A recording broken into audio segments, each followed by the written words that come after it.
Miss Bateman, welcome back to Ticehurst House. It's been quite some time.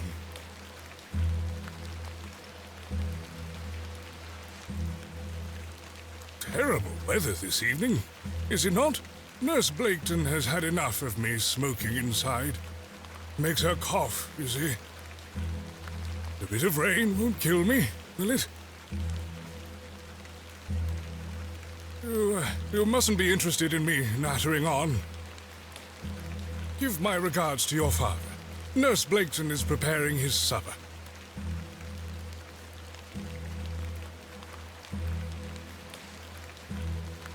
You look pale, Miss Bateman. Do head inside. You'll catch your death out here.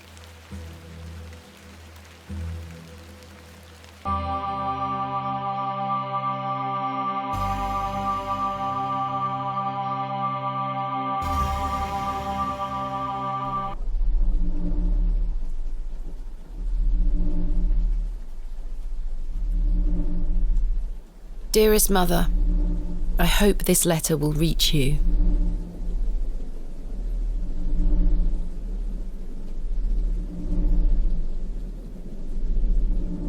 I have spent these past years in torment, trying to piece together what remains of fractured memories. What I am about to recount to you will seem beyond comprehension, but I beg for your patience.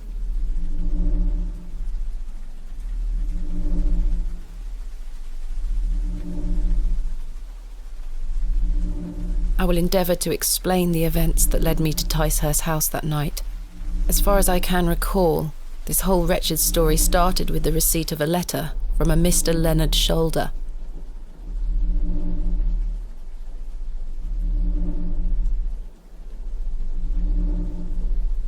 The letter brought me to the isolated village of Bewley, deep in the moors.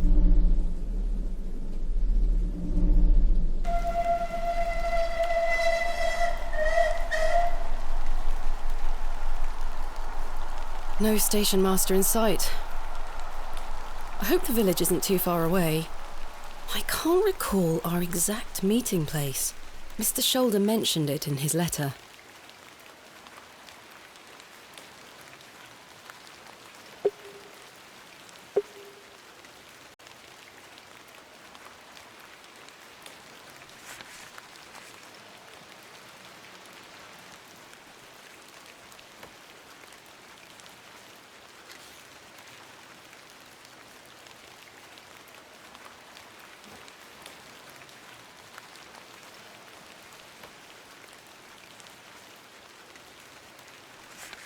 I must make my way to the Plough and Furrow Inn.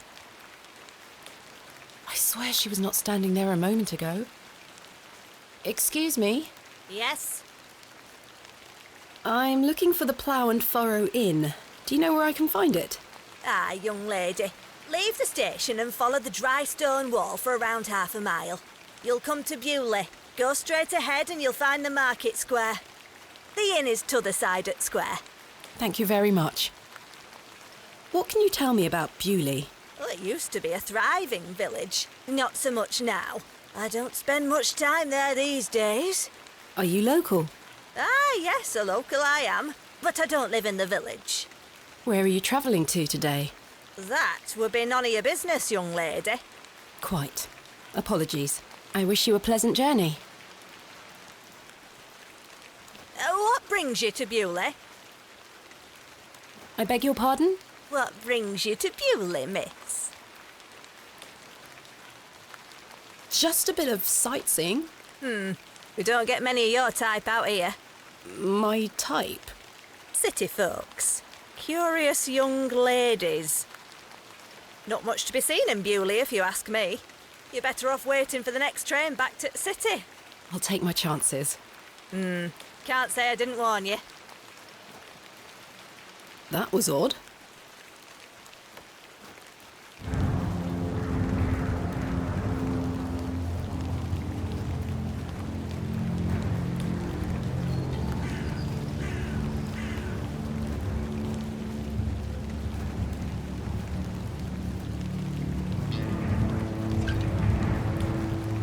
The Plough and Furrow. I have a bit of time before Mr. Shoulder arrives. I should inquire about a room.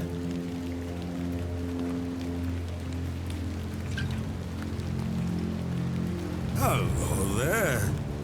What's the young lady doing out alone in this sodding weather? Get out of the way, sir. You're drunk. Hold on now, we've only just met. Why don't we get to know each other? I'd rather not. Oh, a feisty one. You'll fit in around here, lass. Give us a kiss now, won't you?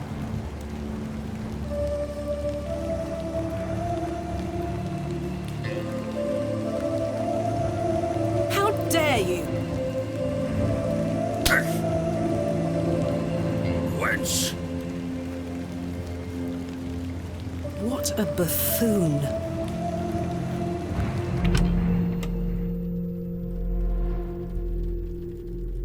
I should speak to the innkeeper about a room.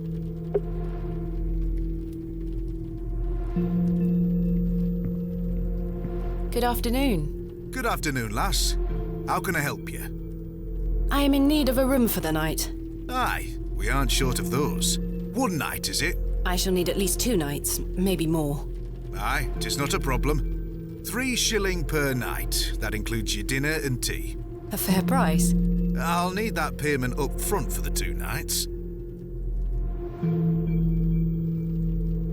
This is payment for the room. Thank you.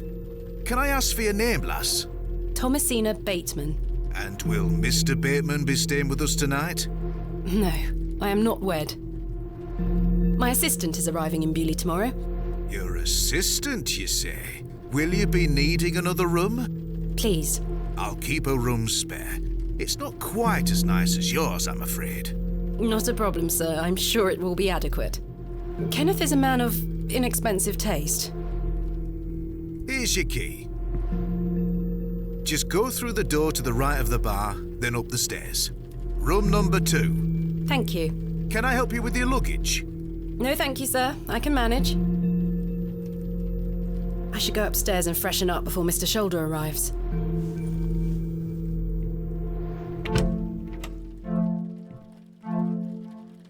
This shall do nicely. Time to change into something more comfortable.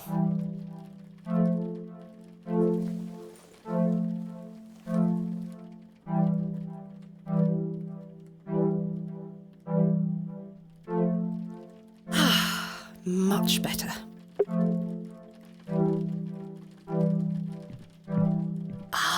Complementary matches. Useful. There's only 1 match left, though.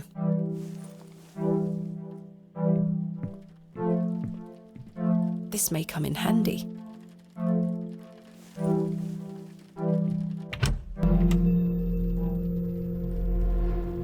Miss Bateman, you've transformed. I feel far more comfortable in my outdoor clothing. You look like one of those explorers you see in the newspaper. I guess you could call me an explorer of sorts. I'm Stanley. Stanley Kemp. A pleasure to meet you, Stanley. And tell me, I trust your room is adequate. Most adequate. Excellent. I'm looking for a man named Leonard Shoulder. Aye, I know the man. I'm to meet him here tonight. Can I get you something to drink while you wait? Not yet, thank you. What can you tell me about Mr. Shoulder? Aye, he's a quiet fellow. He only comes here to check his post. Yes, I've been corresponding with him using this address. Have you now? You found yourself an admirer. Not quite. What business do you have with old Leonard, then? We've become good friends through our correspondence. So, I were right. He is an admirer, then. Not in that sense. So you've come all the way to Bewley on your own to meet old Mr. Shoulder because of innocent letters? Now, I can see a lie from a mile away. You can trust me, lass. Your secrets are safe with me. I just like a chat, especially with me guests. A good, honest chat. Well, if you must know, I am what some people call a barrow digger. A what? A barrow digger.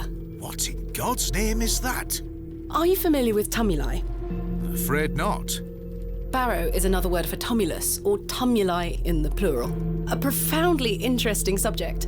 You've lost me. I excavate ancient burial sites looking for relics. A barrow is traditionally a circular mound of raised earth enclosing a burial chamber. Oh, aye. You're a grave robber. I am no such thing. Don't worry, lass. I've met all sorts in here over the years. I won't tell anyone. I assure you, my goal is more noble than petty grave robbery. What sort of relics do you find, then? Gold? Silver? Bones? Well, rarely gold or silver, but treasures certainly. Ancient pottery is the most common find. I've been excavating barrows all over the country. I'm documenting my findings in preparation for my book. It shall be called Vestiges of the Antiquities in Rural England. Oh, aye. Very interesting. But what does old Leonard have to do with this? He sent me a letter in which he told me about an unusual barrow in Bewley, a site called Hob's Barrow. I'm meeting him here this evening to find out more. I've lived here nigh on my whole life, and I've heard nowt about a Hob's Barrow. What can you tell me about Bewley? Aye, it's a quiet place. People keep to themselves, work hard. I look forward to exploring the village tomorrow. There's not a lot to see, lass. But St. Edmund's Church is a fine building, worth a visit. Are you sure you've never heard of Hob's Barrow? Not in my life, lass, but I'll tell you something. The moors stretch further than the eyes can see once you leave this village. There's no doubt many a discovery to be made. Mr. Shoulder said the barrow is well known locally, a place of legend. I'm afraid you're going to have to speak to him about it. Why are you interested in digging around in the dirt, lass? Haven't you better things to do with your time? I enjoy nothing more than the thrill of discovery, uncovering the past and piecing together our history. I inherited this passion from my father. Oh, a barrow digger too, eh? Indeed. He would take me with him on excavations as a child. Does he still come with you now, on your own adventures? I'm afraid my father's been bedbound by illness for many years. Oh, I am sorry to hear that, lass. Thank you, Mr. Kemp. He is well looked after at a private hospital. Tell me about yourself, Mr. Kemp. Well, I've been the proprietor of this inn for the last 16 years. I worked as a drover all over the country in my younger days. Saved up my coin and bought this place. It's a fine inn. Thank you. I often run short of ale, but my rooms are rarely full. We don't get many outsiders wanting to stay overnight here in Bewley. Thanks for your time. As you were. Good day, sir.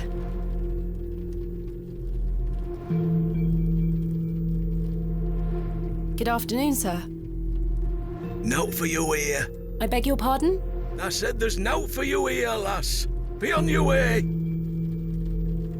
Charming. Hello, sir. What? I'm waiting here for a man named Leonard Shoulder. Do you know him? I don't. Do you, love? Never heard of him. There you have it. Now clear off. Hello, sir. Aye, Do you know a Mr. Leonard Shoulder? you're not local. You've come on that bloody train, haven't you? Bewley's going to dogs. My name is Thomasina Bateman, and you are... None of your business, lass. Where's your husband? None of your business, sir. Ah! You're brave coming in here, all on your own. I'm a grown woman. I'm Cyril. It's a pleasure to make your acquaintance, Cyril. Do you know Mr. Shoulder? That be none of your business, lass. I don't come to your city poking around asking questions, do I? Man just wants to enjoy his ale in peace. I take it you are not enamoured with the railway station. Bewley's gonna be swarming with outsiders, like you. We don't want you coming here. It's as simple as that, lass. Why not? This is our town, our land. I assure you I am not here to cause trouble. We'll see about that, won't we? What can you tell me about Bewley? We're a proud community. I've lived here my whole life. Not much here to interest folks like you. Folks like me. Aye. Bye for now. Ta-ra, lass. Mr. Shoulder should really be here by now. I'll sit down and wait.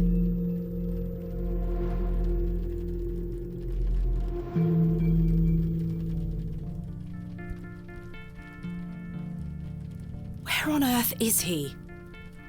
What a waste of time this is turning out to be.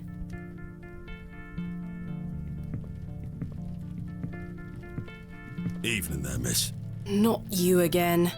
I just wanted to apologise for earlier. I deserved that slap. I'm sorry for my behaviour. The drink gets a hold of me sometimes. Let's start again, shall we? My name is Arthur Tillett. Thomasina Bateman. What brings you to Bewley, anyway? I'm here to meet someone, but he has not arrived. His loss, if you ask me. Perhaps you know the gentleman, Mr. Leonard Shoulder. Oh, I know Mr. Shoulder all right. If I may be so bold as to say, he's a bit long in the tooth for you. The relationship is not what you're implying. I've never met him. In fact, I know very little about him at all. Get me an ale and I'll tell you all about the old sod. One ale, coming right up. Thank you very much, Miss Bateman. Then I'll tell you all about old Leonard Shoulder.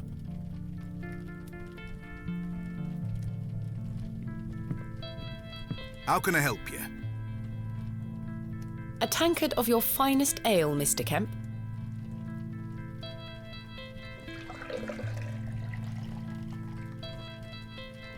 There we are. 2 pence, please. Thank you. This was the last of my money, but Kenneth will be here tomorrow with more funds.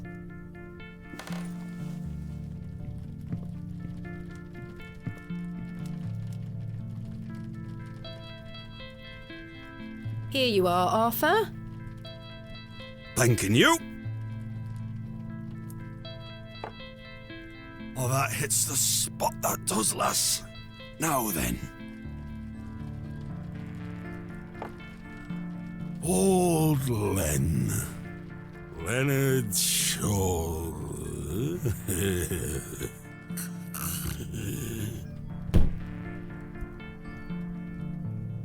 Arthur? Mr. Tillett? Oh, for heaven's sake! The man is in a drunken stupor.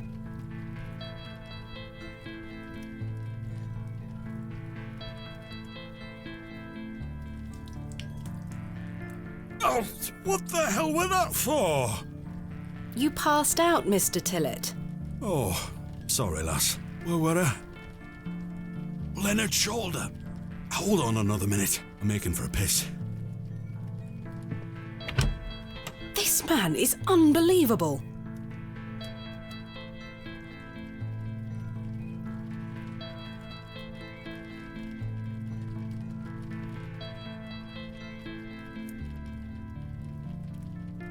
It feels like an hour has passed. Perhaps I should go in there and check on him. Miss Bateman? My apologies. The ladies are closed due to faulty plumbing. You'll have to use the gents. Lovely. Mr. Tillett?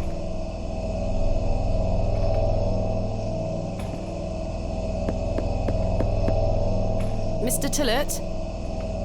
Mr. Tillett, are you in there?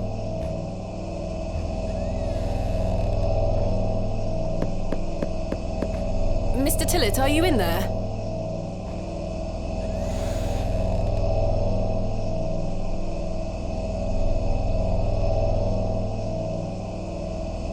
Well, you're not Mr. Tillett. The door opens a crack, but appears to be blocked from the other side. I think I can hear someone moving around. Mr. Tillett? Arthur, are you out there? Judging from the draft coming from below, this door must lead outside. I should investigate further.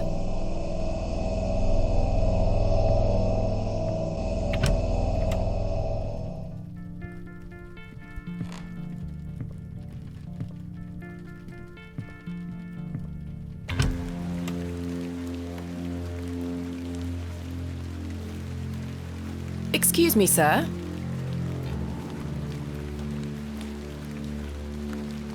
A pearly white gent's glove.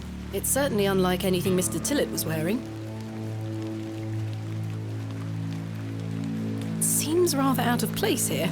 Peculiar. Someone has wedged the door shut. Mr. Tillett. Why would he have done that?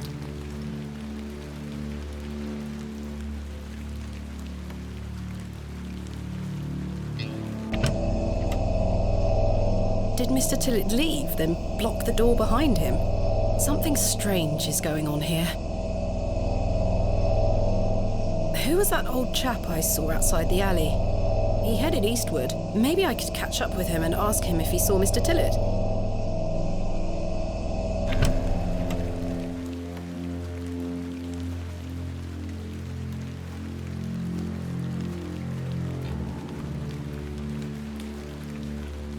Sir?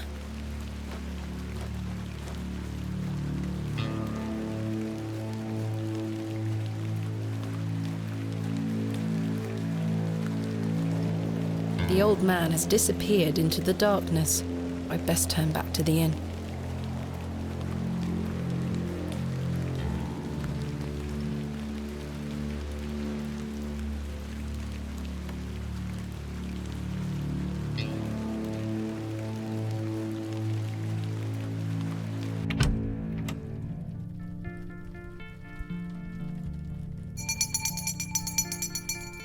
Last orders.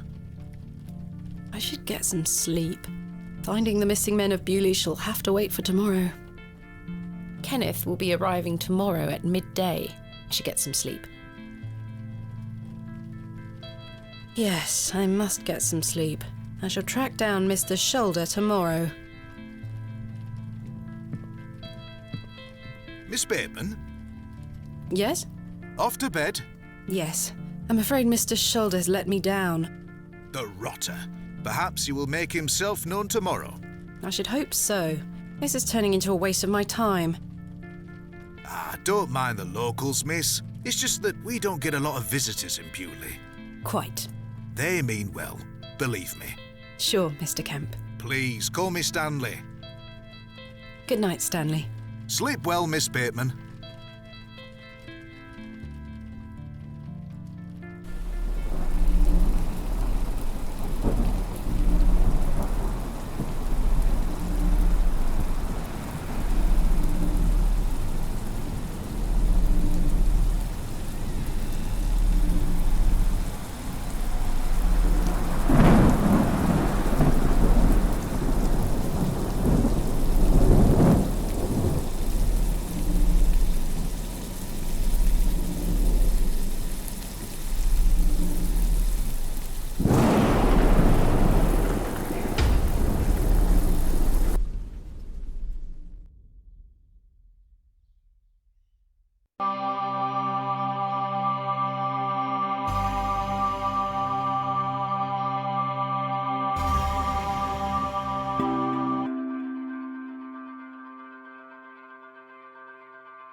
Such horrid dreams.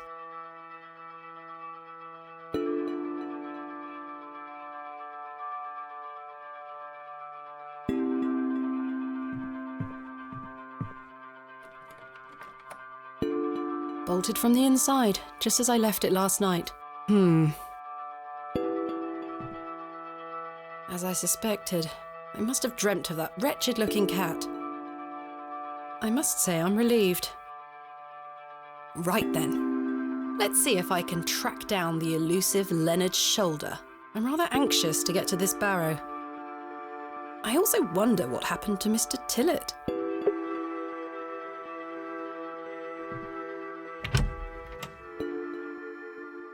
Good morning, Miss Bateman. Good day, Stanley. Did you sleep well, Miss Bateman? Not really. I have the rather queer recollection of a cat entering my room last night. A cat, you say? Yes, an odd-looking grey one. I must have been dreaming, as I locked the door and windows before I went to sleep. I saw a similar cat in the lavatories while searching for Mr. Tillett. Ah, Herbert. Oh, he's a harmless thing. He comes in now and then searching for scraps. Indeed. Seeing him in the lavatories must have conjured up the strange dream. The mind is capable of manifesting frightful things, Miss Bateman. I'm happy to report the rain of yesterday has lifted. It's a clear morning outside. Crisp. I've prepared a room for your assistant. What time will he be arriving today? His train will get in around midday. Kenneth will also be bringing my excavation equipment. Oh, aye? What does that entail? Picks, shovels, buckets, lighting and such. He usually packs it in a large crate. Come to think of it, I'll need somewhere to store it. You're welcome to use the alley behind the inn for any such bulky items. Is it safe to do such a thing? I can assure you the local folk are not thieves, Miss Bateman. That's not what I... Now, say nothing more of it.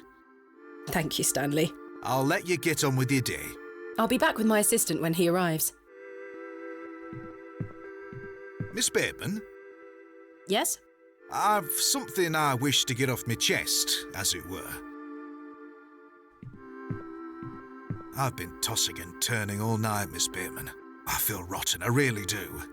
What on earth are you talking about?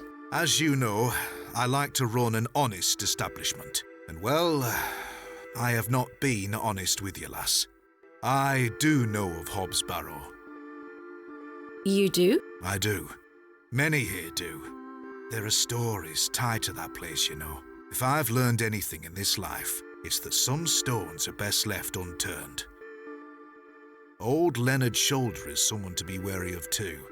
I can't tell you what to do, lass, but you'd best avoid him. Why lie to me about Hob's Barrow? I know, lass, I know. I feel dreadful. But why? What are these stories you speak of? I really can't tell you more. If you insist on visiting that place, you'll have to seek out Mr. Shoulder. He brought you here. He should be the one to tell you. I must say, Mr. Kemp, this is all quite puzzling. I've never let local superstitions stop me in the past. I pride myself on being a woman of logic and reason. I've no time to waste on such matters. As I say, seek out Mr. Shoulder. He can tell you more. Where is Hob's Barrow? I don't know. I say that on my mother's grave, Miss Bateman. I now find that hard to believe. The moors are vast, lass. I'd tend not to go wandering out there. A grown man could lose himself and not be seen again. Why must I be wary of Mr. Shoulder? The man has a certain reputation. For what? You've seen it already. Were he here to meet you last night? No. Precisely. A man not to be trusted. Where does Mr. Shoulder live? I can't say for sure. As I think I told you last night, he's a quiet man and keeps to himself. He only comes in here to collect his post. Leads me to believe he lives a fair distance away. Certainly not in the village itself. Might someone around Bewley be able to help me find him? You could ask around. As I say, lass, Bewley folk mean well. Don't forget that. I shall return later. Good day to you, lass.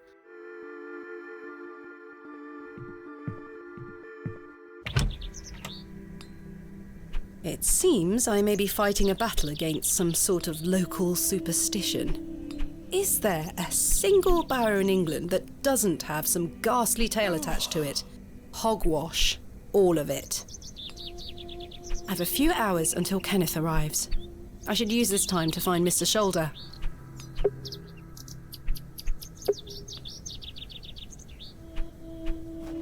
Hello. My name is Thomasina, and you are... Now then, that's none of your concern, love. What do you do around here? Hey up, you're not scared of sticking your neb in. I look after the churchyard. Dig the graves. Ha! What can you tell me about the church? Aye, it's a church. Quite. Do you know a man named Leonard Shoulder? I don't know aught about no Leonard Shoulder. What can you tell me about Hob's Barrow? Naught to be found digging around in those things. You know of local barrows, then? Don't concern yourself. What can you tell me about Bewley? Not much around here, love. Not worth mentioning to you, like. I see. Goodbye. Ta-ra.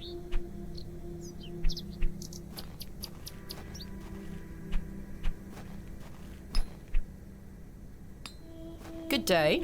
Hello, miss. My name is Thomasina. What's yours? Betty. Nice to meet you, Betty. What are you up to? My brother is practicing his sword fighting technique. I'm to watch him until he tires himself out. I'm tireless! This time last month it were all about his teaspoon collection. This month it's swords.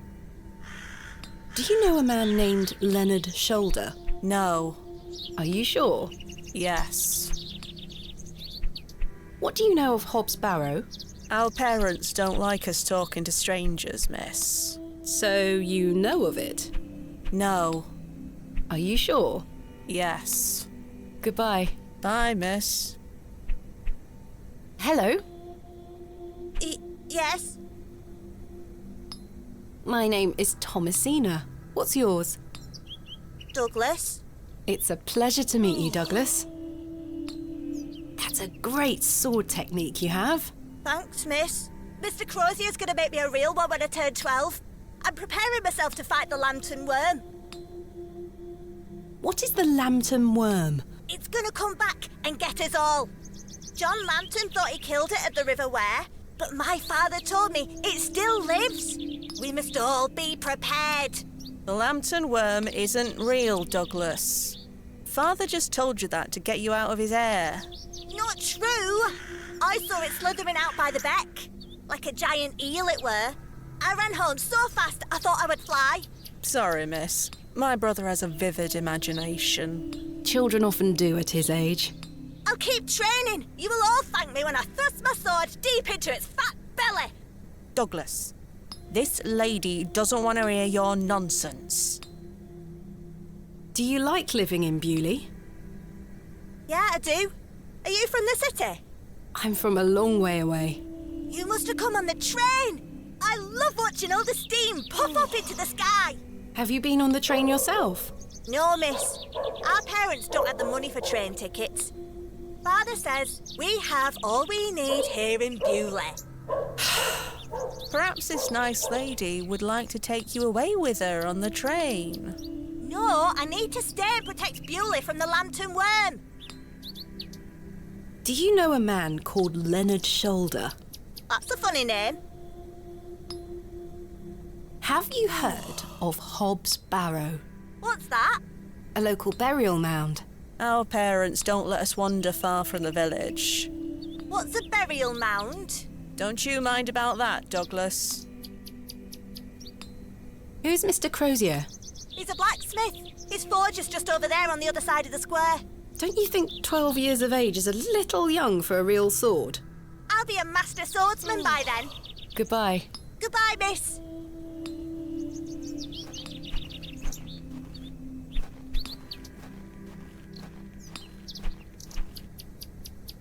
Good day. Yes? Mr. Crozier, I presume. Aye, George Crozier, at your service. My name is Thomasina. Aye, can I help you? Are you a Bewley native, Mr. Crozier? Aye, born and bred. It's where my father's forge before mine. How is business faring? I do an honest trade. There'll always be horses needing shoes and farmers needing tools. You let me know if you need out made or mended. I'll do you a fair price. Thank you, Mr. Crozier. Do you know a man by the name of Leonard Shoulder? Oh, aye. Old Leonard. Have you seen him recently? No, not recently. Do you know where he lives? Why all these questions, lass? I need to speak with him. He invited me to Bewley.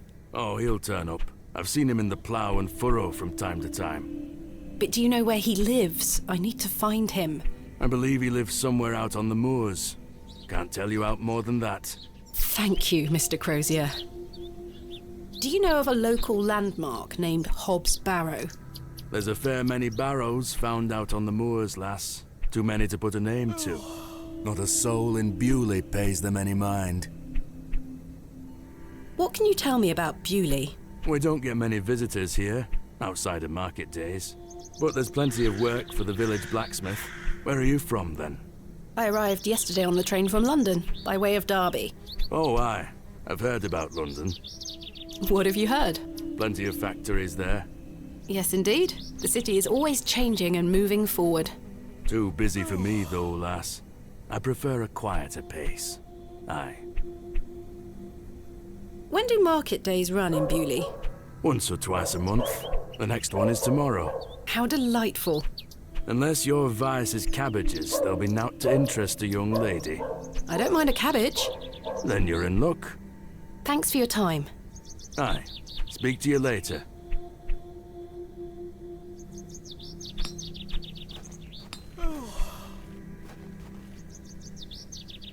Hello. Good day. Would you like to buy one of these cakes, pet? Yes, I'd like to buy a cake. Wonderful. I can tell you're not from around here, because if you were, you would know about my Bakewell puddings. They are quite famous. Curses. I have no more money. That's unfortunate, pet. I'm sorry. I can't give them away for free. The money goes to the church, you see, and one cannot shirk one's duty to the church. I understand. My name is Thomasina. What's yours? Mrs. de Plancy. A pleasure to meet you, Mrs. de Plancy. Likewise, pet. Tell me about yourself, Mrs. de Plancy. About me? What would you possibly want to know about me? I've been attending St. Edmund's Church my whole life. I always want to help where I can, so I sell my baked goods and all the proceeds go to its upkeep. This place means so much to me. Your cakes look delicious. I can assure you they are. You'll not find better in the entire county. What can you tell me about St. Edmund's Church? Isn't it the finest building? It's been standing here since the 12th century. The box pews in the nave are very fine and date back to the 17th century. The door is open if you'd like to worship. Thank you, Mrs. de Plancy. Do you know a local man called Leonard Shoulder? Yes, I know Leonard. What business do you have with him? It's a long story, but I'm trying to find where he lives. I'm afraid I don't know, dear. Father Roach has access to the parish register. He might be able to help you. What can you tell me about Father Roach? He is a lovely man and an exemplary servant of the Lord. He's been the vicar of St. Edmund's for many years. Where can I find Father Roach? At this time of day, he'll be taking his exercise in Herne Wood, to the west of the village. Thank you. I'll go find him. Be sure to listen out for his merry whistling. Such a jolly man. What do you know of Hob's Barrow? Hob's what? Hob's Barrow, a local burial mound. The only place of burial I know about and care for is in this very churchyard. Thank you for your time. Lord be with you.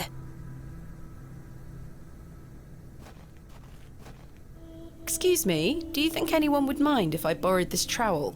You help yourself, dear. Father Roach won't mind lending it. Just be sure to put it back when you're finished. Of course, thank you. It is more blessed to give than to receive.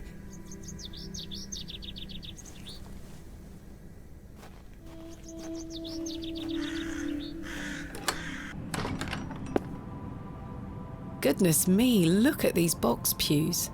I've never seen any as tall as that before. Most unusual architecture, even for the Normans. Someone has left a necklace hanging here. A silver cross. Sterling by the look of it. Maybe I can reunite it with its owner.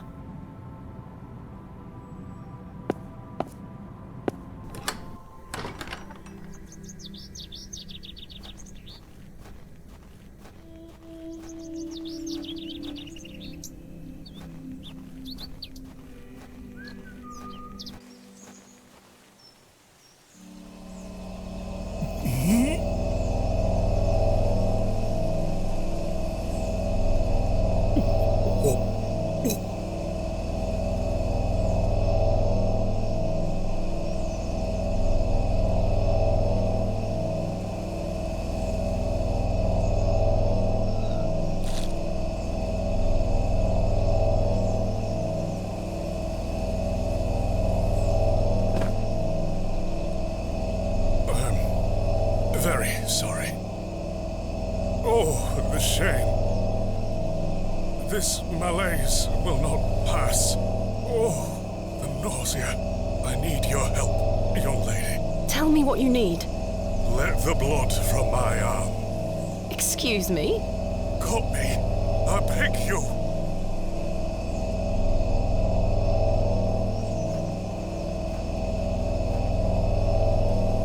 Ouch! The broken lens is extremely sharp.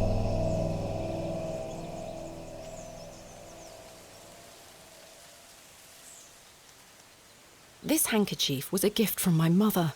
I hope she will understand. This should work.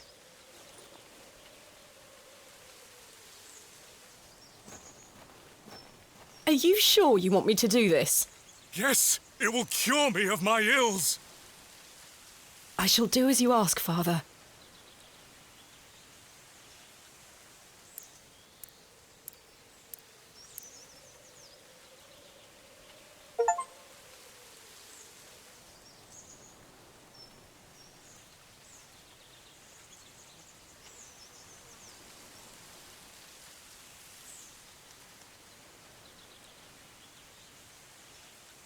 Thank the Lord for my spare pair.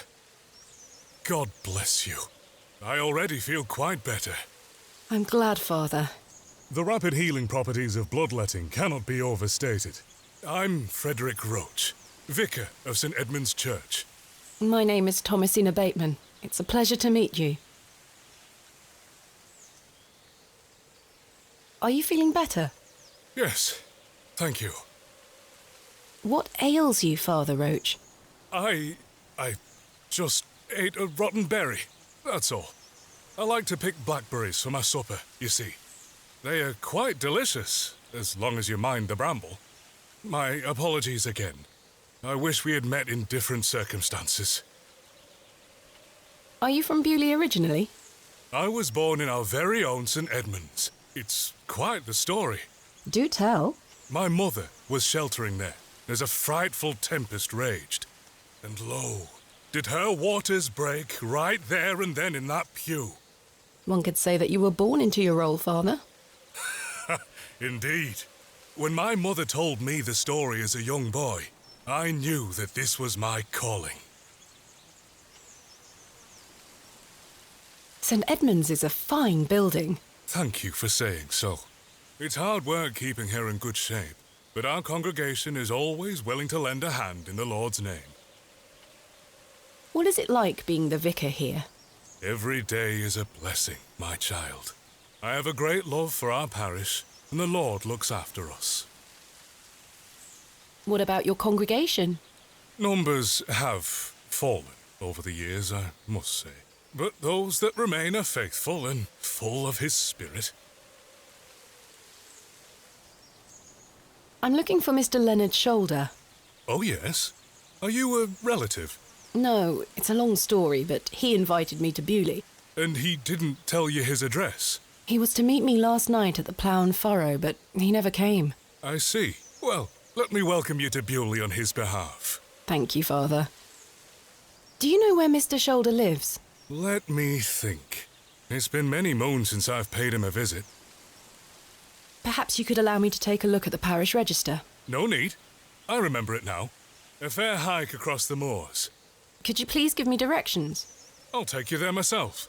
It's the least I can do after you aided me so. Capital. Thank you. Just let me know when you're ready to pay him a visit. I'll be resting here for the time being. What do you know of Hob's Barrow? I can't say I've heard of it. It's supposedly a famous local landmark. I'm afraid I know nothing about it. What can you tell me about Bewley? It's a quiet town. The railway line, which I presume you arrived by, is the only news of note we've had here for years. I've heard the new station has received a mixed reaction. I've heard many a debate, it's true. But my role is not to adjudicate on that matter. I'm very busy in my own work, you see. I'm ready to go to Mr. Shoulder's house. Excellent. I feel the fresh air will do me well. Follow me.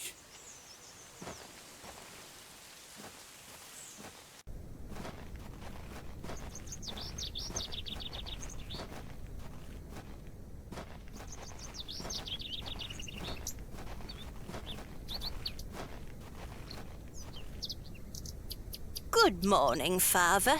Good morning, Mrs. Duplancy. Mrs. Duplancy, this is Thomasina Bateman, a visitor to our parish.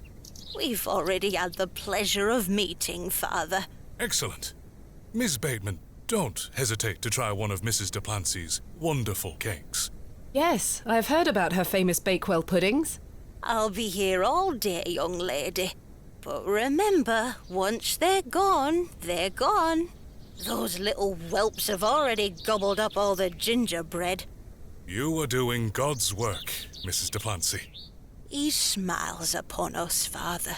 Miss Bateman, if you'd like to follow me.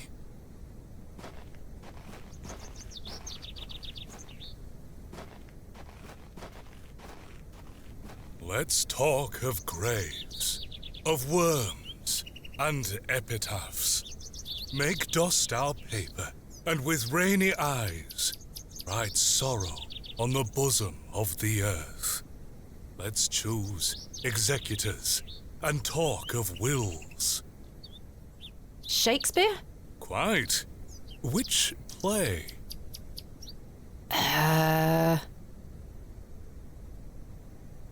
Hamlet? Magnificent guess, Miss Bateman, but I'm afraid that passage is from Richard II. Studying the work of the bard is one of my favorite pastimes. Follow me.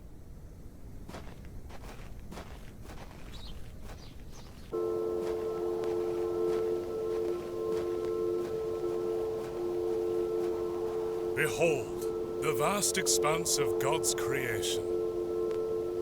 The moors extend as far as the mortal eye can see. Beautiful, is it not? Indeed, the moors are beautiful. The beauty of God's creation is that it takes so many forms. How can one take in such a view and not have faith? Some look at these moors and think this a godless land. But I tell you, he is found in all domains.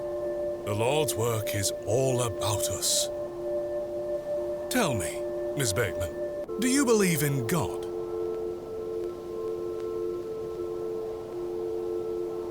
Yes. I sensed a hesitation there. No, I believe in... Come now, I will not bring the fire and brimstone upon you for speaking your truth. Well, I was brought up Anglican. The church was an important part of my early life, Father Roach. But what happened to my father eventually made me question things. If you don't mind me asking, my child, what happened to your father? He had an accident when I was very young.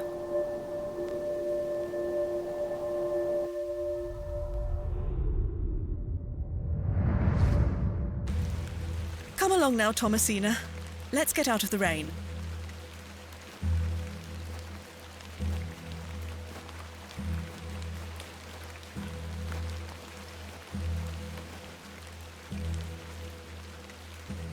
Remember what I told you, all right?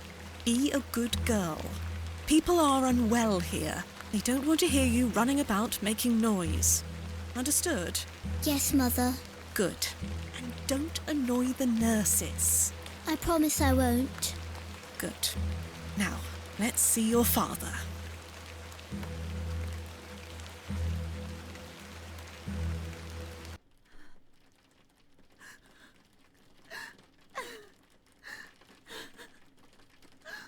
Daddy, wake up!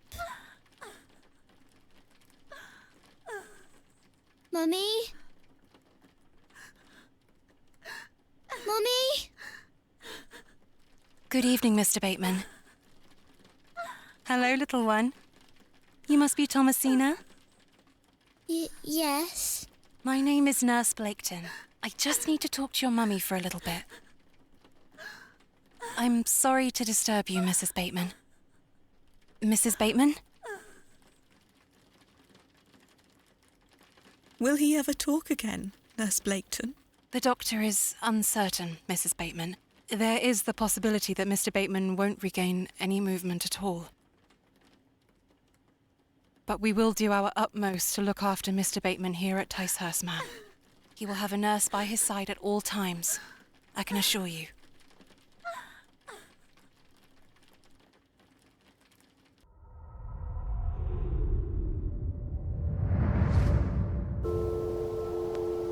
What sort of god would allow this fate to befall such a kind and honest man? I'm sorry to hear this. God moves in mysterious ways, but he loves us all. Come along now.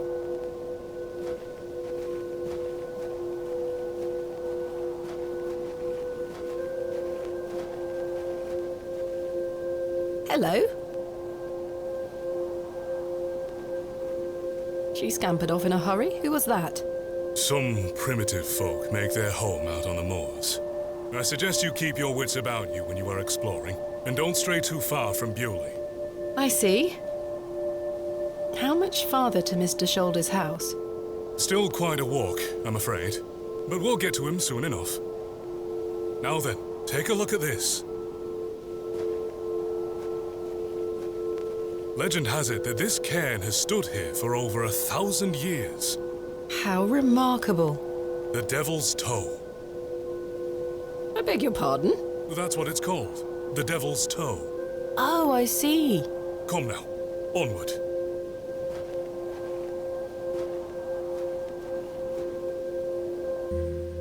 We walked and walked across that vast, featureless landscape. All the while, Father Roach was whistling away merrily. Just as I had begun to wonder if we were hopelessly lost, a building emerged from the mist. Mr. Shoulder's cottage.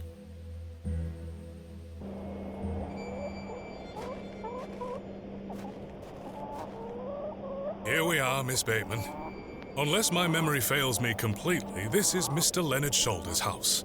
Thank you for your help, Father Roach. Now. No need to thank me after your providential assistance today. However, I have something to ask you. Yes? Please don't tell Mrs. de Plancy about my little scene in the woods. She will only fret. The poor dear woman has enough on her mind as it is.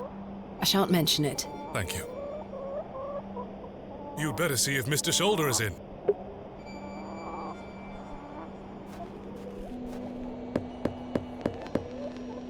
Mr. Shoulder?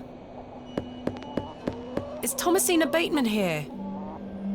I'm here in Bewley as discussed. Maybe try again. His hearing probably isn't the best at his age. Mr. Shoulder, are you home?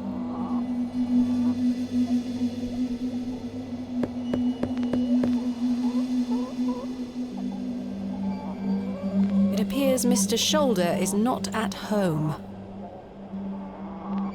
Curses. Perhaps you could try the handle. It's locked.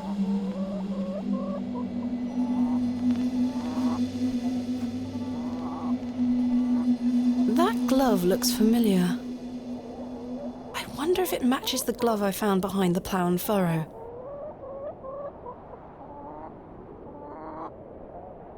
The gloves are a pair. Does this mean Mr. Shoulder was in the alley last night? Why didn't he come inside to see me?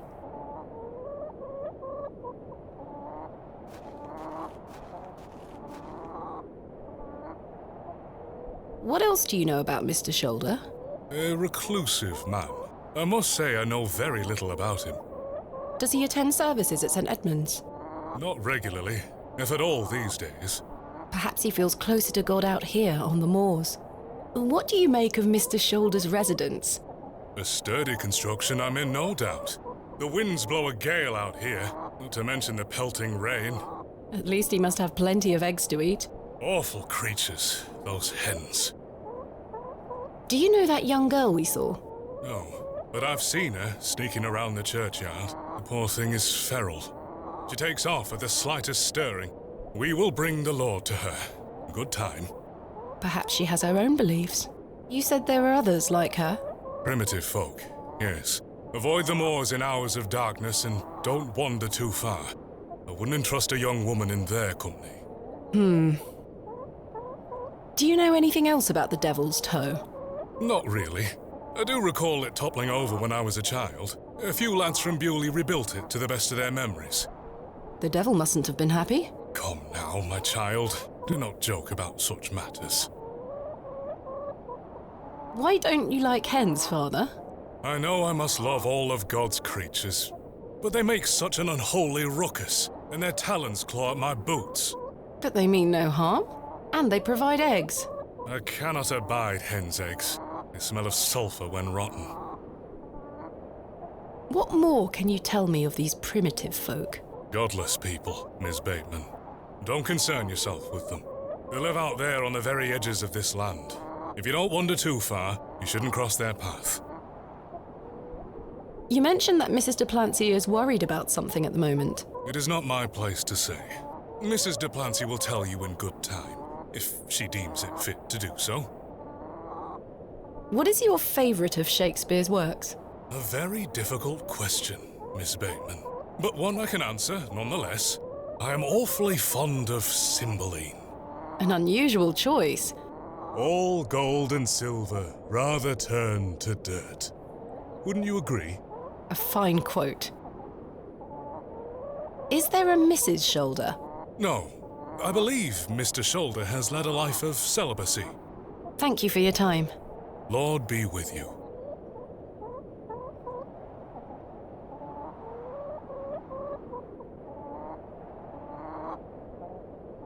I've only just got here.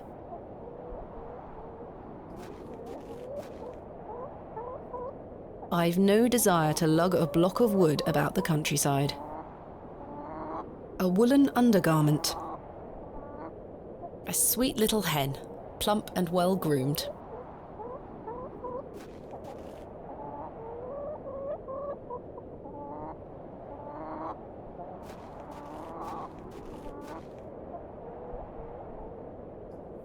No sign of life?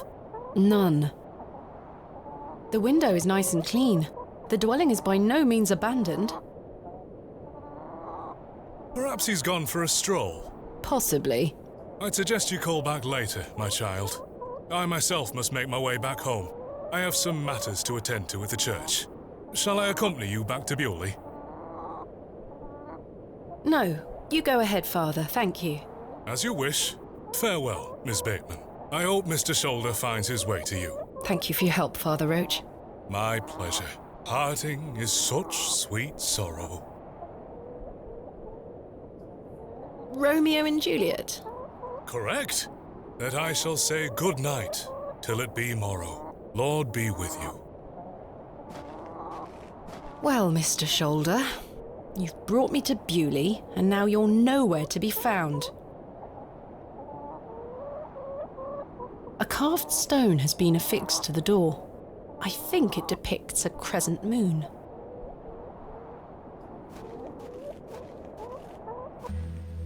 As I trudged back to Bewley across those cold moors, I made a new resolution. I would find Hob's Barrow myself, with or without Mr. Shoulder.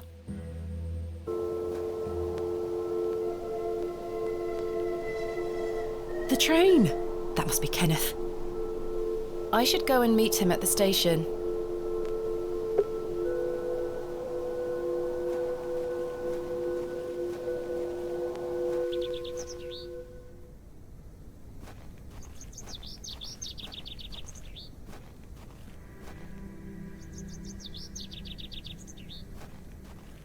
in memory of William Ager.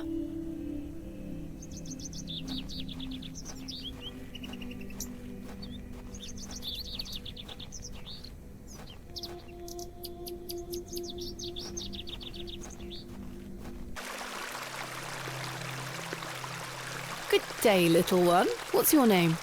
Wally took Myrtle. Pardon? He took her and ran off. I hate him. Is Myrtle one of your dolls? Yes, my favourite. Mummy made her for me. She's so beautiful. Wally is the worst brother in the whole world. I'm sorry to hear that. What is your name, little one? Jane. It's a pleasure to meet you, Jane. My name is Thomasina. This is a lovely little beck. It's where we get our water, miss. It's good for drinking and cleaning. Your dolls look lovely, Jane. Thank you, miss. I love them very much. Today was their birthday. Why did your brother take Myrtle away? He's just jealous because Daddy is letting me come with him to the market tomorrow. Wally thinks I'm Daddy's favourite, so he took Myrtle from me. What if he rips her to tatters? What if he feeds her to Mr. Bryden's goat? Don't worry, Jane. I'm sure he wouldn't do such a thing. Where did your brother go? I don't know. Home, maybe. But I have to wait here for Myrtle's friends to dry out. Do you know an old man called Leonard Shoulder? No, miss. Have you heard of a place called Hobb's Barrow? I have, yes.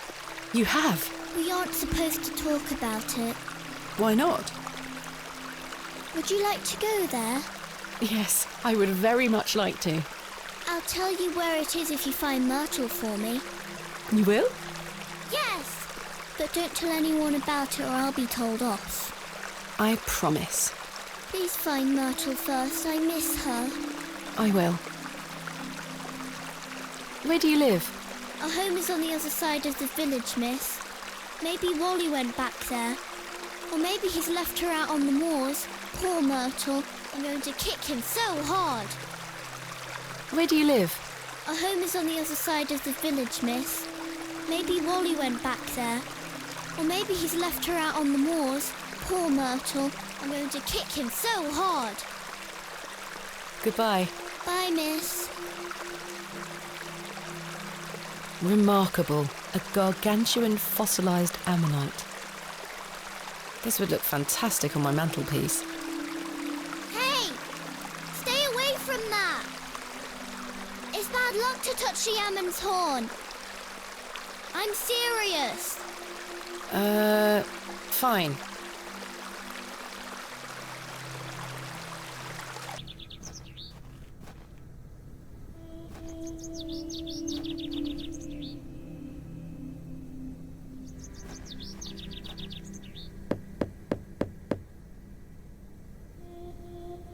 I don't think anyone is home.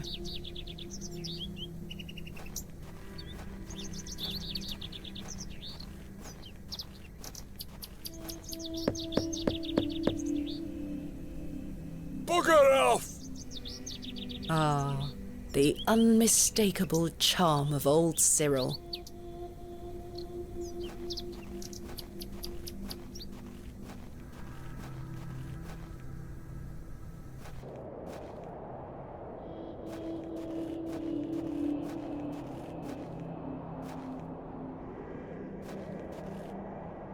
Where is Kenneth?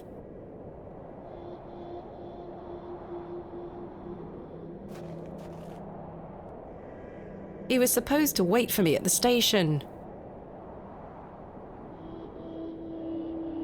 Mr. Tillett, where did you go last night? Have we met?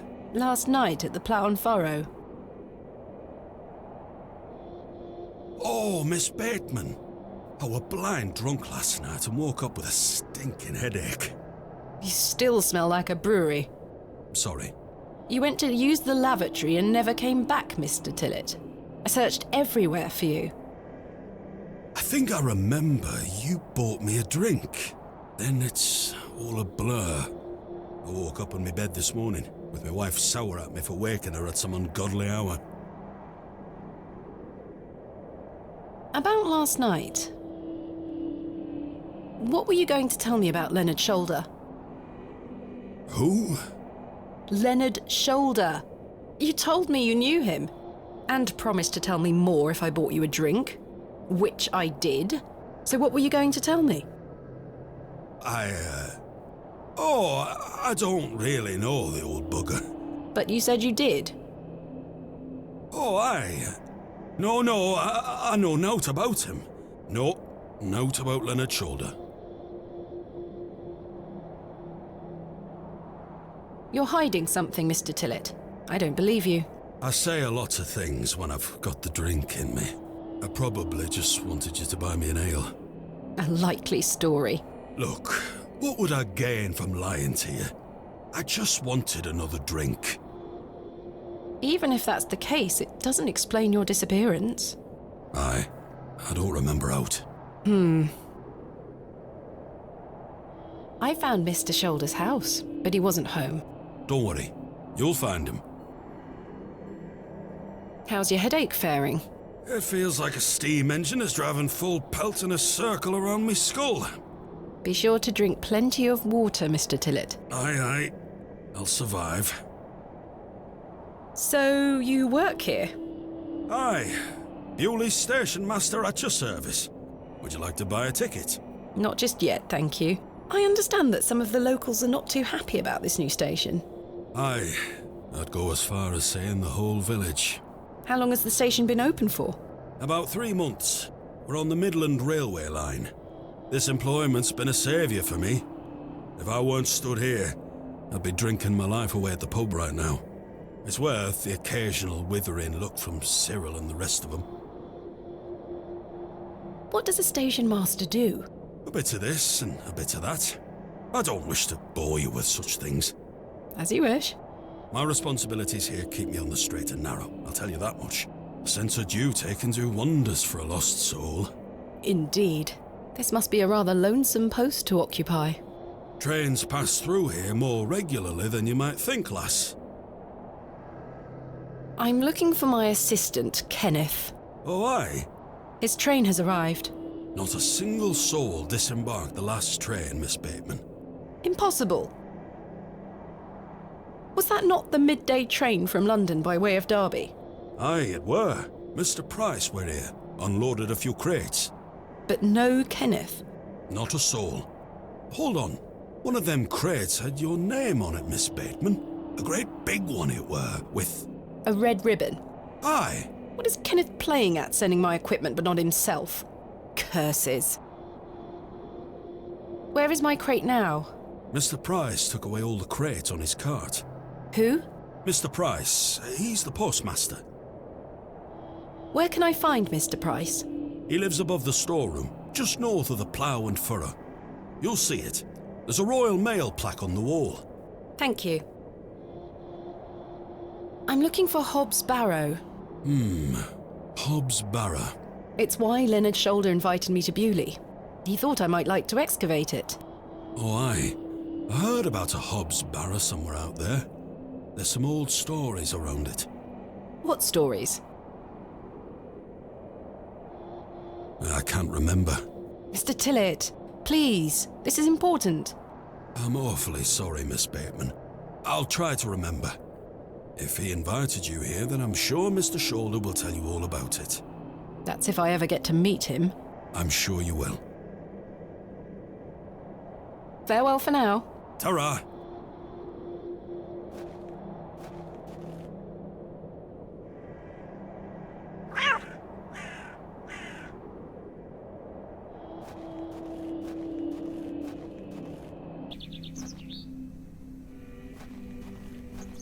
Good day to you, Cyril. How do, lass? What are you up to, Cyril? Keeping an eye on that bleeding railway station. That's what. Thankfully, no one got off the last train. Really hate that station, don't you? Oh, I curse Midland Railway for bringing their damn line through Bewley. This is our town, our land. 'Tis no place for outsiders. So you keep saying. Anyway, no more trains today. Almost time to celebrate with an ale, I think. I could do with one myself. You paying? No. I found Mr. Shoulder's house today, but he wasn't home. Why the bleeding hell should I care, lass? I'm looking for Hob's Barrow. Do you know where it is? Mind your own business, lass. You really are quite helpful, aren't you? Bah. Goodbye. Ta-ra, lass.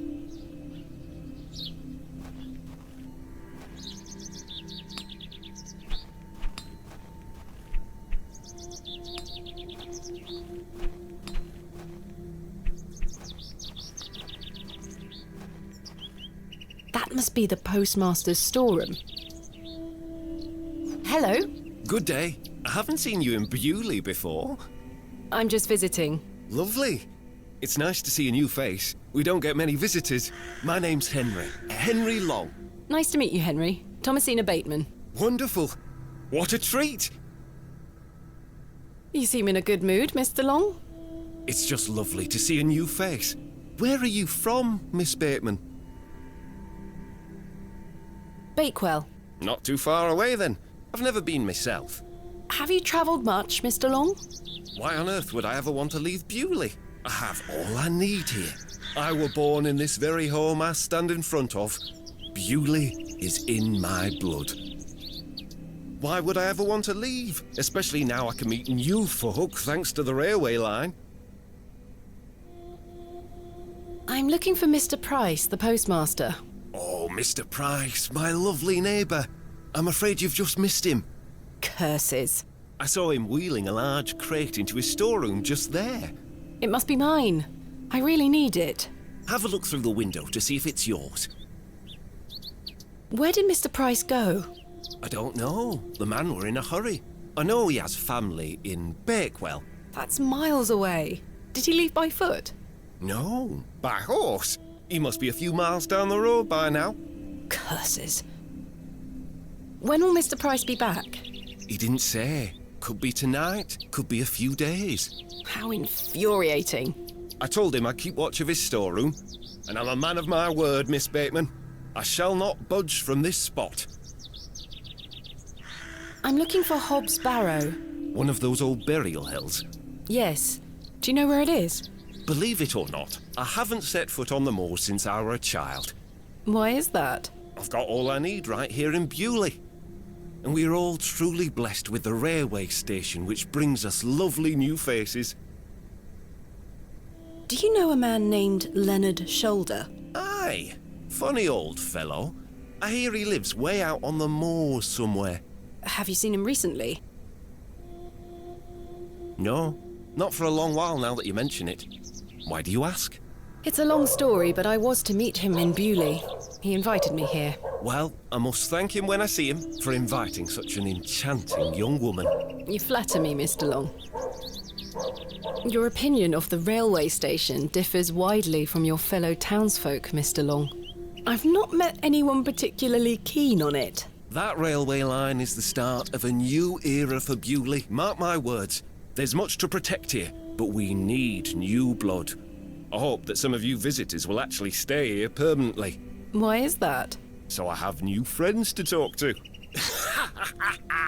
Some people here don't want any new friends. Cyril Farnaby, the miserable old sod, is the worst offender. I've had the pleasure of meeting Cyril. He really dislikes the railway station. Absolutely miserable he is. I've tried to convince him many times that the station will help Bewley. He just doesn't understand. I met him last night in the Plough and Furrow. Aye, the scene of our many debates. Blimey. I could go for an ale right now, actually. Can I buy you a drink? Really? No. Wait. Do you think Mr. Kemp will let me open a tap? Perhaps. You could always ask him. I shouldn't leave anyway. Mr. Price is relying on me to keep watch of his storeroom. Goodbye. Don't be a stranger.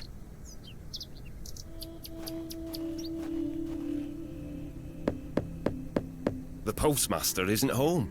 If you're looking to collect your post, you'll have to wait until he gets back.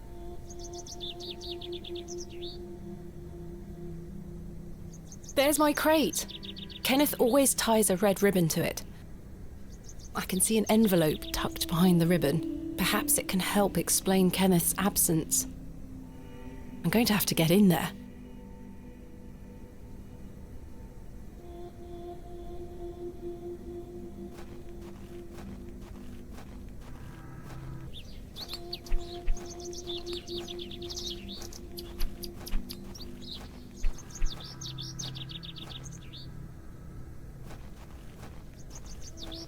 Hello there, my name's Thomasina.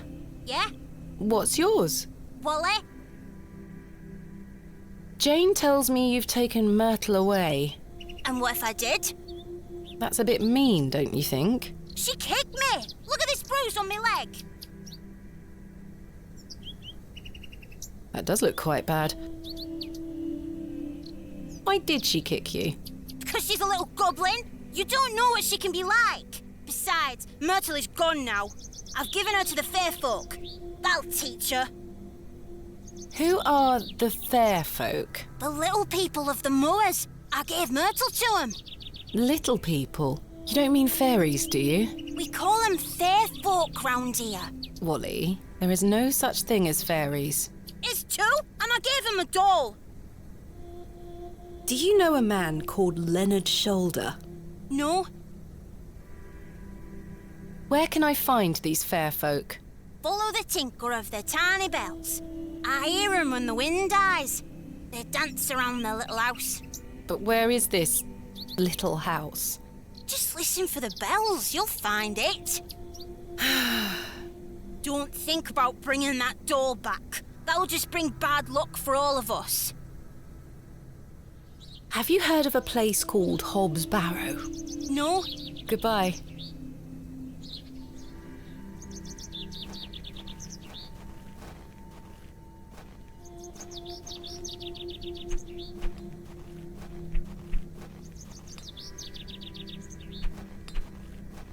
Hello? Yes? Goodbye. Goodbye, miss.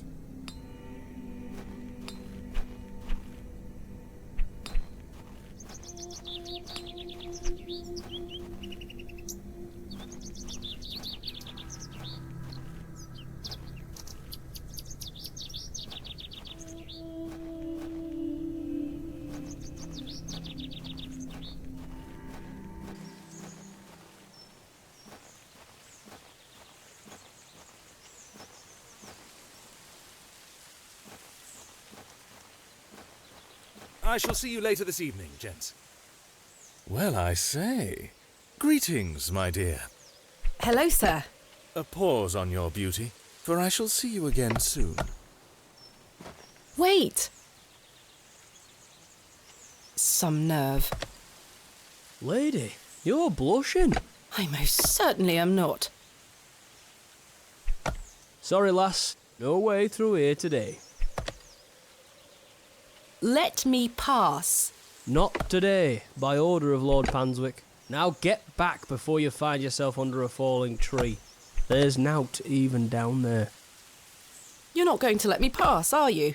Now she gets it. My name is Thomasina Bateman. Oh, aye? You're not from round here, Thomasina Bateman. No, just visiting. What is your name, sir? Horace. Are you in charge here? I am indeed. Tell me, who was that arrogant man here just now? Just someone passing by. It sounded like you knew him better than that. I don't mean to be disrespectful, but that's none of your business. What are you doing here? What does it look like I'm doing? We're chopping down trees. There is no need to be sarcastic. We're employed by Lord Panswick. He's ordered us to gather logs from his woods. That's what we're doing. These are his woods? Aye, his lordship owns most of the land round Beoley. Who is Lord Panswick? Our governor. He's the governor of the whole town. All right, Owen, back to work now. He lives in Bewley? Aye, not far away. But his lordship doesn't like questions. Or visitors. Now please leave us to our work. Do you know a man named Leonard Shoulder? No, I don't. Can you let me get back to my work now? Why are you gathering logs for Lord Panswick? By heck, you ask a lot of questions. If you must know, his lordship is repairing an old ruin on his land. We need the timber for the restoration work. How intriguing. What type of ruin is Lord Panswick restoring? An old chapel. I should rather like to see it. Not possible. His lordship does not welcome visitors to his estate. Do you know where I can find a place called Hob's Barrow? Never heard of it. Thanks for your time. We'll be done by tomorrow morning. Come back then if you want to explore the woods.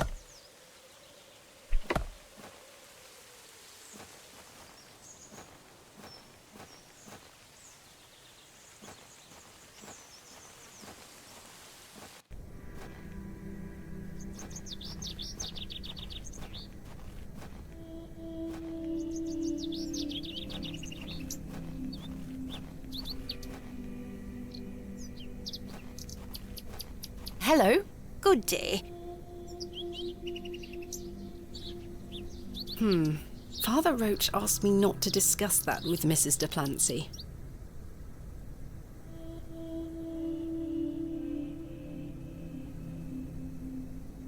What do you know about Lord Panswick?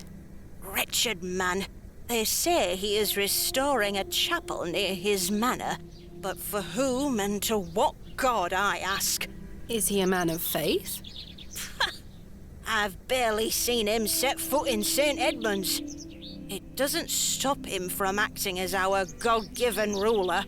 Stay away from him, pet. Don't get yourself tangled up in local affairs. I certainly don't intend to. Thank you for your time. Lord be with you.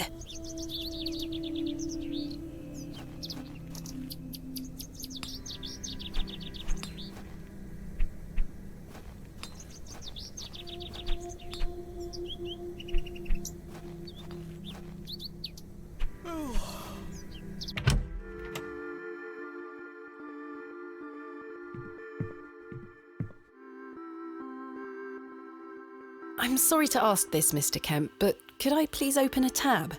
Still not in your purse? I'm afraid not.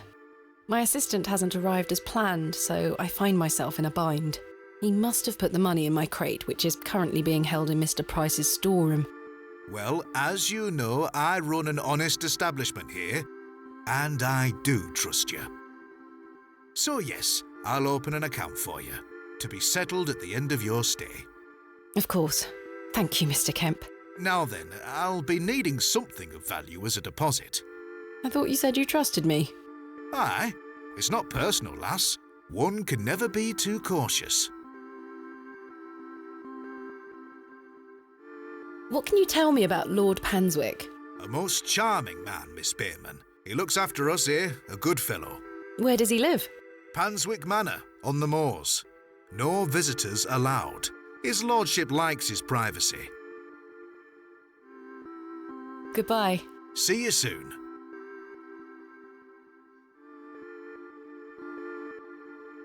Will you accept this silver cross pendant as a deposit? Can I take a closer look at it?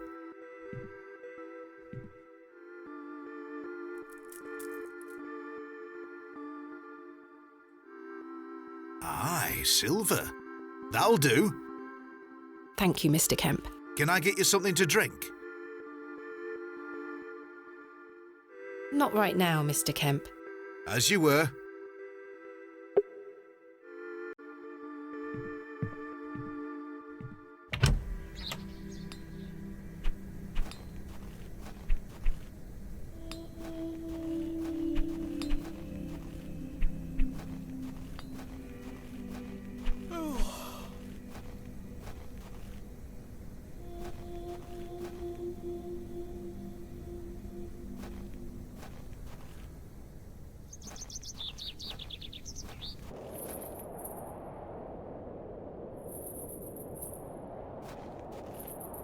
The moors stretch into the distance. I don't wish to wander aimlessly.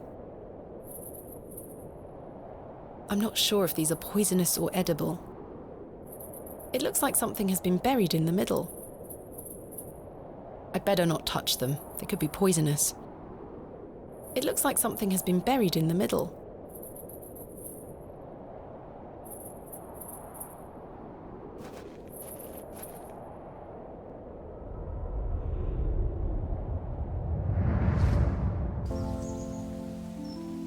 Thomasina, please stop leaving your toys lying about the place.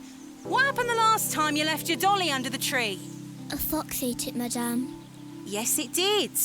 Fetch it now, won't you? Then I'll fix your supper. Yes, madame.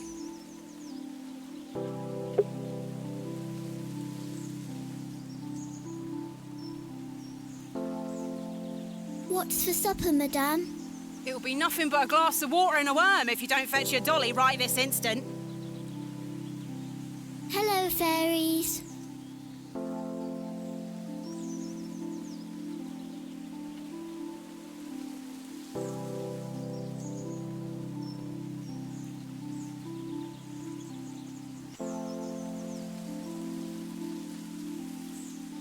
Hello.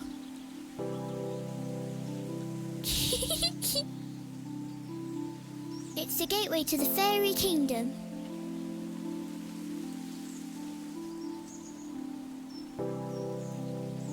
There you are, Josephine.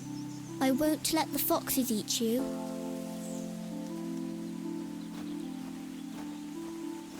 Who's that you have there, little bird? Josephine.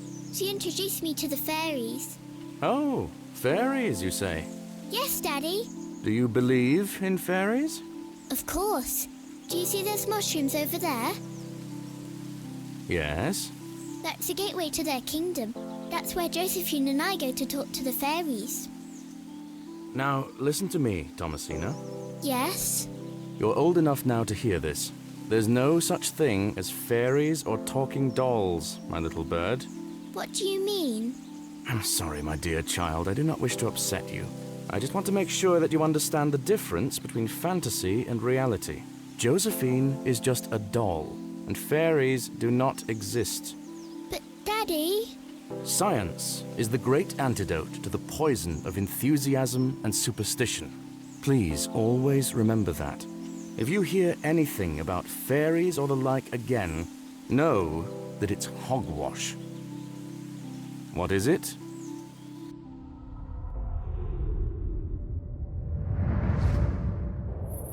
Hogwash. Did Wally bury the doll, I wonder?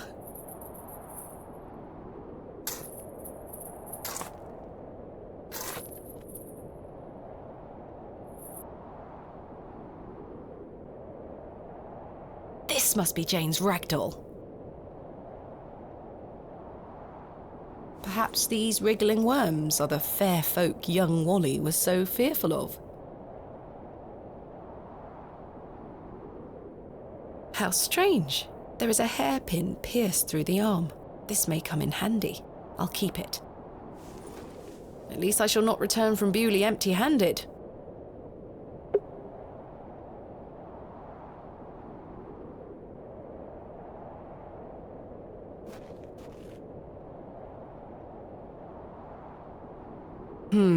You're coming with me, little fellow. I shall name you Kenneth.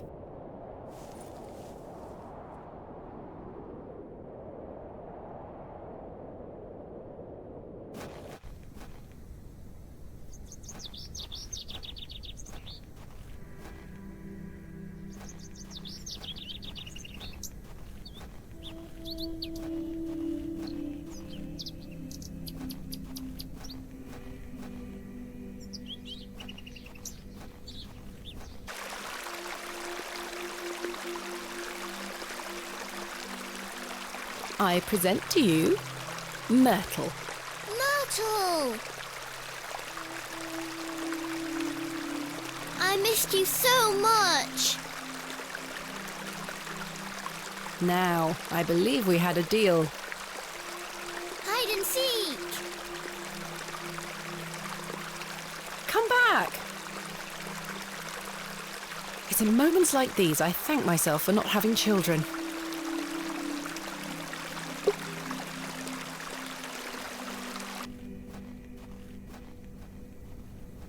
Hey!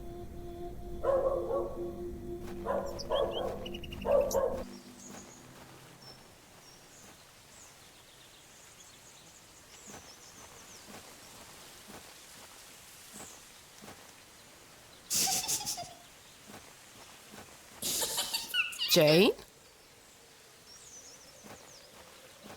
Jane, get out of there. Don't make me come in. Fine. Curses. The hole is too small for me to fit through.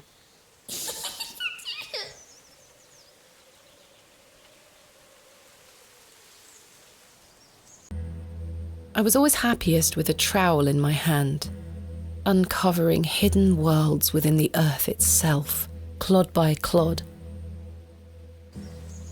That should do it. Jane! Jane? Jane?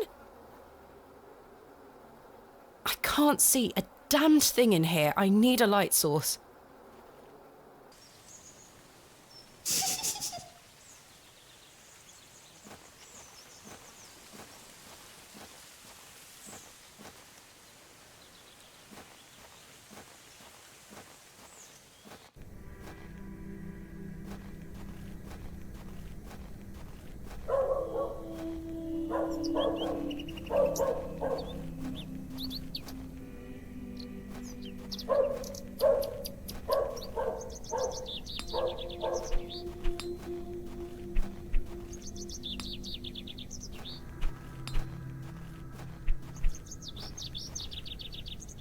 Hello. Good day. Can I buy you a drink, Henry? Really? Really. We can talk more at the inn. But I told Mr. Price I'd keep watch of his storeroom. Doors have locks for this very reason. You're right. One drink won't take long. I shall take you up on your offer, Miss Bateman. Let us make our way.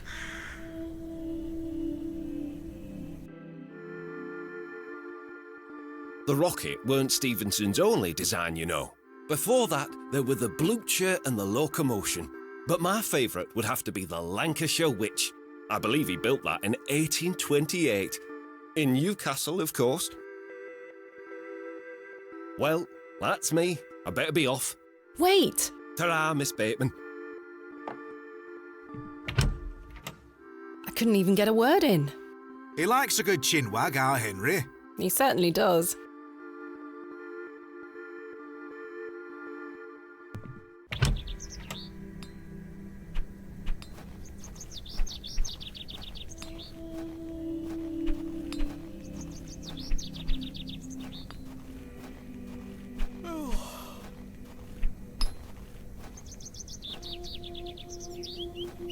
Good day to you, Cyril. How do, lass? What do you make of Henry Long? An idiot who thinks that station's a good idea. Can you imagine? Strangers pouring into Bewley. Turns the stomach, that does. Maybe he has a point. You could travel. Bah! You're an outsider. I'd expect you to have such a bad opinion. But Henry, he's a Bewley lad. We've had the odd barney or two in the pub over it all. I can imagine. Can I buy you a drink, Cyril? Now? Yes. Go on then, lass. Follow me.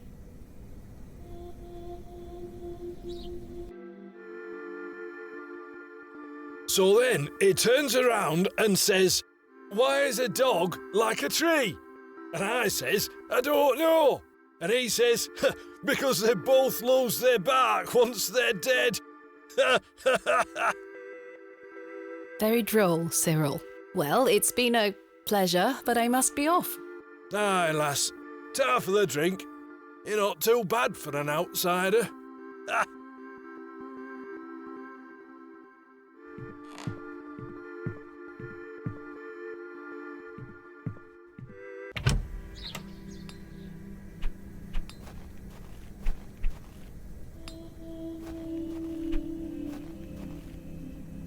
Hello.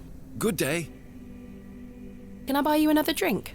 I suppose one more ale won't hurt. I shall take you up on your offer, Miss Bateman. Let us make our way.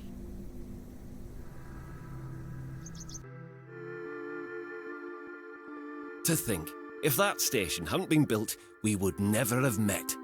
Blessed be the Midland Railway. Idiot! That station is the worst decision this village has ever made! Cyril Farnaby, a miserable man with miserable ideas. I will change your mind even if it kills me.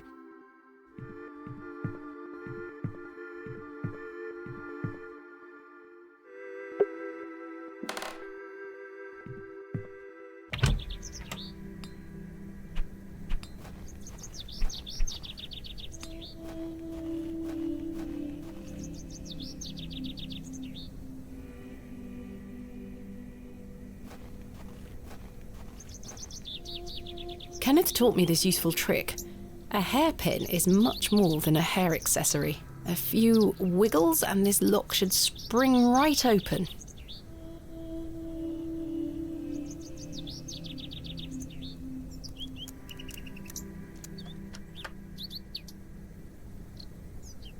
I've snapped the hairpin in the process, but I managed to unlock the door. Let's open this envelope. There's a note inside.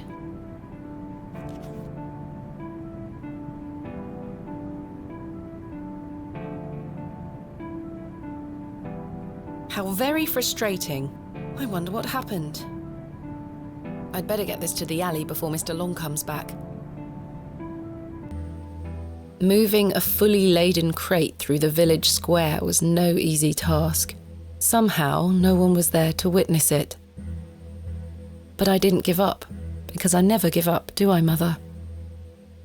I am as stubborn as my father, as you liked to remind me.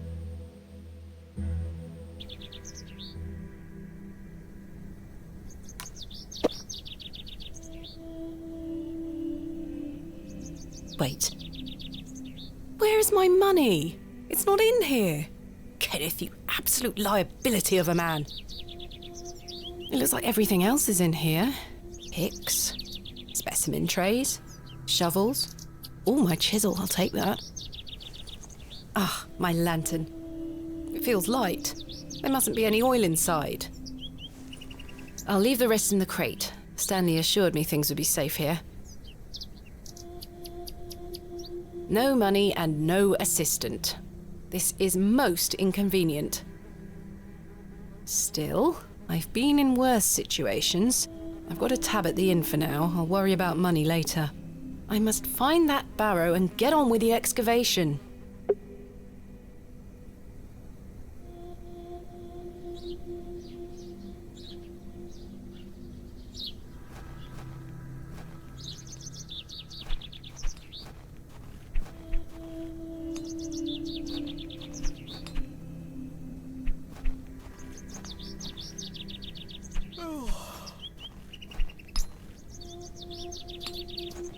Good day. Yes? I was wondering if you might be able to spare some lantern oil. I don't have much to spare, lass. Paraffin is as rare as hen's teeth in these parts. How much coin do you have? None, I'm afraid. If you're in a bind, I can trade you a small amount. A trade, you say? Aye.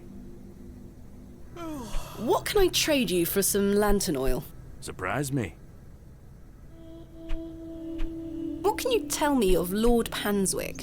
His lordship commands much respect around here, lass. Keeps me busy with work. Why do you ask? Just curious. Are you sure you don't know where Hobbs Barrow is? Sorry, lass. Thanks for your time. Aye. Speak to you later. A fantastic specimen.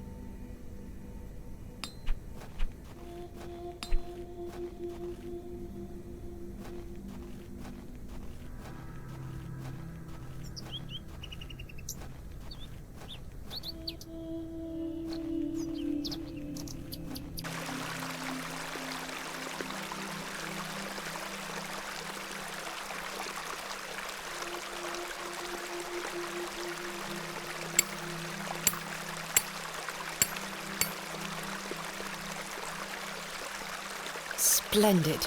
I've managed to extract it in one piece.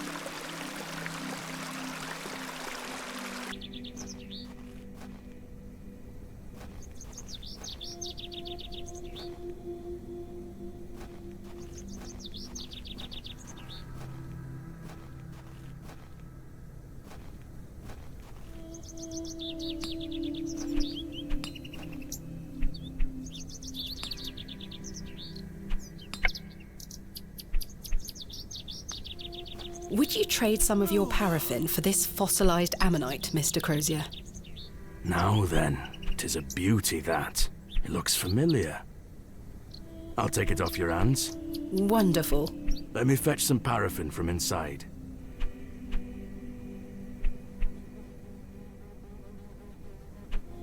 There you are. Thank you, Mr. Crozier.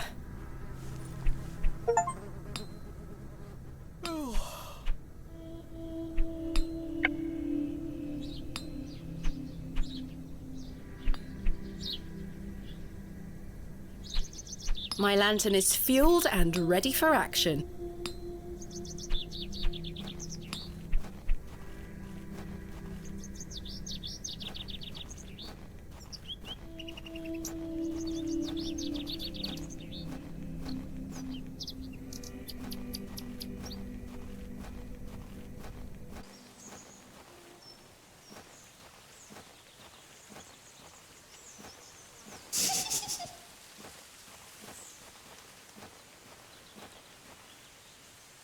Right, let's put this lantern to good use.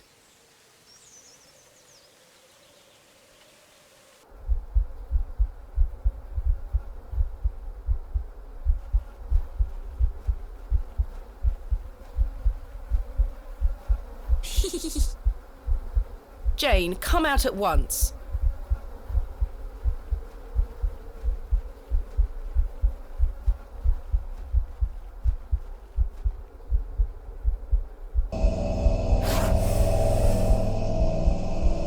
Goodness me!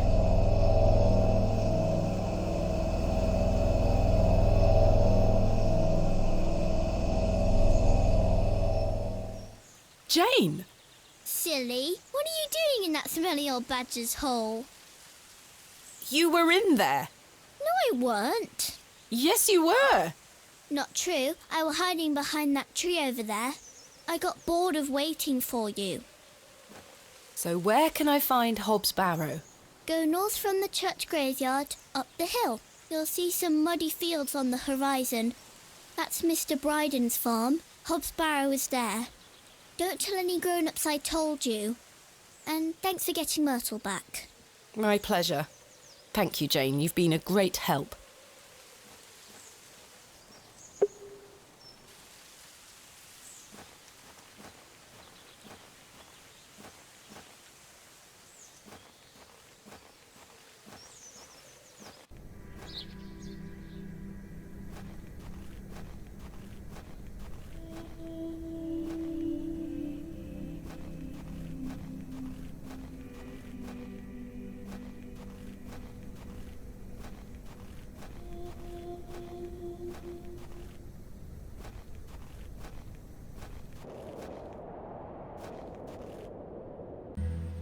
As I trudged through the barren moors, with only the odd sheep for company, I reflected upon my visit to Bewley thus far, the enigmatic Mr. Shoulder and his puzzling disappearance, the townsfolk of Bewley who had made it as difficult as they could for me to find Hob's Barrow, the suspicion, the wariness in their eyes.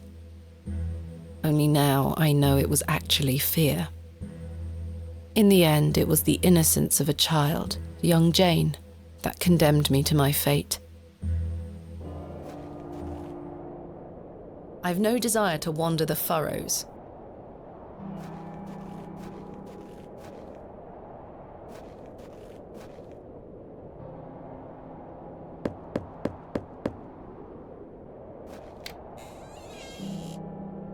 What do you want? My name is Thomasina Bateman. Mr. Bryden, I presume. Aye? What do you want, lass? I understand Hob's Barrow is located on your land. Oh, well, yes. Why'd you ask? I am an antiquarian, Mr. Bryden. I'm writing a volume on the barrows of England. Oh, I suppose you'll be wanting to dig about it.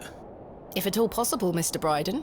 I was invited to Bewley by Mr. Leonard Shoulder, who told me such an excavation would be possible. Leonard Shoulder? Ha! I haven't seen him in years. The last I heard he were on death's door. There's to be no more digging there, lass. Not since it went so badly last time. Tell me about yourself, Mr. Bryden. I live here with my wife, and I might be long in tooth, but I can still run this farm without too much help. Was there a previous excavation of Hob's Barrow? Aye. My brother dug it up. Must have been, 25 years ago. You see, whatever he found inside, well, it drove him mad. Oh? Aye. I moved back here to look after him. Poor bastard hanged himself not long after. I'm sorry, Mr. Bryden. That's terrible. Aye. Time passes, but it were an awful thing. What did your brother find? Samuel. Samuel were his name. Sorry, what did Samuel find in the barrow? I don't know. But something went wrong. Afterward, he could barely speak. You couldn't make out a word, like. That must have been hard. He lost a hand in that excavation too, you know. Goodness me, how? I try hard not to speculate on what might have happened, lass. I'd see him disappear into that barrow, dragging timber in with him. You'd hear him hammering away for hours. I offered him help, but he'd have none of it. Soon enough, he blocked the entrance off. To look at it now, you'd never know the thing we dug up. The land has reclaimed it. Who else was involved in the excavation? 2 others, I believe. Outsiders, perhaps. I can't say for sure. I think they left town pretty swiftly afterwards. I lived in Bakewell at the time. I only moved back here to look after Samuel. I took over the farm when he passed away. I see. What can you tell me about your farm? Samuel's fair to side. We're a fortunate family. The soil is fertile here. Crops grow without too much trouble. All the other farmers round here raise livestock, even Lord Panswick. We grow feed for him. Most fortunate, Mr. Bryden. Is your wife home? She's out in fields, lass, pulling weeds. The curse of such fertile soil. 40 years we've been married. I couldn't do it without her, you see. How splendid. Aye, my wife is a fine woman. Are you married, lass? No. I've had my fair share of proposals, Mr. Bryden, but that's not the life for me. Marriage is an important institution. You'll find a man one day. I manage rather well without one, Mr. Bryden. You haven't seen Mr. Shoulder for some time? I hear about him now and then, but it must be a good few years since I set eyes on him. He hasn't been here to visit Hob's Barrow? Not to my knowledge. I heard he's beset by ailments. Don't leave his home often. How odd. I assumed he'd spoken to you about my visit. Not at all. What can you tell me of Lord Panswick? He keeps us going. Most of our crops go to feed his animals. What is he like? Oh, I've hardly laid eyes on him. He sends his workers here to pick up the crops. I see. You say Mr. Shoulder is at death's door. What exactly ails him? I'm unsure. It's just what I've heard. I wouldn't want to speculate on matters that are not my business. Mr. Bryden, may I please have your permission to excavate Hob's Barrow? No. Have you not been listening, lass? Samuel found something in there that's best left to rot. No digging here, lass. I'm afraid I won't take no for an answer, Mr. Bryden. Well, you're going to have to. Perhaps I can at least see Hob's Barrow. I suppose you've come a long way to be here, lass. All the way from London, Mr. Bryden. Have you any proof of all you've told me? You wish to see proof of what, Mr. Bryden? I can't let any Tom, Dick or Harry wander around me fields. What proof have you of your claims? Thanks for your time. Ta-ra now. I've no desire to wander the furrows.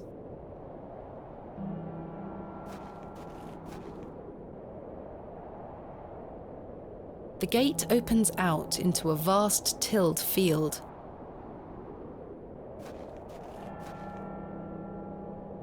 Hello there, sir. Yes? You wish to see proof of what, Mr. Bryden? I can't let any Tom, Dick or Harry wander around me fields. What proof have you of your claims? Thanks for your time. Ta-ra now. Here is proof that Mr. Shoulder invited me to Bewley in order to excavate Hob's Barrow. Leonard making bold promises, I see. Don't make me regret this, but yes, you can have a look at it. Thank you. Any road. Once you've set your eyes on it, you won't be wanting outdo with it. The place gives one a queer feeling. So where can I find it? Through that gate to your left. Just head straight across the top to the field there. After 10 minutes or so, you'll see Barrow, set on a hill ahead. Thank you again, Mr. Bryden. I really do appreciate it.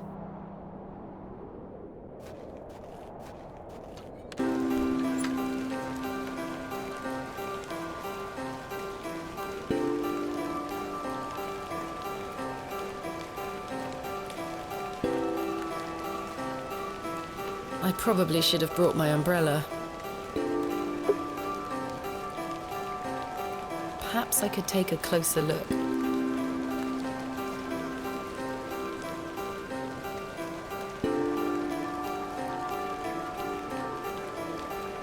AR. I haven't a clue what that could be referring to. Finally, here it is. Hob's Barrow.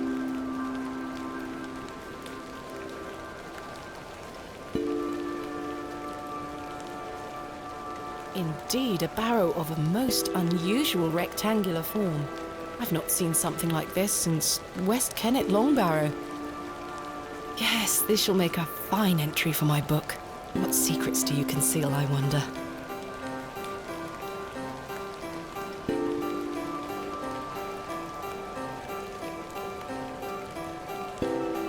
That smell.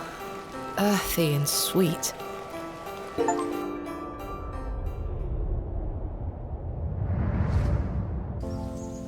Three, 2, 1. You can open your eyes now, Thomasina. Come.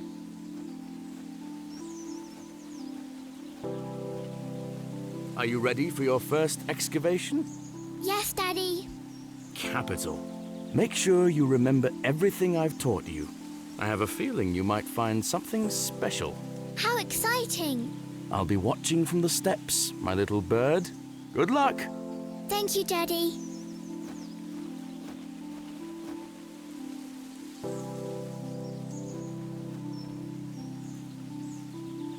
Now I'm ready.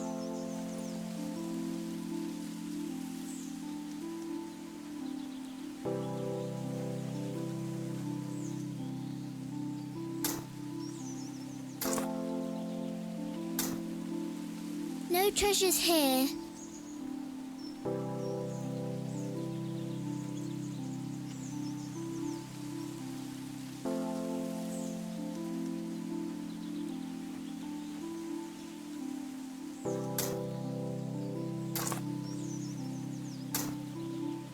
Nothing here.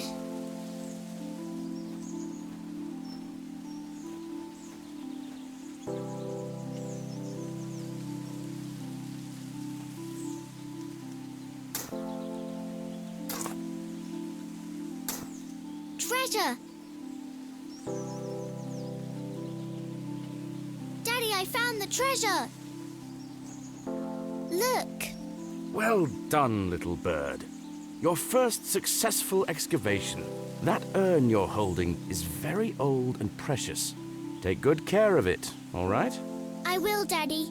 I promise.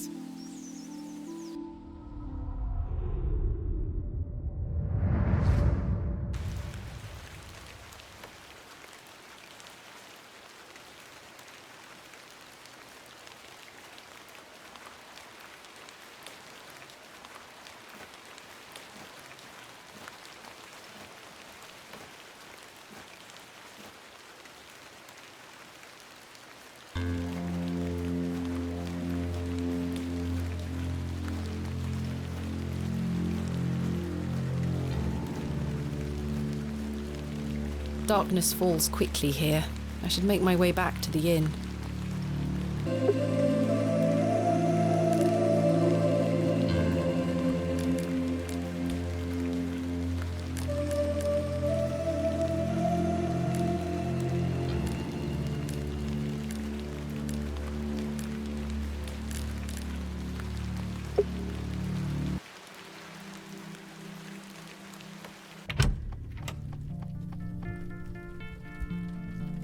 Good evening, Mr. Crozier. Evening. Thanks again for the fossil, lass. 'Tis truly a beauty. You're most welcome. How long have you been collecting fossils? Ever since I were a boy. The moors look a barren place, but there are plenty of fossils to be found in the rock formations. All manner of creatures to uncover. Such a playground for a young lad. What's your favourite piece in your collection? The ammonite you gave me today. The most recent is always the best. Indeed. What about you, lass? Do you collect out? I do. You see, I'm writing a book on the Barrows of England. It shall be called Vestiges of the Antiquities in Rural England. I document all my findings. But what do you collect? Pottery, tools and such. Bones too, no doubt. No, I leave those in place. You've got a morbid heart, lass. Fussing about in old graves like that. We're not dissimilar in that we both take an interest in the remains of the long gone. I suppose you have a point there. How's your book coming along, then? Very well, thank you. Though I'm rather keen to begin my chapter on Hob's Barrow. Thanks for your time. Aye. Speak to you later. Good evening, Miss Bateman. Good evening, Stanley. I found Mr. Shoulder's home, thanks to the help of Father Roach. Wonderful. So you've met our vicar, then? Yes, I did. An interesting character. Indeed. So, did old Leonard apologise for his absence? Not quite. He wasn't home. What is that man playing at? You tell me. My assistant has not arrived as planned. Oh, is everything all right? I'm not entirely sure. Am I to keep a room for him, just in case? If you could hold it for one more night, Mr. Kemp. As you wish. Henry Long can talk, can't he? He's a colourful character. The man drinks like a fish. He certainly does. I've seen him drink this place dry and still be up to tend his garden at sunrise. The man can truly hold his ale. I found Hob's Barrow. Oh, remember what I said, Miss Bateman? There are stories connected to that place. Yes, stories you won't elaborate on, I might add. Don't worry about me, Stanley. I'm quite capable of warding off imagined fiends. I have no doubt, but please leave that place be. I've come this far, there's no turning back now. That's precisely what worries me. Goodbye. See you soon. Good evening, gentlemen. What are you gonna do about him? If he thinks he can take her away from here, he's got another thing coming. I am gonna knock his bloody block off. In fact, I can think of a better punishment. Oi, what do you want, lady? Piss off! You heard the man. Charming.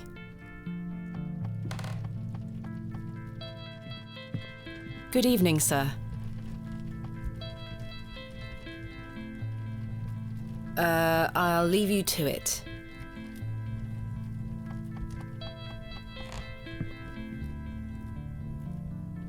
Hello again, Cyril. You're still here? Did Mr. Long convince you of the virtues of Bewley Station?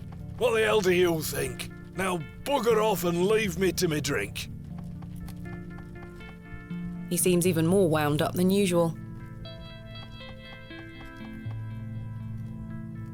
Time for bed.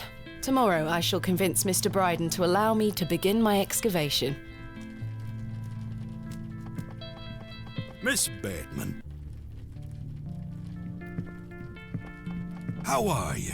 Tired. Gonna buy you a drink?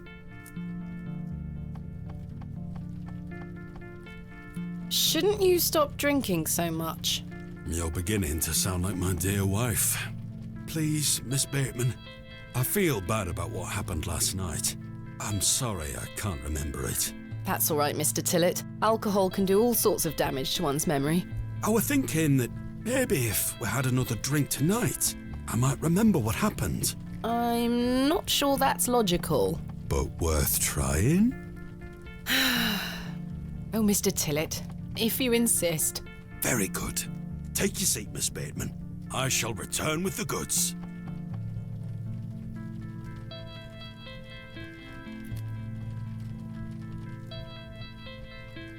To Leonard Shoulder. Wherever he may be. I've been meaning to ask you something. Yes? Why did Leonard Shoulder ask you to dig up Hob's Barrow? Despite his disappearing act the previous evening, not to mention his questionable sobriety, I decided Mr. Tillett was to be my ally. I spoke again of Mr. Shoulder's letter, his proposed excavation, and my status as an antiquarian and barrow digger. He was fascinated and quite excited at the prospect of meeting the soon-to-be author of a real-life book. You must find all manner of riches on your digs. Barrow digging is not all success, Mr. Tillett. Often I'll come across the likeliest of sites steeped in promise. We set to work with shovel and pick and all the other barrow opening paraphernalia you can imagine. Every stone carefully taken down, every shovel full of earth put dutifully through the sieve, and we find nothing. Or you may find a miserable remnant of animal bone or a shard of pottery hardly to be recognised from the peat in which it decayed. Sometimes it's as if some Neolithic humorist prepared an elaborate practical joke for your special benefit.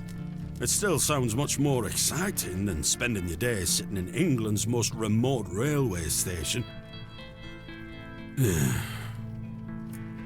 Are you all right, Mr. Tillett? I've had another argument with Agnes. Your wife? Aye. She didn't want me coming to the plough tonight. Truth is, I've been drinking my life away since my mother passed. Oh, that's terrible. I'm sorry for your loss. You're kind, Miss Bateman. Thank you. It's been a year since the old girl left us. She had a horrible end, wasting away, day by day. Consumption got her. She was naught but bones by the end. I can't get the image out of my mind. She were everything to me. I'm so sorry. I apologise for going on, Miss Bateman. It's not appropriate. Don't worry, Mr. Tillett. I appreciate your openness. Used to love going for walks out in the moor, my mother and I, ever since I were a little one. She'd get a tear in her eye as she looked out upon it. She loved this land. I asked Mr. Crozier to build a bench, which we've erected at her favourite lookout spot on the moors. Margaret's Lookout, we called it. Aye. That's a beautiful tribute. Aye. If you take a seat there, do keep her in your thoughts, won't you? Of course, Mr. Tillett. I can relate in some manner. My father had an accident when I was very young. He's still alive, but he can neither move nor speak. He spends his entire life bedbound and incapable of communicating or looking after himself in any way. How dreadful. He was a barrow digger himself, an antiquarian of some renown. He taught me so much, even though I was so young. I think writing this book is my way of carrying on his work. It helps me reclaim those earlier memories of him, and I visit him often to tell him all about my excavations. Can he hear you? I've no idea. The doctors aren't sure. I'd do anything to make him better, Mr. Tillett. I'd do anything to bring him back to the man he was. I am in a state of suspended mourning for a man caught between life and death. Dreadful. Just dreadful. We all have our weaknesses. Mine just happens to be my father. And what of your mother? A cold woman. We haven't talked in quite some time. I think she blamed me for my father's accident somehow. You were but a child. Indeed. She thus saw it fit that a governess should raise me as she spent her life grieving for my father. Well then, I propose a toast. A toast to what? A shared sense of loss. I'll toast to that, Arthur. Now then, enough of this wallowing. Let us be merry. Another round. I really shouldn't. But I did. and another after that, and another. The frustrations of my visit to Bewley slipped away with each swill of Stanley's finest ale. We had great fun that night, Mr. Tillett and I. I treasure the memory. Go on then. Let's hear those pipes. Mustn't. Sing the song. You're incorrigible. Please. You'll make a sad man happy. Oh, all right then.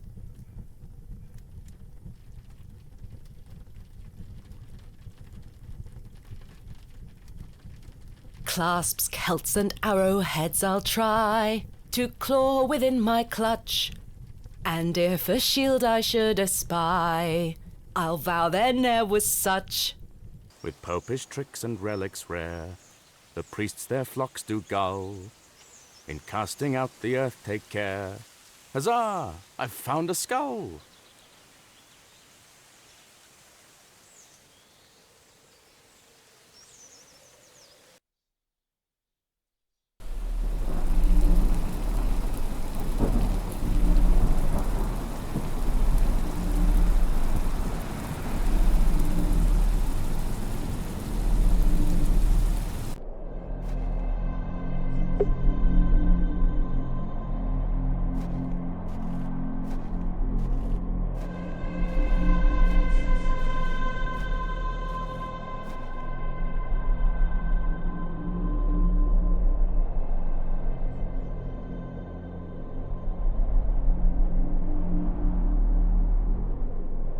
Hello, Thomasina.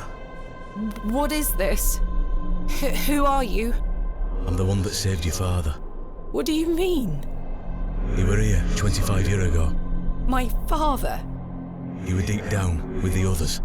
You were there when something went wrong. I dragged him out. Impossible.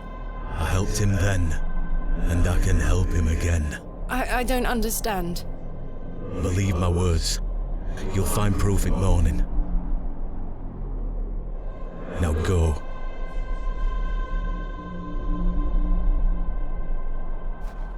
One more thing. This is not a dream.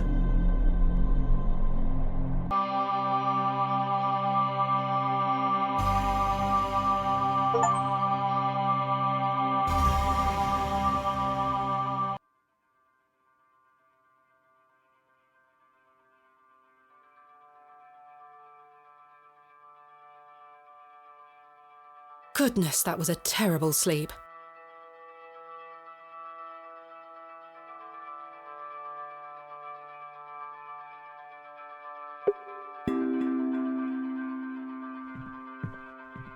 What's this?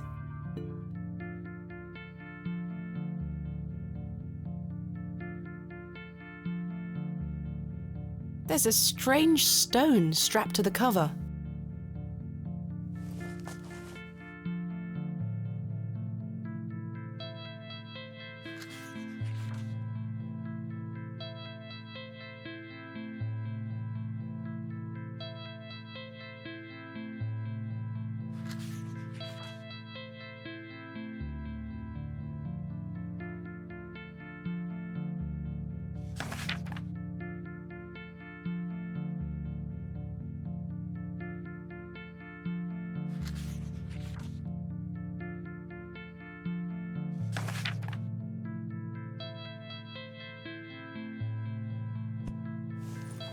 It appears to be a journal, full of hogwash.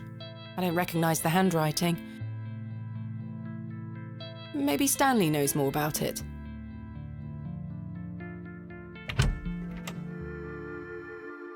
Good morning. How's your head, Miss Bateman? That were quite the tune you treated us to last night. To be honest, Stanley, I felt better. I take it you slid this journal under my door? I beg your pardon? The journal, Stanley. I certainly did no such thing. Nor could have anyone else. You're the only guest staying here. What's the meaning of all this? Do you propose that it manifested itself out of thin air? Well,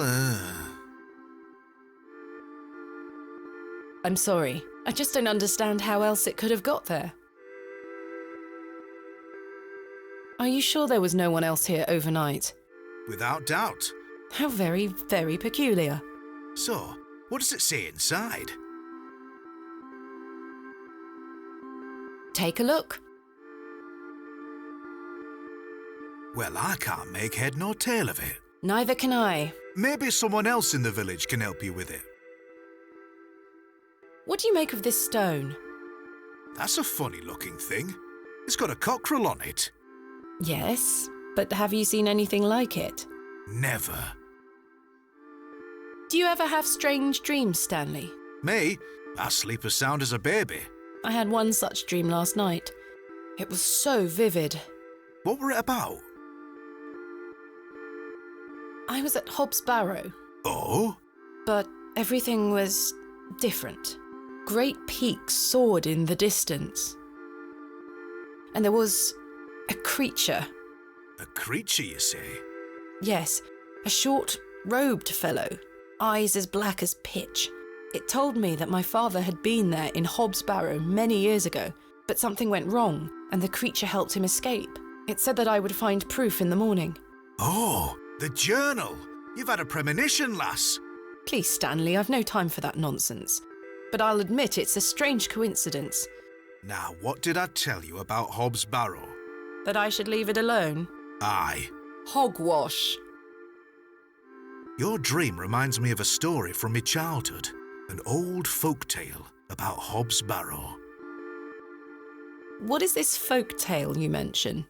Well, when I were a wee boy, there were talk of a goblin.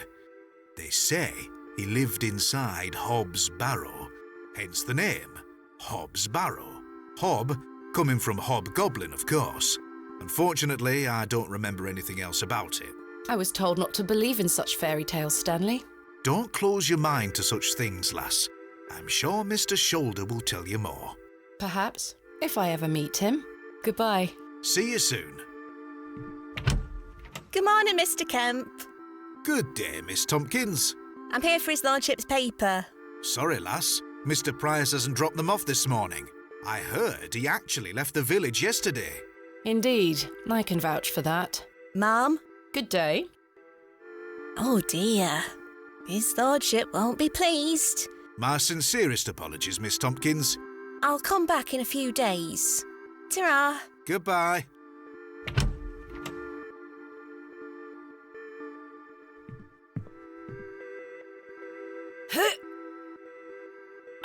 Goodness me, I can't budge it. Be careful, Miss Bateman. You'll cut yourself. I spent all morning trying to get that bloody thing out. I shall be having words with that scoundrel next time he shows his face.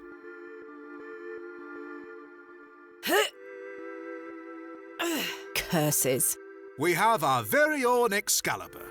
It's all yours if you can pull it out, King Arthur.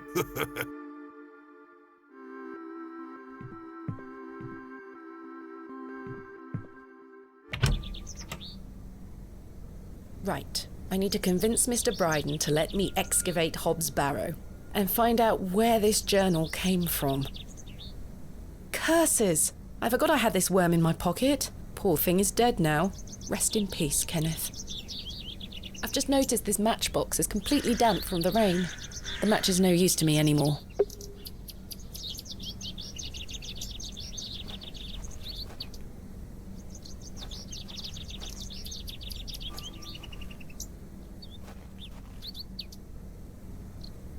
Good morning, Father Roach.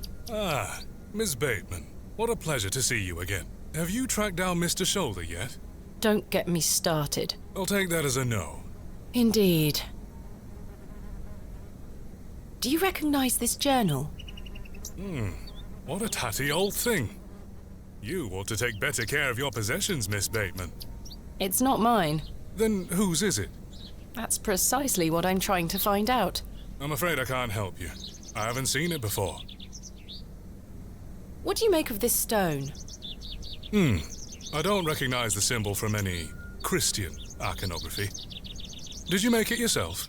No, never mind. What brings you to the square today? I'm meeting a couple of young congregation members to go over some scripture. You're welcome to join us. Thank you, Father Roach, but I have quite a busy day ahead of me. We will be at St. Edmund's, should you wish to join us later. What do you know of Lord Panswick? Oh, yes. A rather important fellow around here. His vast land holdings give many a steady employment. I hear he is renovating an old chapel on his land. Aye, I've heard such reports. He believes this to be a godless land. Something I wholeheartedly disagree with. To which god his chapel will be dedicated to remains a matter of concern. Why do you say that? Oh, my apologies. Don't listen to my oafish conjecture. Let us move on. Thanks for your time. Lord be with you.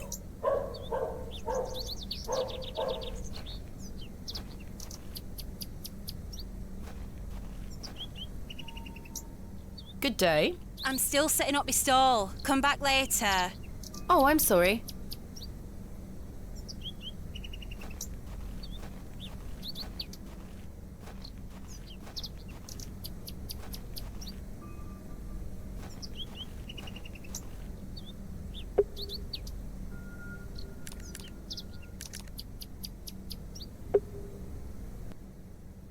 Thomasina!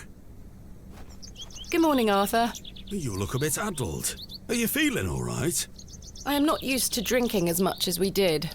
Aye, my head is pounding. To tell you the truth, Arthur, I've had a somewhat puzzling morning. Oh? Someone slipped this journal under the door of my room. Whose journal is it? I have no idea. The text refers to some sort of excavation. Stanley must be playing tricks on you. He swore his innocence. I thought perhaps you might have done it? No, it wasn't me. That's for certain. Somehow I have a clear memory of last night. I wonder who left me this journal then. Mind if I take a closer look? Please, go ahead.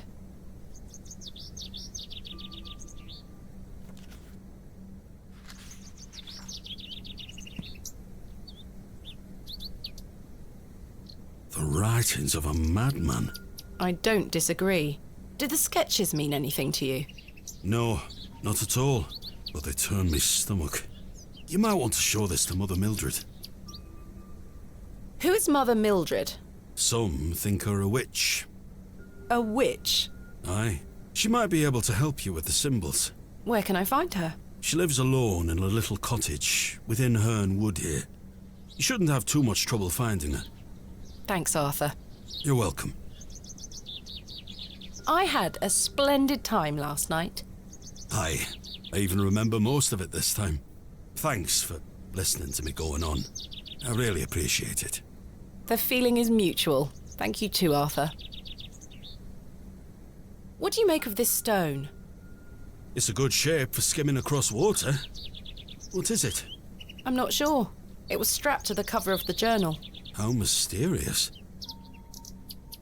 Shouldn't you be manning the station? The line is down. Track damage between Bewley and Bakewell. No trains for a day or more. Does that mean I'm stranded here? For the time being, Thomasina. Capital. Why do people think Mother Mildred is a witch? Just because a woman lives alone in the woods doesn't mean she flies about on a broomstick. There's more to it than that. They say she lays with demons. Who are they? Oh, you know, local folk. Hogwash. Some also go to her for potions and spells. Spells? Come now, Arthur. Truth be told, she's a nice old lady. I sometimes see her foraging in the brambles around here. Will she burn at the stake sometime soon? You might think us backward in Bewley, Thomasina, but we're not that backward. Sorry, Arthur. I only meant to tease. Goodbye. Ta-ra!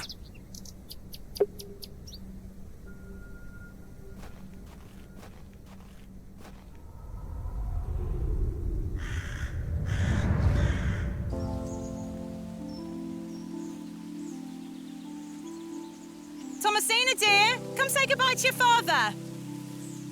Come on now, don't make him wait. I don't want to. Aren't you going to miss me? I hate you, Daddy. Those are strong words for such a little lady. I want to come with you. We've been through this, little bird. You can't come with me this time. But we'll go to Seaborough next month. I promise. Oh, what a dig that shall be. I hate you. Well, I love you. See you soon, little bird.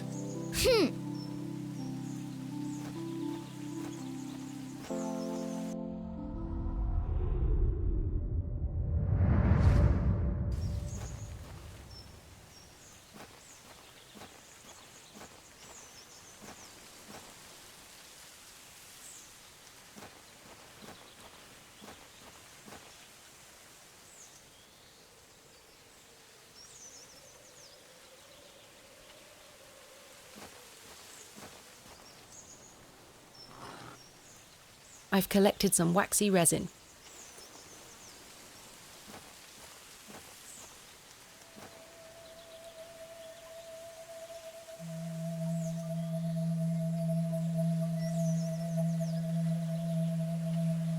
Please, forgive my intrusion. Are you Mother Mildred? Some call me that. I prefer Mildred Walker, given as that's my name. Apologies. Thomasina Bateman. I think we met at Bewley Station. I take it Panswick's men have cleared off. Good riddance. Those ruffians would cut their own noses off if he asked them to. How's your sightseeing going then? Save your words, young lady. I know you're no sightseer, and I know exactly why you're in Bewley. You won't get far by lying to me again. I'm sorry, I recognised you the moment I laid eyes on you at the station. I beg your pardon? Oh, yeah, it's quite a striking family resemblance. You have your father's eyes, Miss Bateman. You knew my father? Such piercing blue eyes he had. What a handsome young man. William. He was here, in Bewley. Oh, yes. A long time ago, mind. 25 years by my reckoning. But I'll never forget those eyes. Why was my father in Bewley? You were helping Samuel Bryden excavate Hob's Barrow. You must be jesting. Do I look like I'm jesting? How did you come to meet my father? One might say I have a reputation in these parts. Folks from all around come to me for help with their ailments. Hernwood is abundant with flora that, if mixed correctly, will cure almost any ill. Your father must have caught wind of this, as one day he came to me, asking for a cure. A cure for what? Your mother was with child, and she was suffering the most terrible nausea. Adam. I made something to help her. The journal. This was entered in the journal. It belongs to my father. What journal? Take a look at this. A passage recalls meeting a local wise woman to seek a tincture for his beloved's nausea gravidarum. Aye, that's me. I made the tincture for him. This is incredible. You don't recognise your own father's handwriting? It's been so many years since I've seen it. What do you make of this stone? I-A-W. I haven't a clue. Perhaps it's an old folk trinket, or a talisman of some kind. The moors are steeped in folklore. What can you tell me about the excavation? Well, not much. I only met your father twice. The last time he asked me if I knew anything about binding magic. Binding magic? He said he needed it for the excavation. Hogwash. My father is a man of logic and reason. Why would he be asking about such nonsense? Perhaps you don't know him as well as you think you do. Anyway, I know nothing of magic and told him so. He seemed disappointed. I never saw him again, but I understand the excavation went ahead. Samuel Bryden hanged himself not long after. Reason enough for you to stay well clear of that place. You never saw my father again after the excavation? No, I always assumed he just went home. Who excavated Hob's Barrow alongside Samuel Bryden and my father? From memory, it were just the two of them. What do you think my father meant by binding magic? I've no idea. He didn't explain more, and I didn't wish to pry. This just doesn't sound like my father at all. You'll have to ask him yourself. I'm afraid my father has been incapacitated since I was a child. He cannot speak nor move. Terrible. Oh, I'm sorry. You said that the flora here could cure almost any ill. Almost, my dear. But your father's affliction sounds beyond my abilities. The landlord of the Plough and Furrow told me about a folk tale associated with Hob's Barrow. So are you familiar with it? No doubt there is such a tale. Name any beastie you can think of, and someone round here will have a story about it. My thoughts precisely. Charles? Is that so? Well, you'd best ask him about it. He knows more than I do. Can you tell me anything about Leonard Shoulder? I know of him, as is the nature of such a small town. I also know he invited you here. Little escapes you, Miss Walker. So they say. My path rarely crosses with his. Let's put it that way. But he's a nice enough fellow. I see. Do you know Lord Panswick? I know his labourers make a mess of these woods, the brutes. The man himself hasn't graced me with his presence. You've never met him? Not since he were a wee lad. A maid brought him to me with a sore stomach. It were all the rich food they were feeding him, nowt more. Thank you for your help, Miss Walker.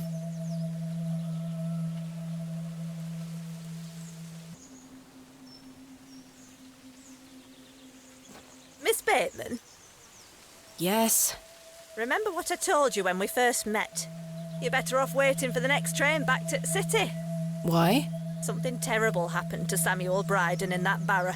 Whatever they found down there, I'd wager it got to your father too. Tell me you won't disturb Hob's Barrow. I can't make that promise, Mildred. Can't say I didn't warn you. There is something unnatural about that place. We must seek to understand the world by rational means, Miss Walker. One cannot abandon reason.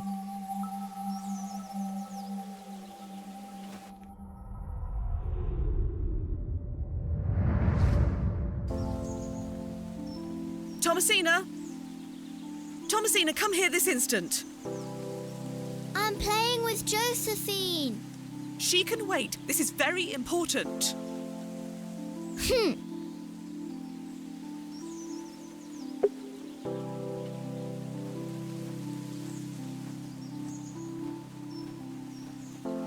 What is it, Mummy? It's your father. Daddy's home? No, my dear. I must go to Bakewell with haste. Miss Bowes will look after you whilst I'm gone. Is that clear? Where's Daddy? He's had an accident. What happened? He's come off his horse. Silly Daddy. Will he be all right? Of course he will be fine. Your father is as strong as an ox. But I need to go collect him, all right? Can't I come too? No, dear. Miss Bowes will look after you. But I want to come. Go pick up your dolls, then come inside, all right? Yes, Mummy.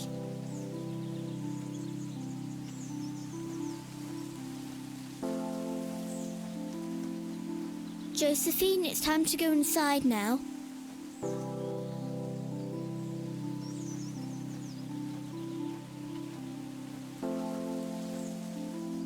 Where did Mummy go?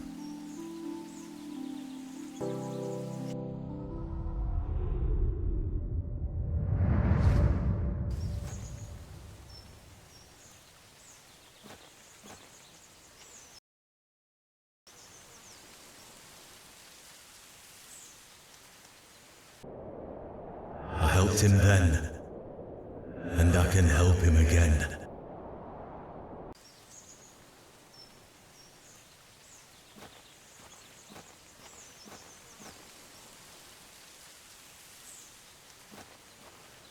Arthur, you won't believe it.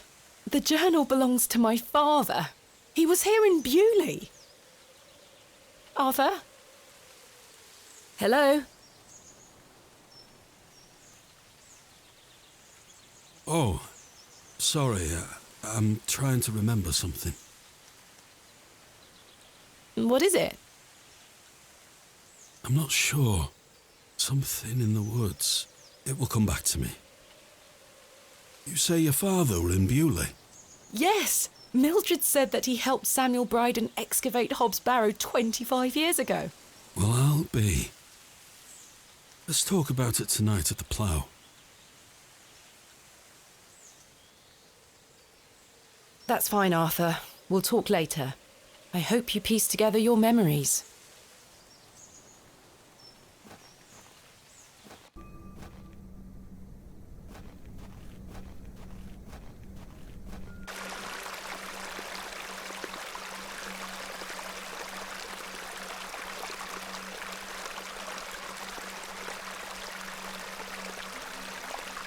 Hello, dear.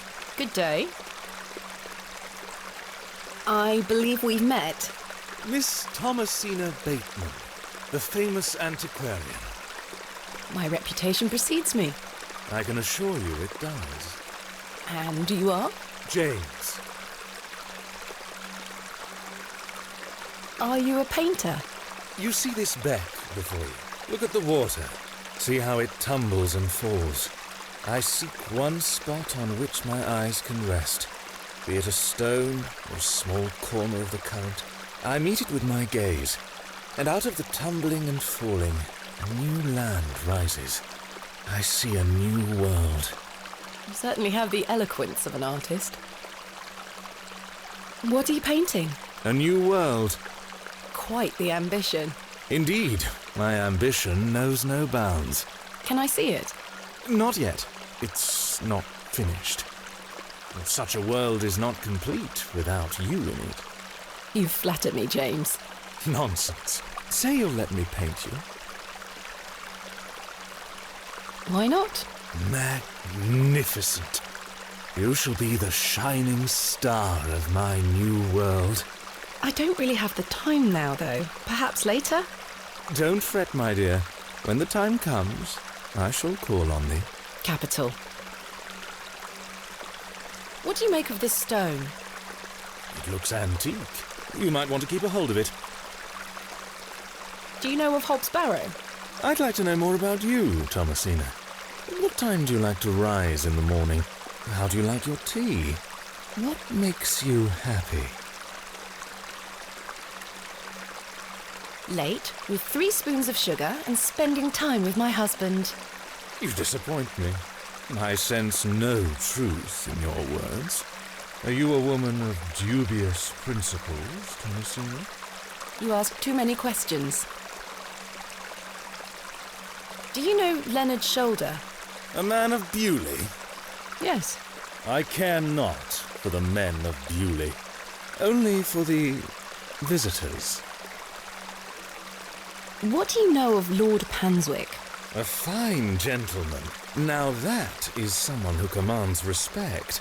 Do you know him personally? No, I don't think anyone can really claim that. But what a tiring subject. Shall we discuss something a little more exciting? Goodbye. See you soon, my dear.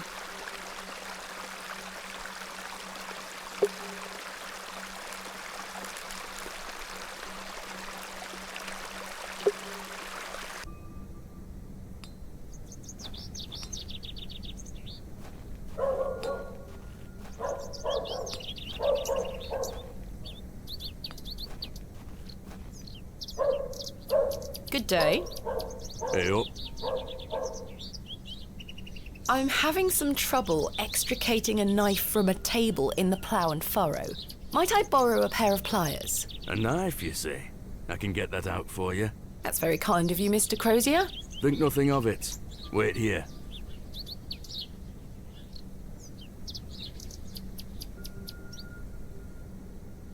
That were a struggle. Here you are. Thank you so much. Look at this, Mr. Crozier. It's my father's journal. Oh, aye? Why are you showing me? Did you slip it under my door last night? Ha! Have you gone daft? Why would I have your father's journal? Never mind. Did the sketches inside mean anything to you? Looks like a load of rubbish to me. I found out my father visited Bewley 25 years ago. William Bateman, perhaps you remember him? I would have been just a lad. What were you here for? That's what I intend to find out. What do you make of this stone? Don't look like out to me. Are you familiar with any local folklore? Oh, aye. The old cobbler used to tell me some right stories. Swore he sold a pair of boots to a goblin when he were a young man. A goblin, you say? I take it this cobbler was a regular at the Plough and Furrow? Never drank a day in his life. Sober as a judge. Have you been to the Devil's Toe? Yes, I'm familiar with the cairn. Some say they've seen the goblin's daughter there, playing her fiddle. Can't say I've seen her myself, mind. Do you know any other stories about this goblin? I don't have the time to be standing here gossiping about old wives' tales. Apologies. Thanks for your time. Aye. Speak to you later.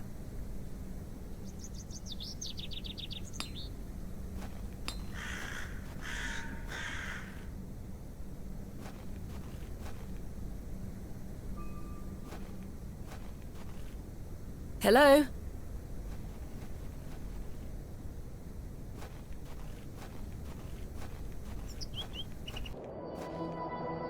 Excuse me, sir. Yes? Did you see a young girl with blonde hair pass by here? No, lass. Here you are. Are you Thomasina Bateman?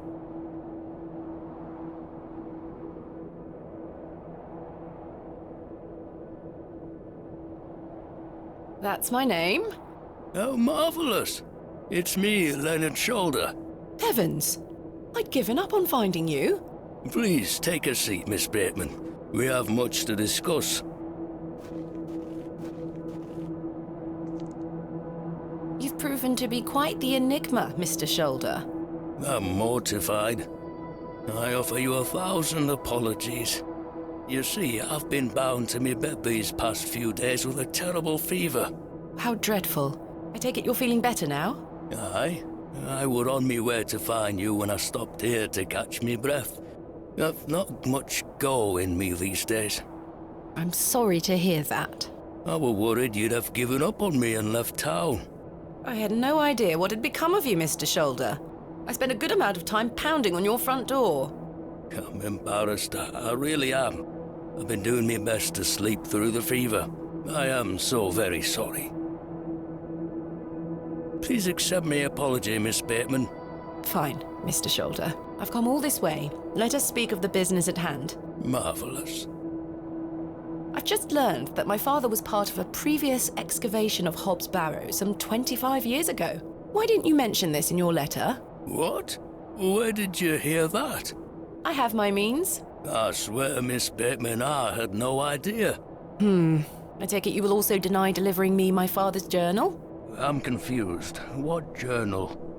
My father's journal was slipped under my door at the Plough and Furrow. It wasn't you who did this. I've been bound to me bed, lass. What an extraordinary coincidence. You are following in your father's footsteps. It would seem so, Mr. Shoulder. Why did you invite me to excavate Hob's Barrow? I've always been curious about the colourful folklore surrounding the place. My father told me all sorts of stories about it when I were a wee fellow. Stories that some folk around here take a little too seriously, especially after those lads entered the Barrow a while back. How did you know about me? I saw your interview in the Bakewell Times. A young lady travelling about the land, digging up barrows. Perfect for the job. I've managed to find Hob's Barrow, but Mr. Bryden is yet to give me permission to excavate. Is that so? Keep trying. He'll relent eventually. Perhaps you could have a word with him. Oh, no. A lovely young lass such as yourself has a better chance of changing his mind than a shaky old goat like me. You told me in your letter there would be no issue gaining access to the Barrow. I didn't foresee any when I wrote to you. I'm sorry this has been more complicated than anticipated. Don't give up yet, Miss Bateman. Keep trying with Mr. Bryden. Did you know my father? I don't believe so. What's his name? William Bateman. He was in Bewley for at least a few days, from my understanding. I'm sorry, lass. The name doesn't ring a bell. Are you sure you had no idea of my father's involvement in the previous excavation? I'm quite sure. A most fascinating coincidence, but nothing more than that. I'm starting to wonder if it's more than mere coincidence, Mr. Shoulder. Miss Bateman, I did not take you for a credulous individual. I'm none of the sort. But why do you wish to excavate the barrow? I want to see what those lads found in there. My curiosity has grown over the years, and now it is time for the mystery to be solved. I must say I am rather eager to find out what's in there myself. What can you tell me about the previous excavation of Hob's Barrow? Oh, it were 25 years ago, or thereabout. Back then, Bewley were undergoing a period of great strife. Samuel Bryden hadn't harvested a single crop for 2 seasons. Even Hernwood was sick. Berries went to rot almost as quickly as they grew. Folks started to believe the ground were blighted. Disease spread through the livestock too. People were going hungry, a panic set in. That sounds terrible. Aye, but I managed to keep myself fed. These things happen in nature, but the blame for it all fell on Hob's Barrow. It were long said that a goblin made his home there.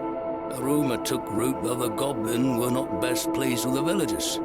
In revenge for some unperceived slight, the goblin placed a curse on the soil itself. The villagers believed that ridding the barrow of its lodger would put an end to it all. Hogwash. My father would have paid no heed to such tales. Whether it were his intent to join the excavation when coming here, I do not know. But whatever it were that Samuel Bryden and those lads did inside that barrow, people say it did the trick. The crops started to grow back, and health returned to the livestock. Bewley were no longer in the grip of dark forces. You must understand, folk here are a superstitious lot. They don't want you disturbing whatever it were those lads did. As far as the villagers are concerned, the problem were fixed. The thought of another excavation must be conjuring panic that you'll undo whatever it were they did. This does explain a lot. And it's also why I'd venture nobody around here wants you to touch the place. Except for you. I want to know what's there. Surely you don't believe these tales of goblins and curses to be true? Not at all. However, I suspect those lads did find something in the barrow. But did it have any connection to failing crops and dying livestock? No. I can assure you there's nothing to fear. Coincidence reigns supreme. So what do you think they found? That is for us to discover, Miss Bateman. Who was the third man who joined my father and Mr. Bryden on the excavation? I'm afraid I don't know. Although I'd heard about the excavation and I were intrigued by it, I mostly stayed at home during that time. The atmosphere in the village was rather too tense for my liking. And besides, the excavation were undertaken with an air of mystery about it. Tell me more of this folklore you mention. It is said that Hob's Barrow is home to a goblin. Everyone in Bewley has some version or another of this story. But the version my father told me as a child described the barrow as a thin place. The goblin were deemed to be the guardian of this so-called thin place. Tell me more about this goblin. Some said he were a mischievous little mite, snatching newborn lambs and smashing windows with pebbles. Others said he were friendly, there to lend a helping hand in times of strife. The latter of which makes it all the more surprising as to why the previous excavation took place. My father's stories put the goblin in the mischievous category. Saxnot, he called the creature. I recall one such anecdote, that Saxnot entered Bewley and ordered a pair of boots to be made by the cobbler. However, when collecting them, he insisted on paying for them with a bag of sow's teeth. The cobbler was so scared of angering the goblin that he accepted. A colourful tale indeed, Mr. Shoulder.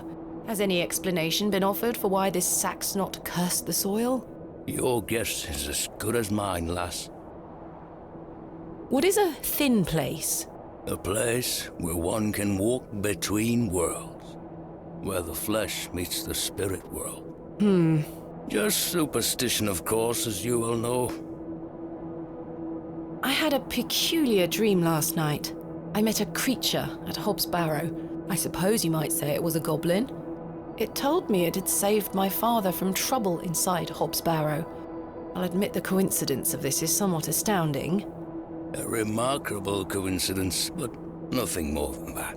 But there is still one thing that puzzles me. The goblin told me proof of its claims would await me in the morning.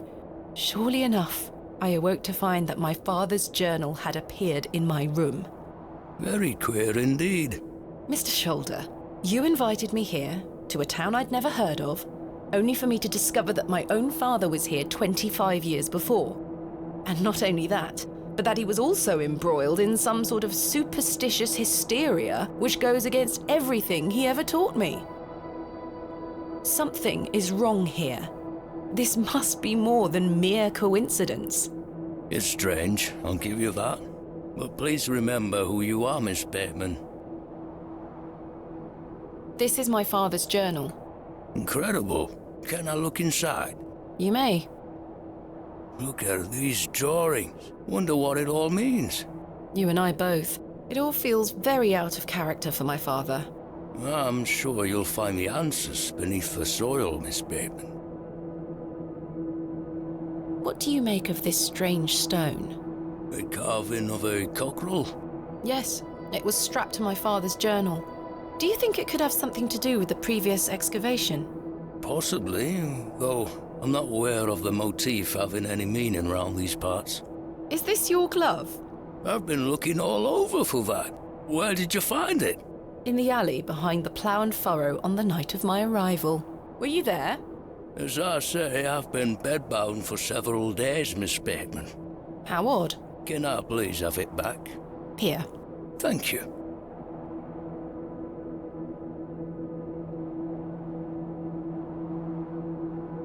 We're peas of the same pod, Miss Bateman. I knew you wouldn't be frightened by a few old stories. It will be interesting to see what those lads found in there. Certainly. Thank you so very much for responding to my letter and for coming here. We have some great discoveries to make, you and I. I sincerely hope so. And a chance to follow in your father's footsteps. Right, time for me to shift these old bones. I'm to take me a spot of the plough and furrow. I'll be there all night should you need me assistance. Thank you, Mr. Shoulder. I'm sorry again for giving you the runaround. I promise I am not beyond redemption. I won't let you down again. See you soon. I was starting to wonder if Mr. Shoulder even existed.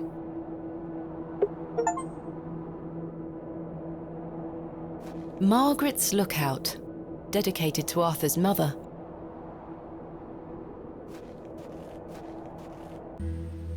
The day was starting to test me. The word coincidence felt insufficient to explain what was happening. It was after that first conversation with Leonard Shoulder that I started entertaining thoughts of a truly irrational nature. What if my dream wasn't just a dream?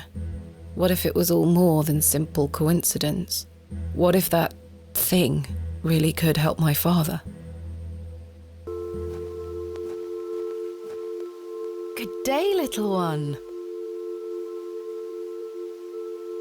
Hello? What's this? A fiddle bow? There's no string.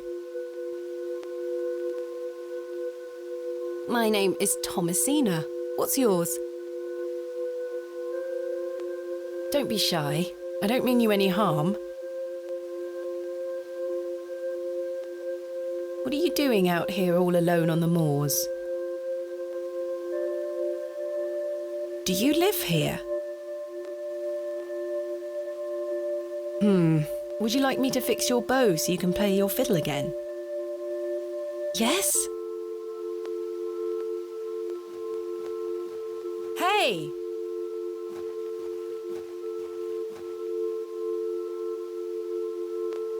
Most peculiar. Perhaps I can mend the bow for her. If memories of my childhood violin lessons serve me right, bowstring is made from animal hair, coated in a waxy resin.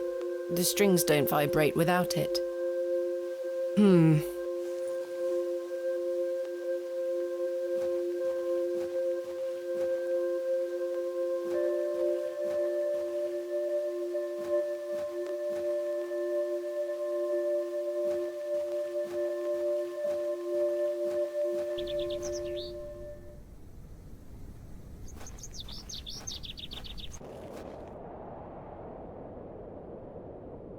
Hello, Wally. Go away!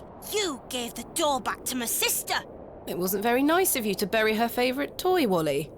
I gave it to the fair folk, and you stole it back from them. You don't really believe in fairies, do you? You're old enough to know better. They're real, and thanks to you, I'm cursed. There's no such thing as curses either, Wally. Go away!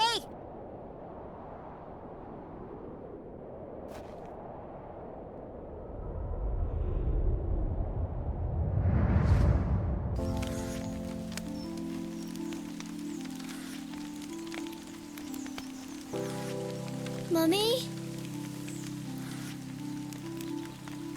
Get away from the fire, Thomasina. What are you burning? Nothing. Just waste. Now go inside.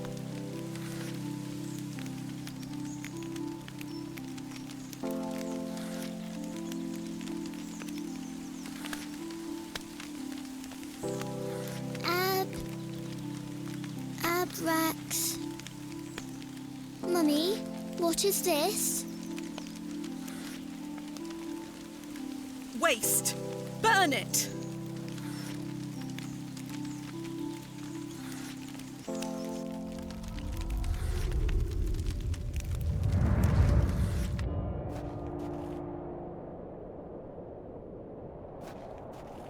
Good day, Mr. Bryden. Miss? I'll stop you there. I know what you're going to ask. No, I haven't changed my mind. There'll be no digging here, lass. Mr. Bryden, allow me to explain. There has been an astonishing development this morning. Yes? My father was with your brother during the excavation. Oh. Yes. Can you believe it? I had no idea he had been here. The answer's still no, lass. I saw what happened to poor Samuel. I won't risk the same happening to anyone else. But... That's enough now. You can feast your eyes on that hovel to your heart's content, but there'll be no digging.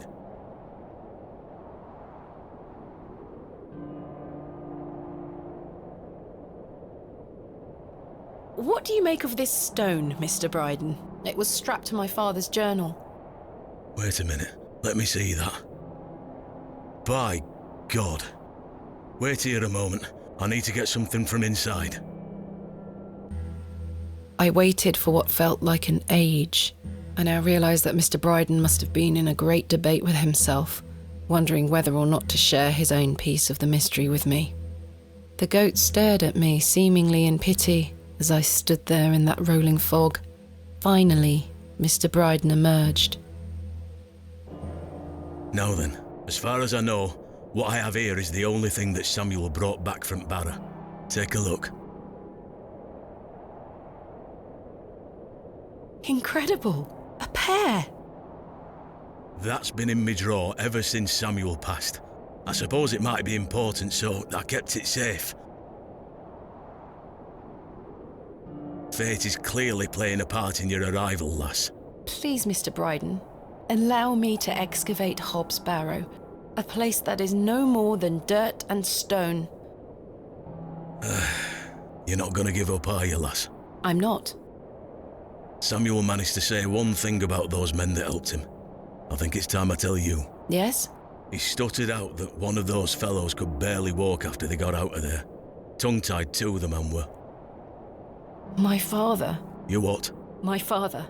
He had an accident around 25 years ago that left him bedbound and unable to talk. Aye, could be him. My mother told me it happened in a horse-riding accident. Samuel boarded up that barrow for a reason. Something unnatural occurred, I know it. Mr. Bryden, we must rely on our rational faculties to explain any... promise me you'll be careful. Any sign of trouble, leave without hesitation, and we board that accursed place up again. Understood? Wait, you're giving me permission to excavate? Aye. Against me better judgment. I don't have the energy to stop you, lass. Thank you so much. I am grateful. Don't make me regret my decision. Take Samuel's stone. Are you sure? Aye. Give it back to me when you're finished, though. I promise. Thank you. I'll be sure to show you my discoveries, Mr. Bryden. I'd rather you don't. Now then, I've got things to get on with. I don't suppose you can spare any labour to help me with the dig? Don't push your luck, lass. Market's on today. Plenty of able-bodied men about. Ta-ra now. And like that, I finally had permission to excavate Hob's Barrow. As exciting as that was, I was distracted by what Mr. Bryden said of his brother's associate. There was no doubt in my mind that father was the stricken man he spoke of. You told me he was crippled after coming off his horse. Why did you lie to me? To protect me? To stop me from following in his footsteps? You failed. And so did Charles Bryden. He should have said no. He should have never given me that stone.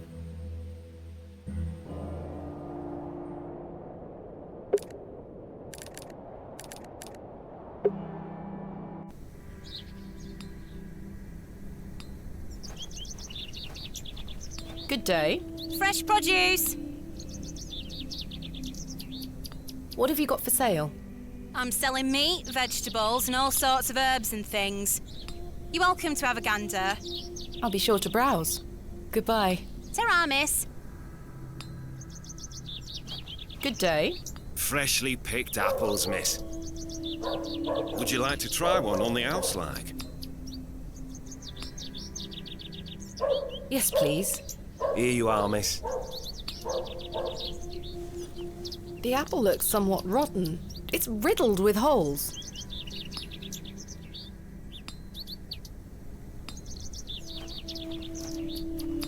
Can I interest you in a pie? Finest mutton in all the county. 2p each. No, thank you. You're missing out. Mutton pies! Hello, Miss Tompkins. Hello. We weren't introduced earlier. My name is Thomasina. Ma'am? How do you fare, Miss Tompkins? I'm waiting for Mr. Ambrose. Have you seen him? Who's that? The milkman. Miss Fenchurch will be ever so cross if I've no milk for his lordship. I'm afraid I haven't seen him. You are in the employ of Lord Panswick? Aye. He employs Arthur Bewley in one way or another. I'm in need of some help for my excavation. Do you think his lordship could lend me some of his labourers? Maybe. Might you introduce me to him? Sorry, ma'am, but his lordship doesn't take visitors. Any road, I must wait here for Mr. Ambrose. Miss Fenchurch will be ever so cross if I've no milk for his lordship. If Mr. Ambrose doesn't turn up, and I find you some milk, would you be able to introduce me to Lord Panswick? His lordship really doesn't like visitors, ma'am. I'll take the risk. Miss Fenchurch will be cross with me. But she'll be even crosser if I come back without fresh milk. So, do we have a deal? Aye. Bring me some milk, and I'll take you to his lordship. Thank you. But hopefully Mr. Ambrose will arrive soon. Have you been waiting long for Mr. Ambrose? Aye. He should have been here a good 2 hours ago. He's here every market day, you see. He sells only the freshest milk. Miss Fenchurch swears by it. I hope misfortune hasn't befallen him on his way here. I'm sure he will turn up. Oh, I hope so. Are you familiar with Hob's Barrow? What's that? Never mind. What do you make of these stones? Oh, gives me the creeps. Why? Dunno, just a feeling. Who is Miss Fenchurch? His lordship's housekeeper. I'll let you know if I find some fresh milk. Thank you, ma'am. But tell me if you see Mr. Ambrose, won't you? I will. Good day. Hey up. What do you make of these stones? Don't look like out to me. I met a girl at the Devil's Toe. She gave me this broken fiddle bow. Ha! Well, you've experienced the local folklore firsthand then, lass. Do you have any fresh milk going spare? I'm a blacksmith, not a cattle farmer. Quite. Does the name Saxnot mean anything to you? Never heard of it. What is it?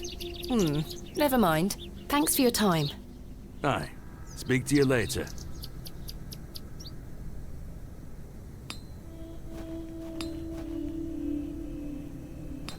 Fresh Scotch eggs!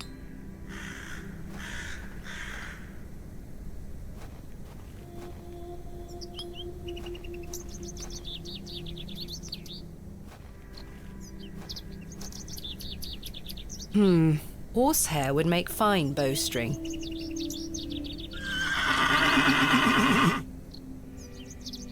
She almost took my head off.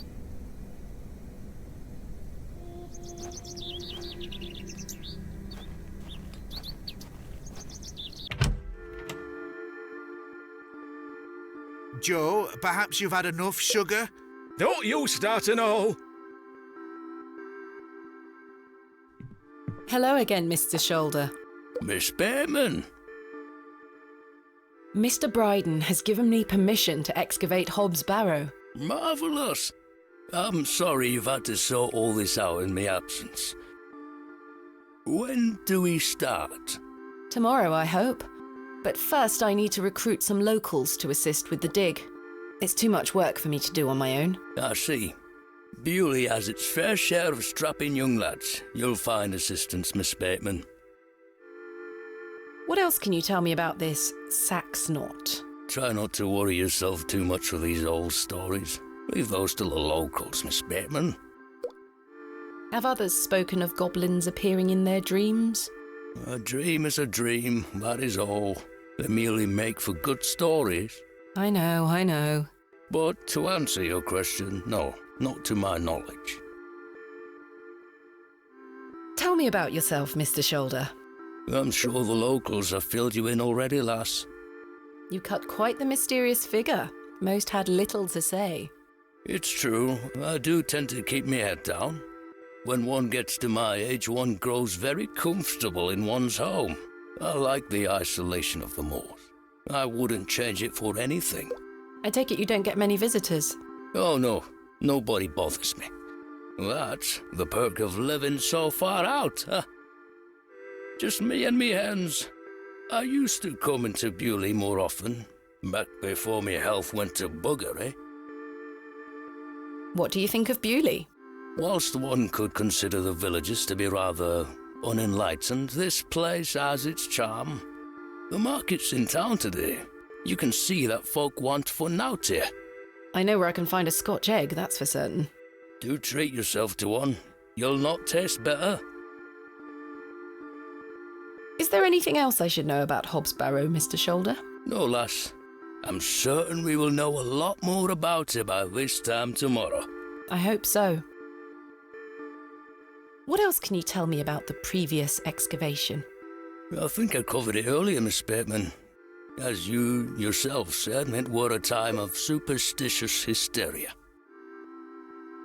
What was it like, living in that period of hysteria? I kept to myself. It didn't really affect me. My hens stayed healthy and their eggs kept me well fed. If one can keep a level head in such situations, one can get by. Indeed. Is there anything else I should be aware of before my own excavation? No other ghouls I should be worried about? Ah, you know the answer to that. The corruption in that soil were all in the minds of men. What do you make of Lord Panswick? His lordship is an important man in Bewley, as I'm sure you have gathered.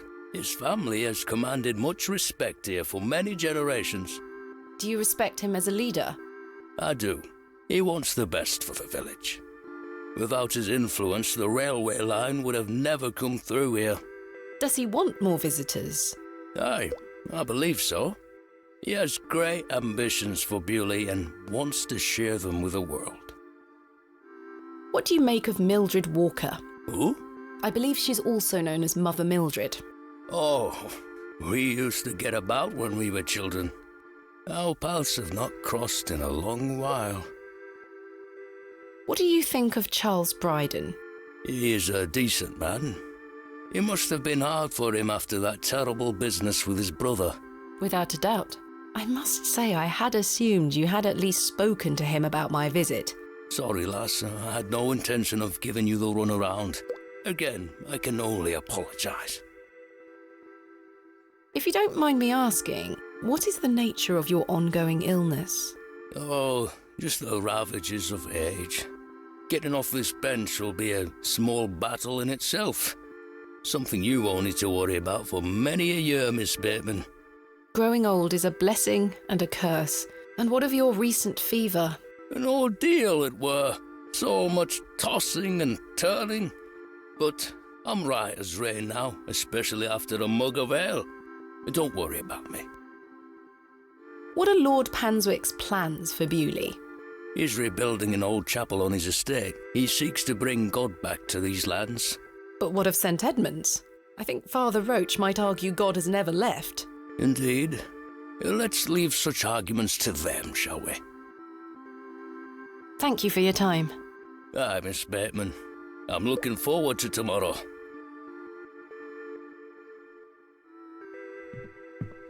Hands off me, sugar!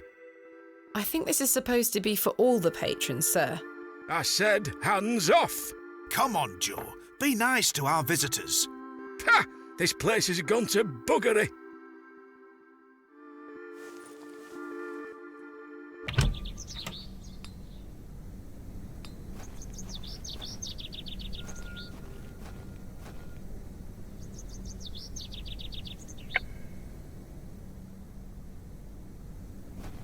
Here, girl. Eat this.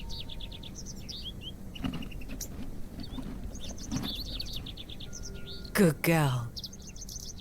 Hopefully that's gained some trust between us.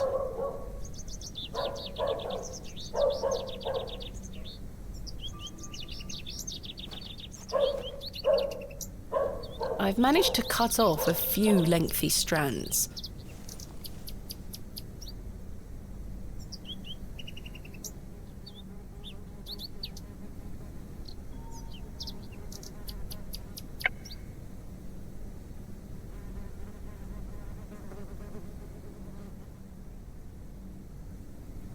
There we are. This should make sufficient bowstring now.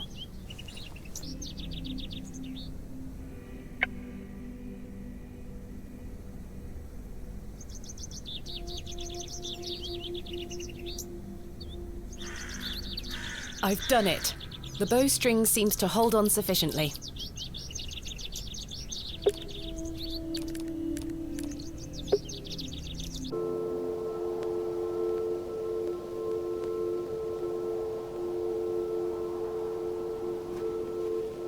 Look what I have for you.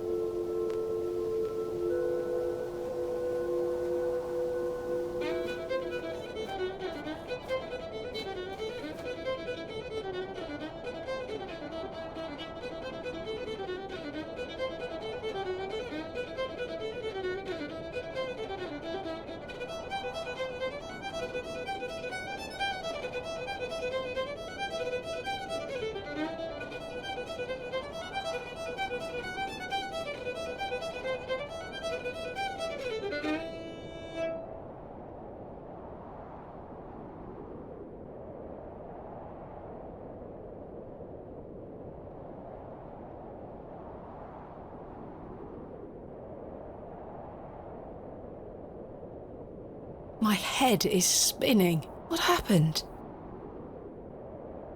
Hello? Where did she go?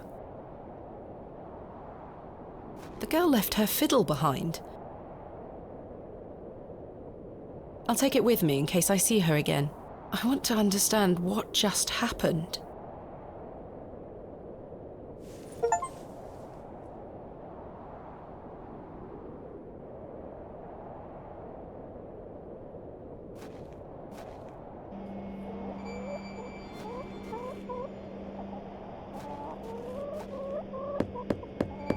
Mr. Shoulder told me he'd be at the Plough and Furrow.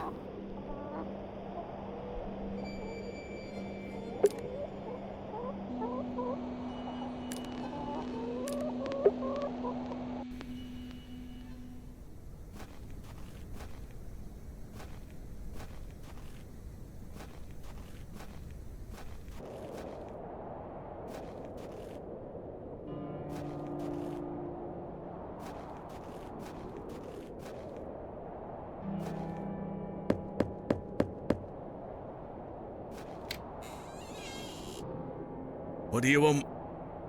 Do you have any fresh milk going spare? If you can get any milk out of old Eunice, you're welcome to it. Eunice? Me goat. Good luck.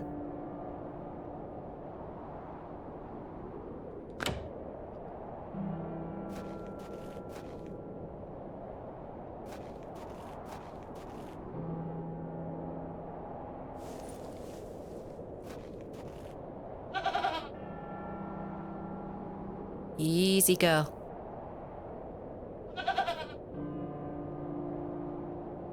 I'm not fond of goats at the best of times, but this one seems particularly disagreeable.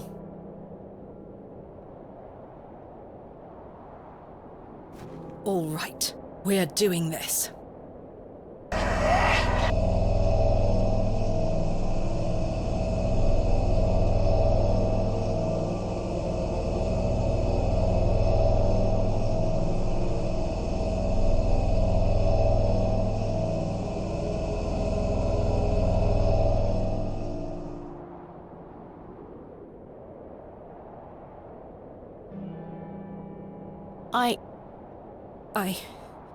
I'm not sure what that was. I don't know what's happening to me. All this superstitious nonsense must be getting to my head.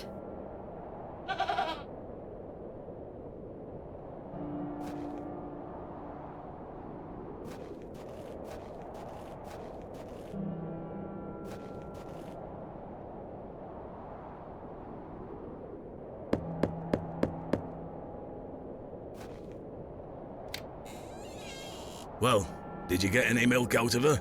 I tried, and failed miserably. She's a temperamental beast. Perhaps you could milk her for me? I'd like to help you, lass, but I've just had a flare-up in me joints. I've worked myself too hard this morning. I couldn't bend down to save myself. Is there anything I can do to help? My wife would say I'm beyond any help, I'm certain of that. But if you know of any remedies for aching joints, please send them my way. I'll see what I can do, Mr. Bryden. I'm going to rest for a while. Ta-ra now.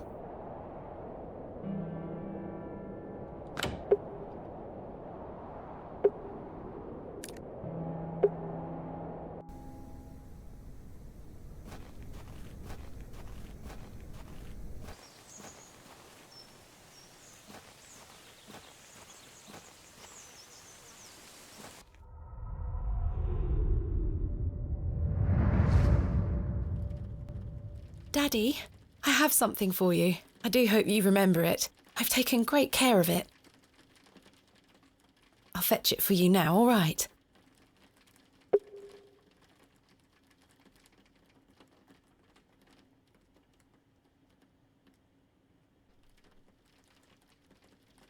Daddy, you must remember this. The day that started it all.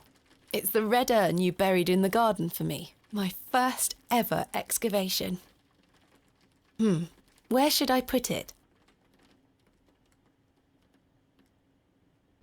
Perfect. It will catch the light from your lamp so nicely. There.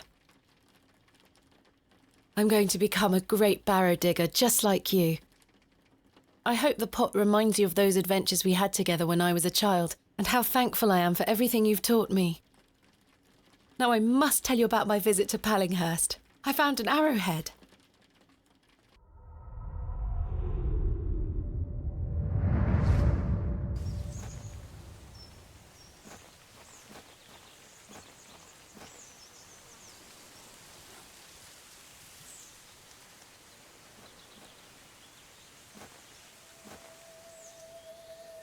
Good day. Yes? Do you know of any remedies for aching joints? You're too young to be suffering from this, surely. It's for someone else, Mr. Bryden. Yes. I know just the poultice. Capital. May I have some? Well, I don't have the ingredients, I'm afraid. What do you need to make it? It's a simple blend made of natural elements. Elderflower and flirtwort. I can make the poultice for you if you bring me these things. Then it just needs to be applied directly to the joints. That should ease his burden. Thank you. Where can I find some flirtwort? Flirtwater's not commonly found around Bewley. It's a perennial shrub that bears small white flowers. You might find some growing out on moors if you're lucky. Thank you. Where can I find some elderflower? There used to be quite a few elder plants growing here in Herne Wood, but they've long since gone. Nowadays, you might find the shrub growing within a hedgerow or a private garden. I see. What does elderflower look like? Elderflowers are small, white, and grow in clumps on the elder shrub. Elder shrubs can grow in all shapes and sizes. Just look out for the clumps of tiny white flowers. Farewell.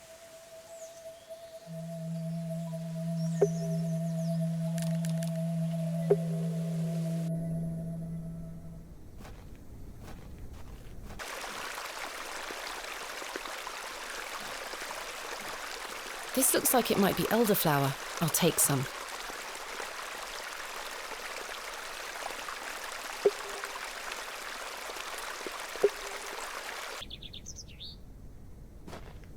Excuse me, Miss Bateman. I'm in something of a hurry.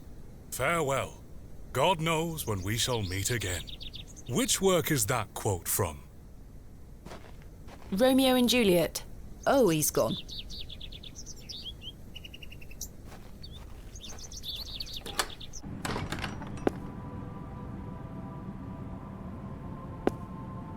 Good day to you, pet. Hello, Mrs. de Plancy. If you're looking for Father Roach, he won't be back until tomorrow. Where is Father Roach? You might have noticed the good father has a green thumb. He's gone to visit his friend in the countryside to purchase some seedlings for his tower garden. Where is Father Roach's tower garden? Why, on top of St. Edmund's, of course. He's got a lovely collection of cuttings up there. You'll have to ask him to show you. It does sound rather pleasant. It's a shame he's not around. Well, he does have a spare key for the tower door somewhere. Do you know where Father Roach keeps his spare key? No, that's his business. If I did know, I'd fetch it myself and take you up there. Not to worry. I do recall him saying he hid it outside somewhere, for safekeeping, like. Were it in the graveyard? Oh, I don't know. Best wait till he gets back, pet. I found out my father visited Bewley some 25 years ago. William Bateman, perhaps you remember him? Bateman? William Bateman? I remember a William Baldwin. He were a right miserable sod. My father was only in Bewley briefly, from what I understand. I'm trying to piece together what he was doing here. You'll have to ask him. I don't recall anyone of that name. My father took part in an excavation at Hob's Barrow. Do you recall the excavation? I concern myself only with matters related to the church. I'm sorry I can't be more helpful. What do you make of these stones? They are not Christian. I'm certain of that. I agree. Much older, I feel. Older than Christianity? Oh, the youth of today. These box pews are most unusual. I've never seen any quite so tall. We Bewley folk like our privacy. Many of the pews are owned by individual families. Some might accuse you of hiding secrets. Now, pet. I jest. At my age, it's hard to climb in and out of them. I'd rather stand. Does the name Saxnot mean anything to you? Is that a village near Erdlaw? No, never mind. Do you have any fresh milk going spare? I don't, pet. Not to worry. Thanks for your time. Lord be with you.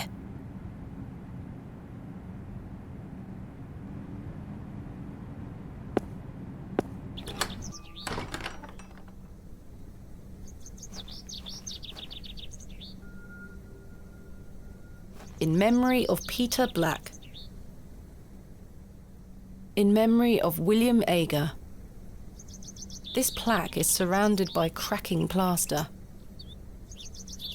In memory of Mabel Hurst. In memory of Benjamin Garkham. In memory of Millicent Smith. In memory of George Paxton. This plaque is surrounded by cracking plaster. In memory of Barnaby Tillett. In memory of Percival Roach. In memory of Romeo Hegg, dearly missed by his beloved Juliet. This plaque is surrounded by cracking plaster.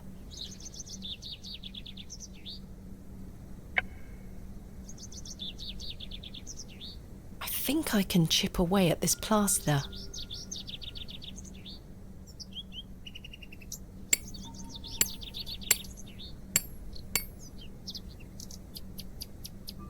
There's a key behind here. This has to be Father Roach's spare.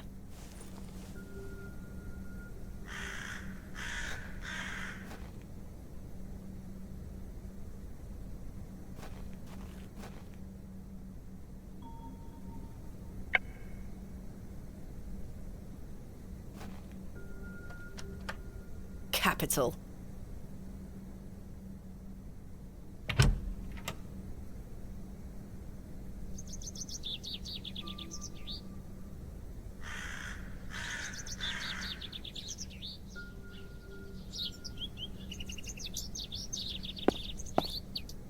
A small label on the pot reads Flirtwort. This is just what I need.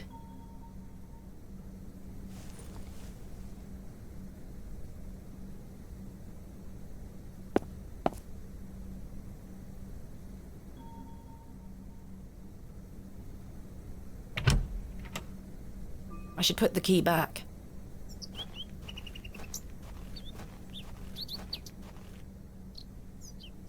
There. I hope that stays on.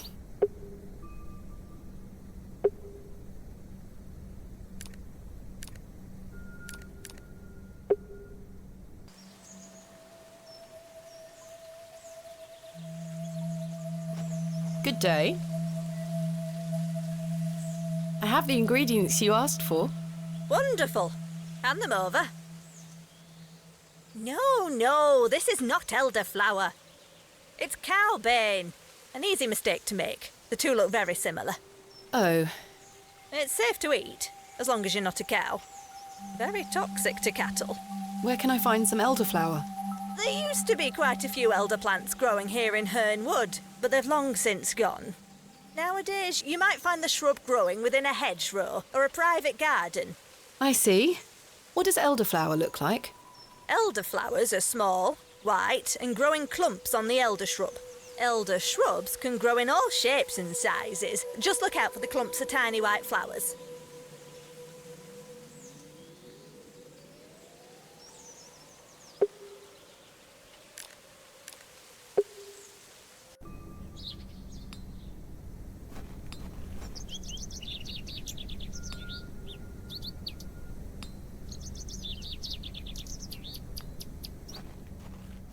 This looks like elderflower to me. Good day. Fresh produce. Is that elderflower you're selling? Aye, perfect for teas and tinctures. Any good for sore joints?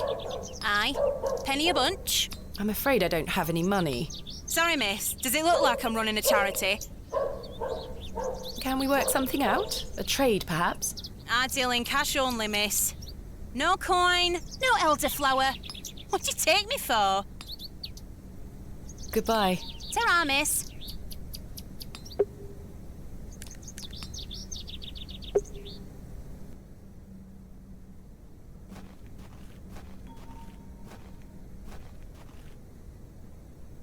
Here lies Margaret Tillett, beloved mother, wife, and sister. John Purchase, dearly beloved husband of Florence. Forever in light, Anne Kemp. Joseph Davis. Samuel Bryden. Death is only a shadow across the path to heaven. Here lies Elizabeth Farnaby. William Paxton, modest and gentle of heart.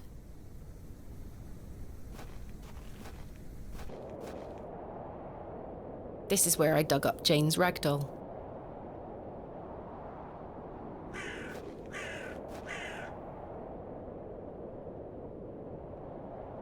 I shall name you Kenneth II.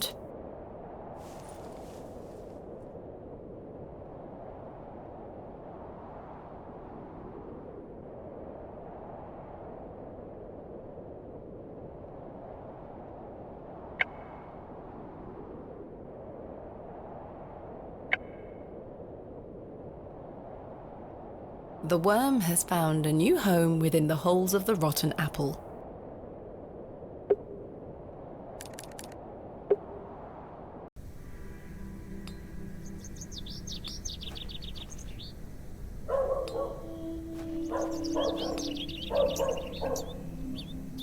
Hello, Jane. Miss, watch me juggle.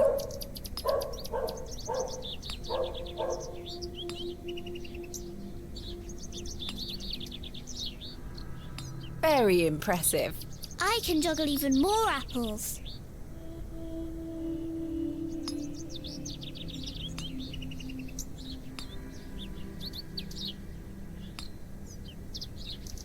I dare you to juggle an extra apple. Easy. Yuck, a worm!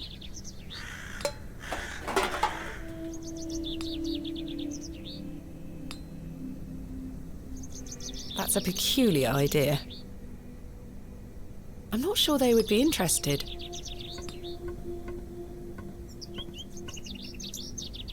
You'll pay for any damaged goods. Sorry, miss.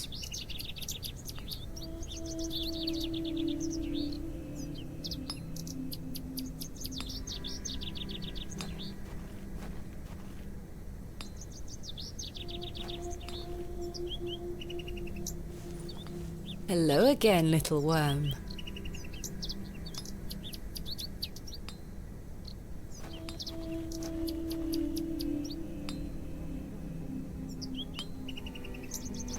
I dare you to juggle an extra apple. Easy. Yuck, a worm!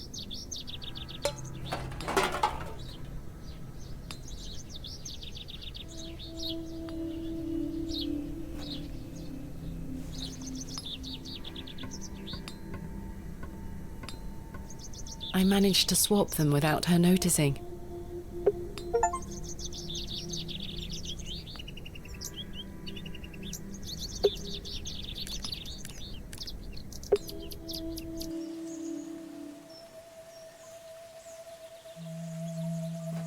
Good day.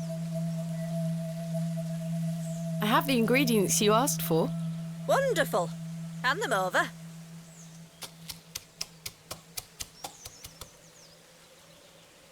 There you go. Tell Mr. Bryden to apply this poultice to the area in question. It works wonders. Thank you very much.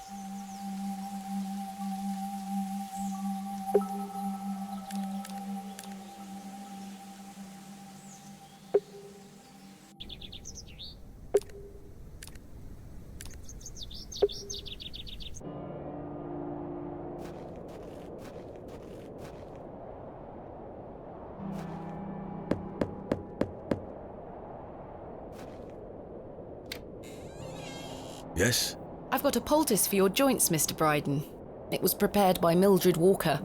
Who? You may know her as Mother Mildred. Oh, thank you, lass. That Mildred knows what she's doing. I should have thought to see it myself. She said to apply it directly to where the pain is. It should work very swiftly. I'll give it a try.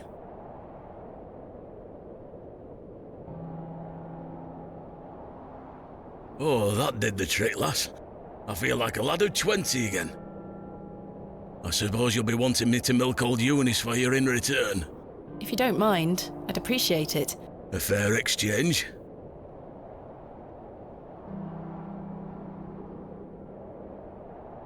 Stand well back, lass. Believe me, I'm not coming an inch closer.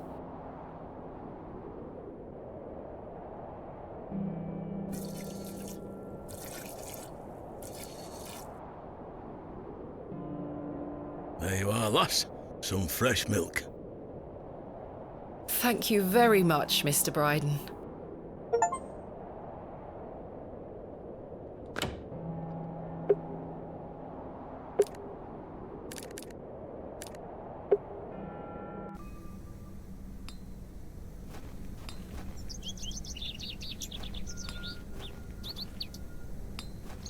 Mutton pies!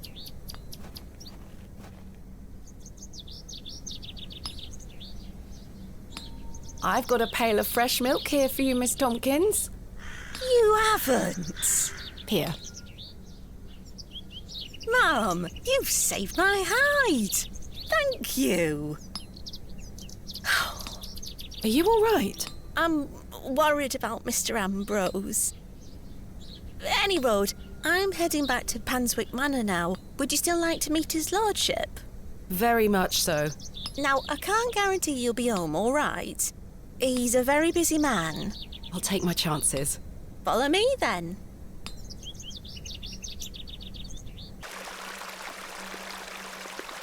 Come on over. It's not much further.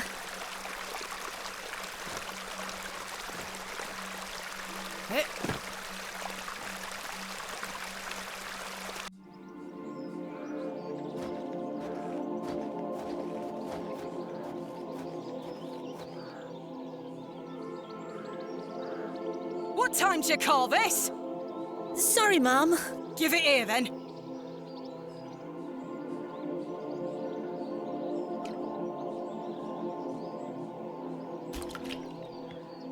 What the hell is this muck?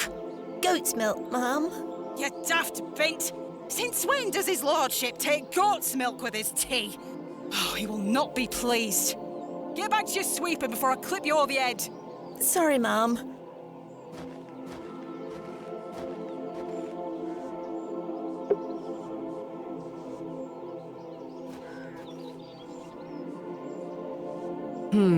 It's a symbol of some kind. A moon, perhaps?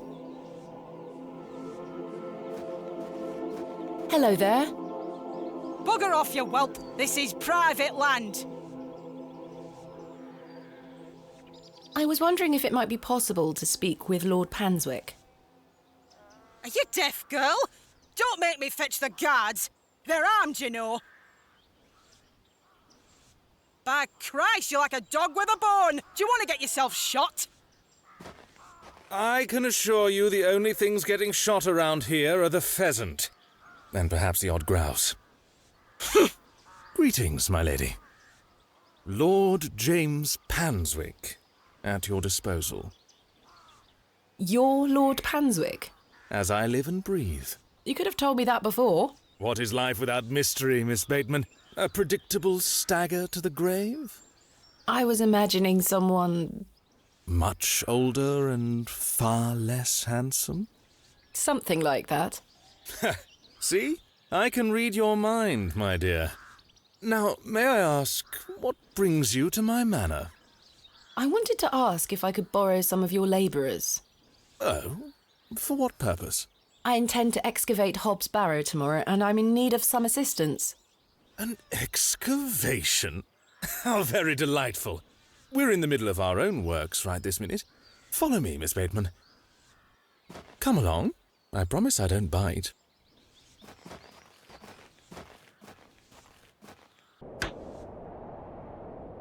For generations, this chapel was a place of unique devotion.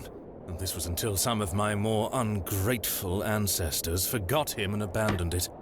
Why did they abandon it? Men of great wealth and power can grow so comfortable that they forget they still need the divine. The sacrifices required to maintain such a relationship were no longer being made. The chapel soon turned to rubble, and with time, even the villagers forgot him. His influence endured, but only with the isolated few who lived on the very fringes of these moors. Believe it or not, my family's fortunes have dwindled ever since.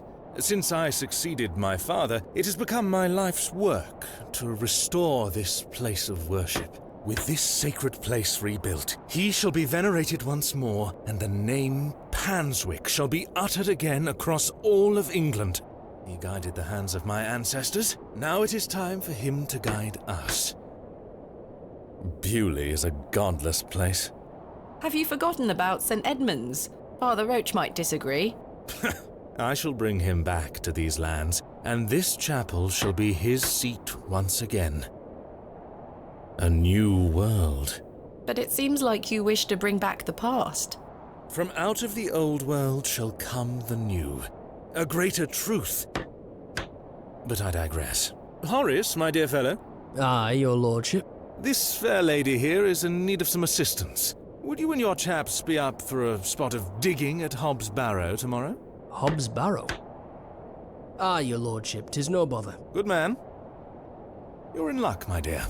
These are my finest, and they're all yours. Thank you. I am grateful. On one condition. Yes? I've heard wonders about Mary de Plancy's Bakewell puddings. I'd rather like to try them for myself. Your lordship, you're giving me the help of your men in exchange for cakes? Yes. But... Farewell, my beauty.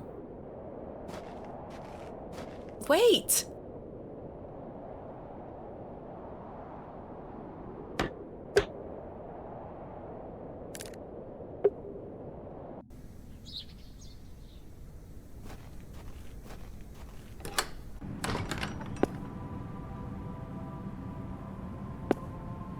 Good day to you, pet. Hello, Mrs. de Plancy. Do you still have some of your homemade Bakewell puddings, Mrs. de Plancy? Oh, you're too late, pet. I've a few left, but they're set aside for someone else. Might you please be able to bake me some more? Sorry, I'm not in the mood for baking. Truth be told, my dear husband Albert passed away recently. Me thoughts are all over the shop. I'm so sorry to hear that. Aye, he's in God's hands now. Were you married to Albert a long time? Aye, too many years to count. He were the cobbler here in Bewley, the most dashing gobbler in all of England, I used to tell him. Love is precious, pet. There's nought that can replace the hole it leaves in your heart. I can relate to that in my own way. I wish you strength in this difficult time. Thank you. With God's blessing, I'll get by. May I ask who you have set aside the puddings for? Oh, Father Roach. He won't be back until tomorrow. Won't they be off by then? Not at all. Besides, pet, as I told you, I'm not in the mood for all this baking chatter. Sorry, Mrs. de Plancy. Thanks for your time. Lord be with you.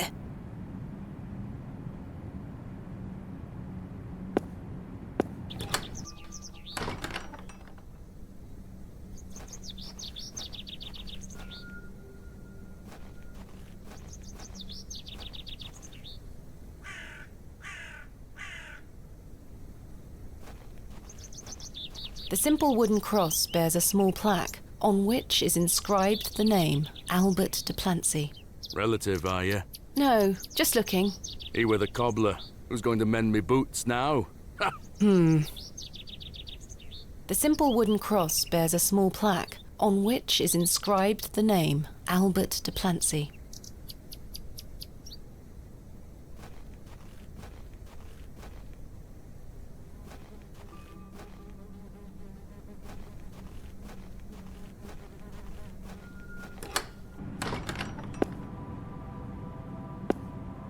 Good day to you, pet.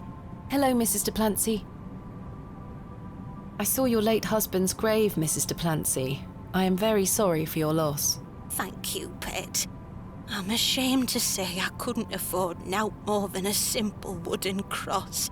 He were a colourful man, our Albert. He deserves better.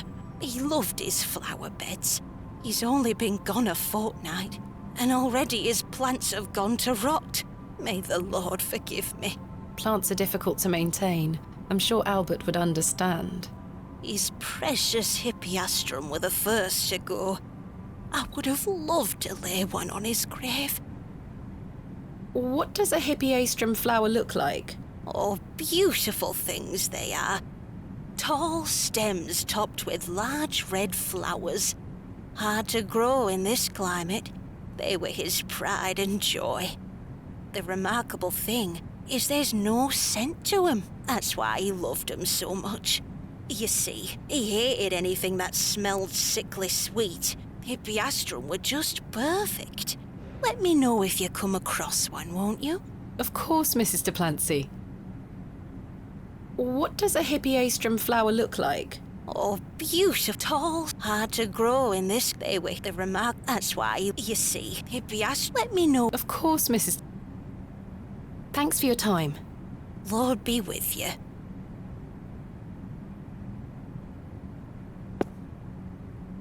Locked. Locked as well.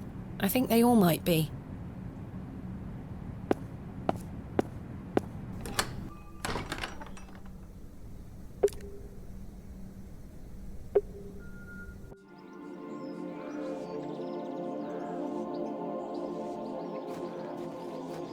These matched the description of the flowers Mrs. Duplancy mentioned.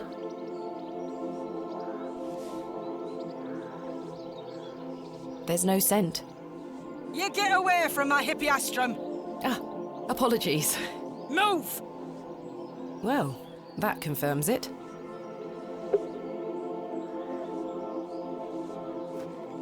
Good day. Hello. I really need one of those hippiastrum flowers. Why? It's a long story.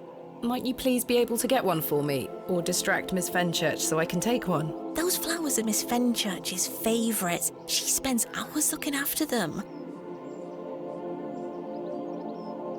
Sorry, Mum. It's just that I'm so worried about Mr. Ambrose. The milkman? Aye. We were to run away together today. I see. I'm worried sick that he stood me up.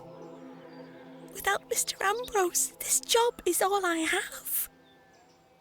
I can't risk losing it over a flower.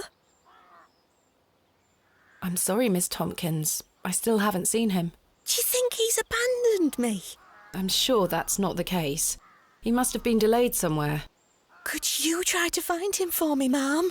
Oh, please, Mum. I'd do anything for you if you found my love. I can try. Oh, thank you. You're ever so kind, Mum. Goodbye. I'd best get back to work.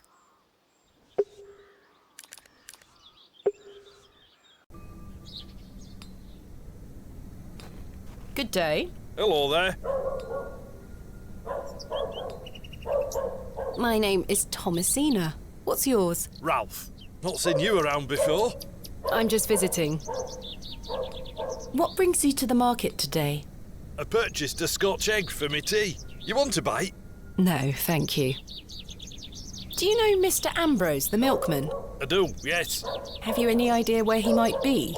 He is usually here by now. So I heard. He normally arrives via the road to the east of Bewley. Thank you. I'm looking for some help with an excavation tomorrow. Might you be interested?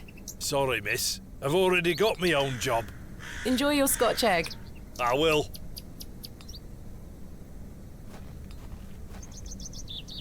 Fresh and steamy. Delightful. I believe a horse to be the culprit.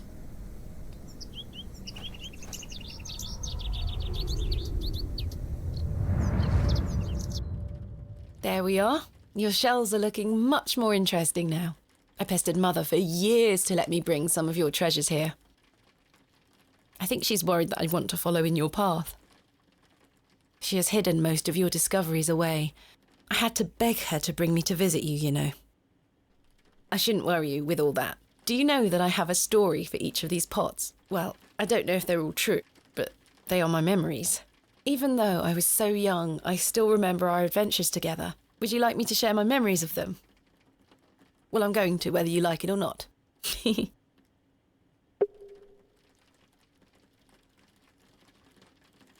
You were incredibly excited about this one. I hadn't gone on an expedition with you yet. You were so happy about it, showing it to Mother and I. You didn't stop talking about it for hours.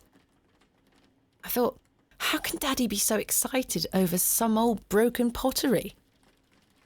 But it wasn't long until I understood. I think you brought this one back from a trip abroad. I would have loved to go with you, but Mother didn't want me to. I remember you being so proud of it. It looks ancient. We found this one together in that mucky old barrow near Avebury. I think it was the second time you'd taken me on a dig with you. I remember you bringing it up to your face to look inside and shrieking in horror. "There's a bloody rat in there," you screamed. Mother was so angry when you brought this one home, wasn't she? "William, that simply will not do. It's taking up all the space on the mantelpiece." Once you moved it to your study, I remember creeping in to take a peek at it. This is from the first dig I remember you taking me on. The excavation of West Kennet Long Barrow. I found it wedged behind a stone as you ate your sandwich. You said, "Now there's a tiny urn for a tiny girl." I almost forgot. While I was searching for your pots in the shed, I found one of your manuscripts. I thought Mother had burnt all your notebooks, but she missed one. It was an account of barrows across the east of England. I managed to read it all before Mother took it away. Daddy, it was fascinating. I've decided that is what I want to do with my life. I'm going to travel the country, excavating and documenting my own finds. Well, as soon as I'm old enough to escape Mother, that is. When you're feeling better, we can go out on expeditions together again, just like we used to. I promise you'll get better, Daddy. I'll do whatever it takes to make it so.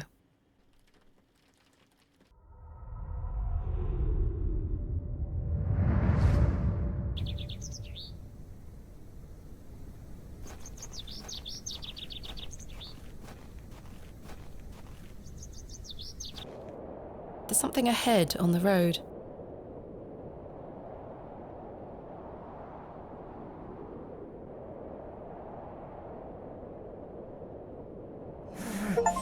My God!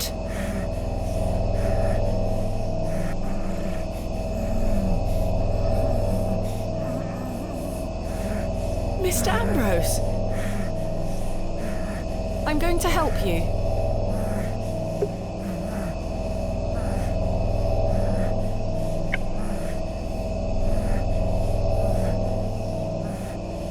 Please hold still. I'm going to cut you free.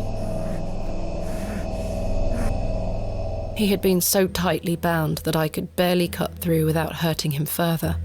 His mouth was stuffed full of flowers of a most peculiar scent. I was dismayed at such savagery, and wondered if the feral folk Father Roach had mentioned were responsible for this abhorrent act. After some considerable effort, I managed to cut him free. Are you all right? Who were lost in visions of hell itself, the devil. I saw the devil. Who did this to you? I don't remember. Oh, the terrible sights I saw. I won't forget them till my last breath. Are you Mr. Ambrose? Yes, Edward Ambrose. You were to meet Miss Tompkins today. Aye, my love. Oh, my darling love. Let me take you to her. Here, take my hand. As we made the arduous trek to Panswick Manor, I probed Mr. Ambrose on who had done this to him. He insisted that he didn't remember anything, except for his nightmarish visions.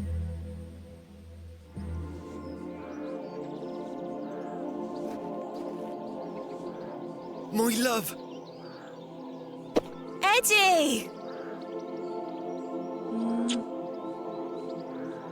Jesus, what happened to you? Were you in a fight? Now, fret not, my love. I thought you'd abandoned me. Never. Thank your friend here for helping me out of a bind. Oh, Eddie! Let's get out of here, my darling. Hang on. You thieving bint! I'll have your guts for garters! Oh, stick it where the sun don't shine, you bitter old sow! The cheek! Here you are, ma'am. Thank you, Miss Tompkins. No, thank you for finding my poor Eddie. Aye, thank you, lass. Let's go, Eddie. I'm never setting foot on this god-forsaken estate again. Good luck, you two.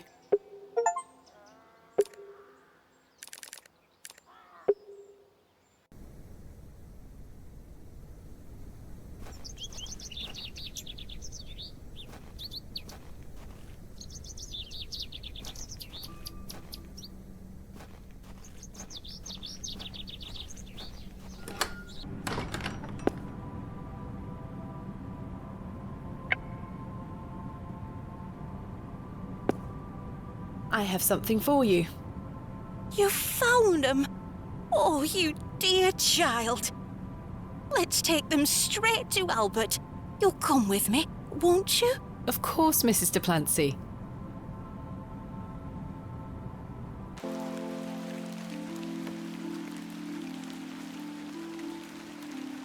You know, the things I miss most about the click of leaving his tools all around the house. The way he'd never back down from an argument. He's just quiet at home now. Silence.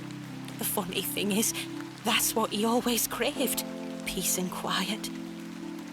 He were a good man, our Albert. Sounds like he was. I'm so sorry. Do you fear death, pet? It's the part in between that concerns me most. Whatever do you mean? My father had an accident many years ago. Ever since, he's been in a state where he can neither speak nor move. Oh, that does sound dreadful. I'm sorry, pet. I believe his mind to still be active, but perhaps this is the worst of all fates. To be trapped in one's own body and unable to express oneself while the world continues around you. That is what I fear. Maybe he'll get better one day. I'd do anything to make it so.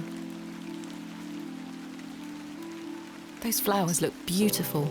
They do. Albert will be smiling down on us. Pet, I left me basket inside the church. You'll find some Bakewell puddings in there. You can have them. Oh, you... I insist. You've brought an ounce of happiness into my day, dear. It's only just that I return some. Thank you, Mrs. de Plancy. To be truthful with you, I was saving them for myself. I shouldn't be so selfish. Lord forgive me. You're nothing of the sort. I'll stay here with Albert a bit longer. You go back to your day, pet. Lord be with you. And you, Mrs. de Plancy.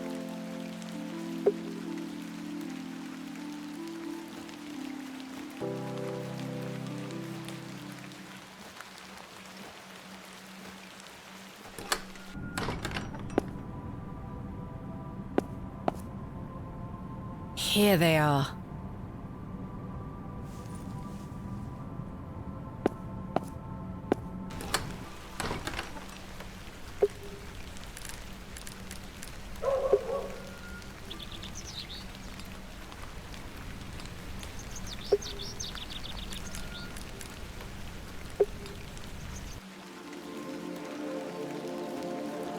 The vision returns. I come bearing gifts. Freshly baked gifts? Yes. 3 of Mrs. de Plancy's famous Bakewell puddings. You are an amusing creature, Thomasina. What do you mean? You must think me a scoundrel of the highest order for asking you to undertake such folly. Of course I would have lent you my men either way. I merely desired an excuse to share a cake with you. Lord Panswick. I take no pleasure in watching you scurry about Bewley to fulfill my every whim. Or do I? I do not find this amusing in the slightest. You have no idea what I had to go through to get these for you. Oh, I do. And that's what I admire about you. Tenacity. Even in the face of something you know to be absurd. You don't give up, do you? Never. Though in this case I ought to have. Now then, will you share one of these tempting confections with me? Now is not the time, Lord Panswick. You disappoint me. It would seem you don't find the rain quite as romantic as I do. Perhaps tomorrow, after your triumphant excavation of Hob's Barrow. Perhaps. I hope staleness doesn't descend upon them in the meantime. Still, my word is my bond. Come with me to the chapel. I shall inform the chaps of their duties. Thank you.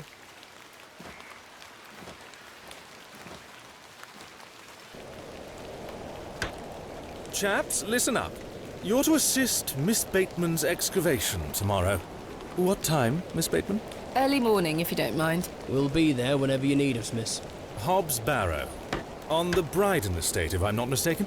We'll be there. Take your tools with you. Miss Bateman will need every assistance we can provide her with. It's no bother. Splendid. Thank you, lads.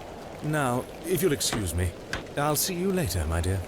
Thank you, Lord Panswick. We're finishing up here, miss. See you tomorrow morning, all right? Certainly. I appreciate your help.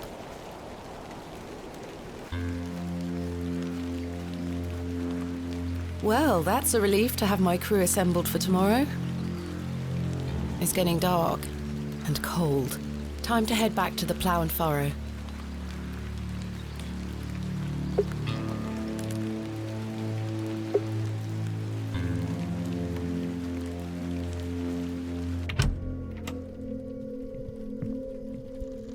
Evening, Miss Bateman. Good evening, Stanley. Your lordship. Stanley, my good man. To what do we owe the pleasure of your visit, your lordship? I've come to wish Miss Bateman good fortune for her grand excavation tomorrow. I'm really rather curious as to what she might turn up. As am I, your lordship. An exciting time for Bewley. Wouldn't you agree, Stanley?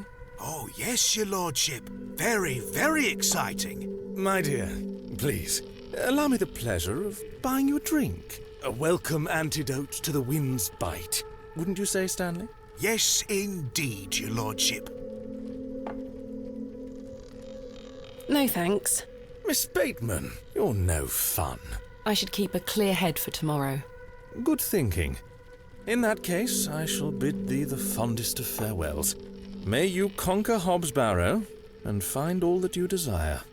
Thank you, your lordship. I've reminded my chaps they're to meet you at Hob's Barrow in the morning. Thank you again, Lord Panswick. Till we meet again, faites des beaux rêves. Mr. Shoulder?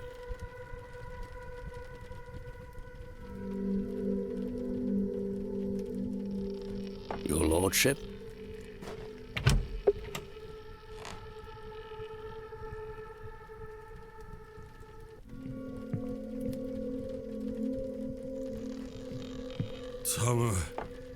Seen her. Arthur? I've remembered something. What is it, Arthur? Not here. Meet me outside, in the alley.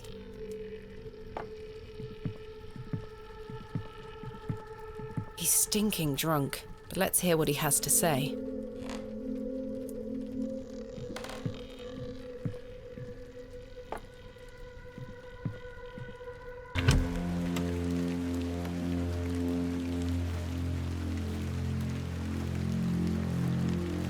What is it? First of all, I must apologise to you.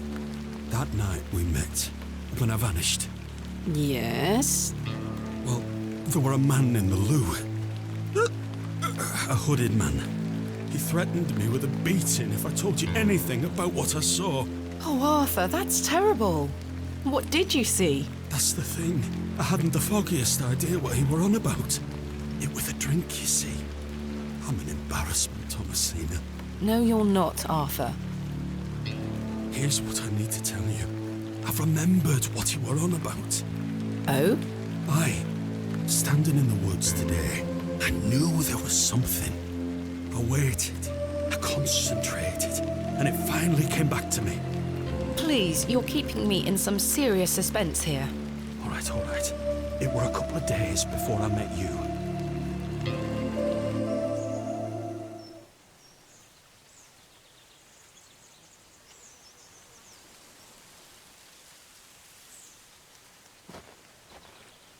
Hurry now, Leonard.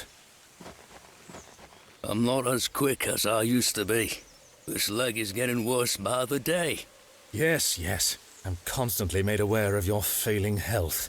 Do not fear. You said he has promised you the reward of your returned strength.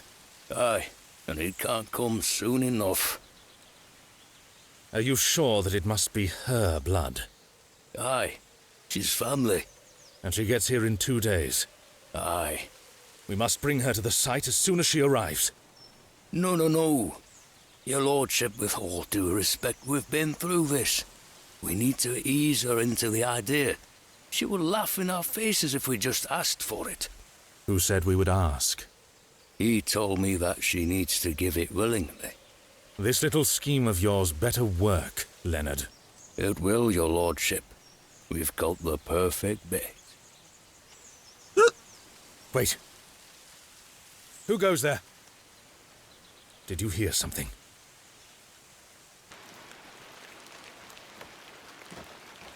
Ah, a moonlight tryst. After something, are you, Mr. Tillett? Your lordship, let me... Save your words, you drunken wretch. Off you go, skedaddle. Don't make me ask twice. I do wish you wouldn't spend so much time with that fool. It's beneath a woman of your standard. It's sad, really. That dog urine they serve here has rather pickled the man's brain. You're being most unfair to him. Mr. Tillett is a nice man. Come now. I shall bid thee adieu once more, for I do not wish for this to come between us. All the very best wishes for your excavation tomorrow, my dear. Thanks.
So, Thomasina, the journal proves I'm telling you the truth, does it not?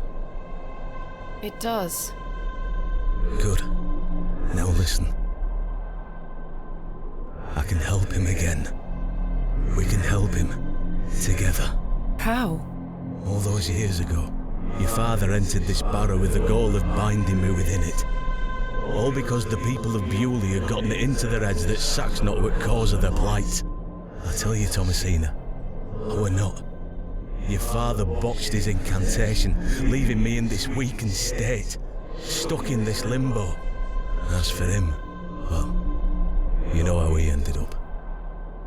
This doesn't sound right. Incantations. My father is a man of... You don't know your father, Thomasina. How old were you? A child of not even 5, 6 years? You need to enter this barrow and undo what your father did. The spell must be undone. Then not only will I regain my strength, but your father will too. But how do I... Blood. The truest symbol of life and death. It's the life which flows within you. but it's also death once it escapes. I don't understand. Worry not how you'll undo what's been done. When the time comes, you'll know exactly what to do. Time is short. Your father and I grow weaker by the hour. Go. Save your father.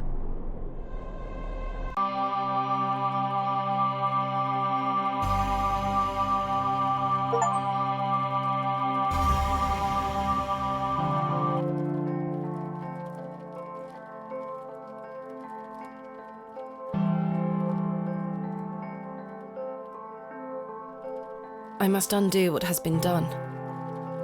Father, I'm coming.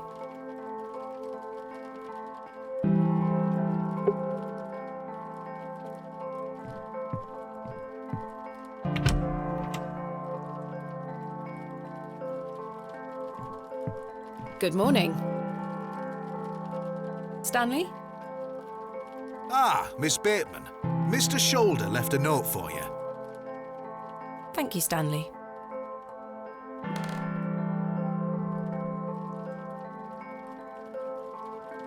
Oh, there were a key with it too.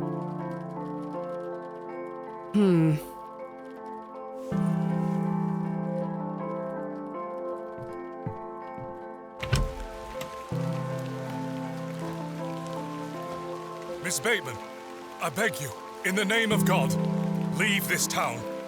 Father Roach, what is the meaning of this? There's nowt for you here, lass. Clear off. I beg you, Miss Bateman. Father Roche, Mr. Farnaby, here to wish Miss Bateman good luck for her excavation, gentlemen. Am I heck? Mr. Kemp, you know... An excavation strongly supported by Lord Panswick, no less. I wish you well with your findings, Miss Bateman. May the Lord strengthen you and guard you from the evil one. Yeah, little children, guard yourselves from idols. Good luck, Miss Bateman. Thank you.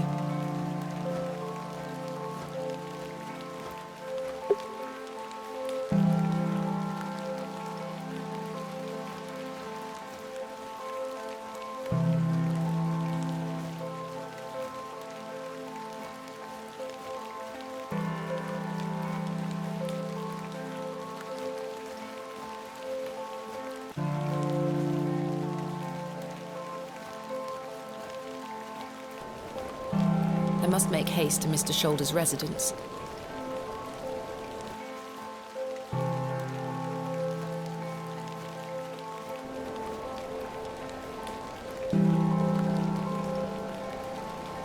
Douglas?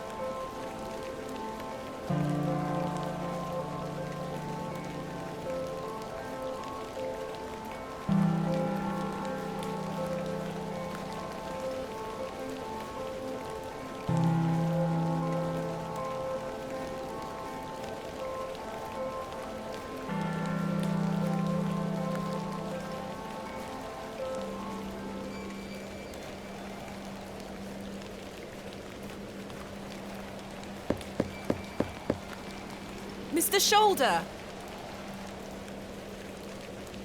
What's this?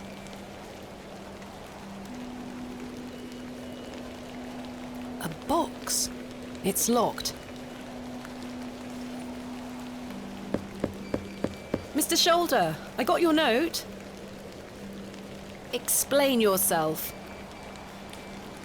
Curses.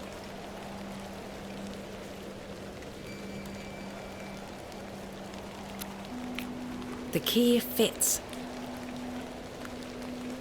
Another one of these peculiar stones.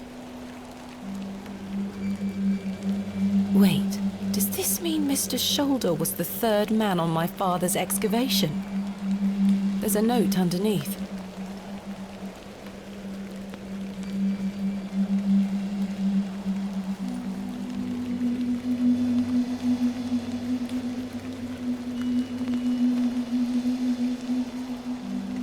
Where did the hens go?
Good morning, men.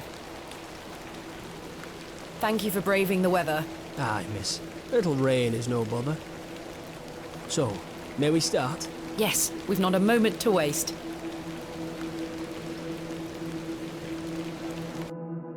And so, the excavation of Hob's Barrow began.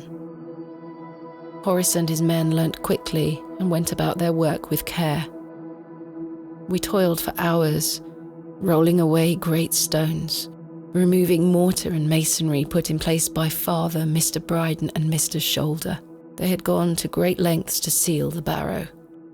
I should have realised their efforts were not only to keep us out, but also to keep something contained within. Eventually, our careful application of pick, trowel and shovel gave way to open space. A stagnant, cadaverous odour was let forth.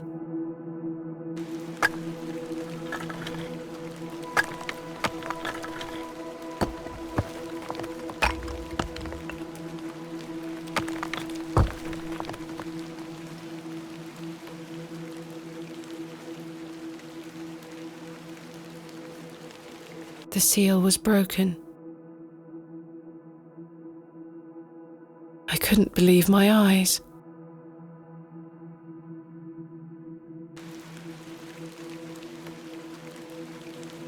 Splendid work, all of you. Step inside, miss. We'll be right behind you. Thank you, Horace. I can't wait a moment longer.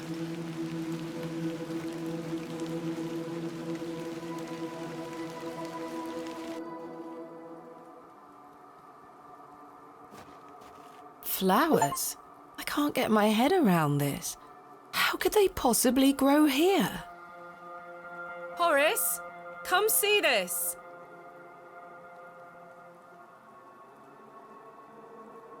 Horace?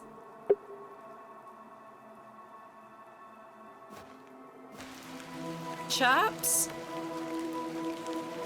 I've been abandoned.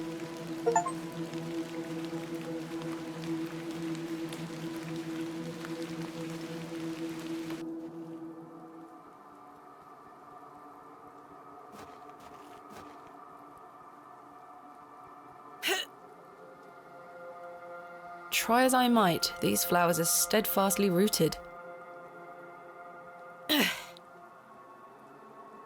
They look the same as the flowers that was stuffed down Mr. Ambrose's throat. Strange.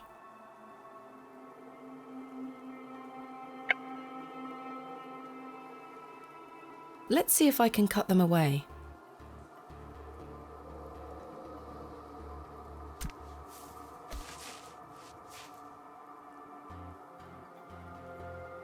Something has been boarded up here.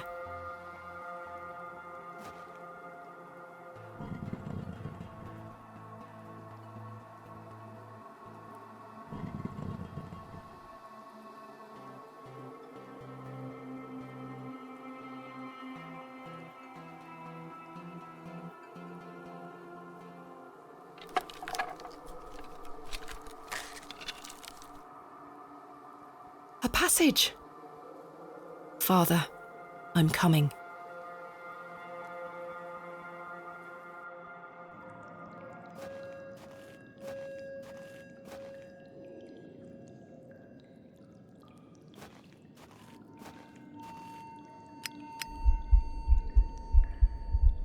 Curses. Am I out of paraffin? Thank goodness.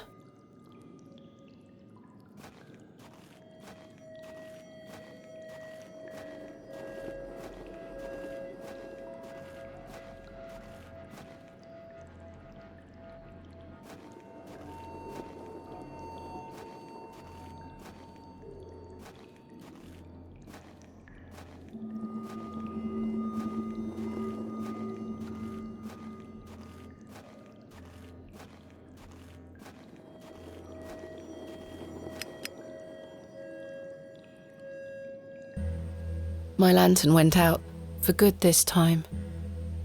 I had no choice but to venture forth into the darkness. With each step, the passage narrowed in every conceivable way, until I was on hand and knee, crawling through thick clumps of vegetation. The odour of that dank soil was somehow unnatural. I crawled for an age, until I emerged in a cavern that seemed lit by the very earth itself.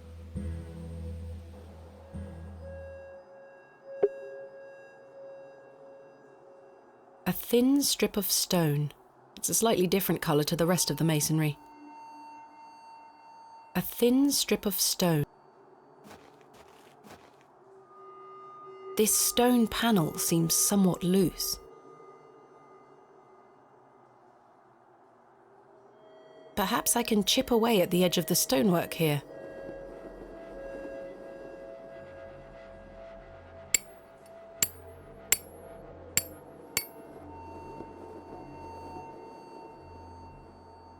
Well, the chisel broke, but what have we here? 3 niches have been carved into the stone.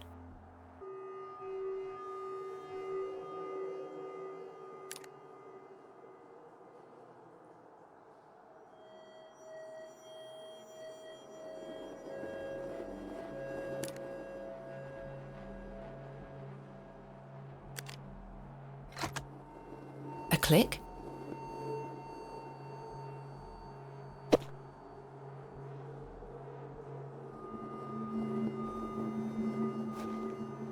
Incredible.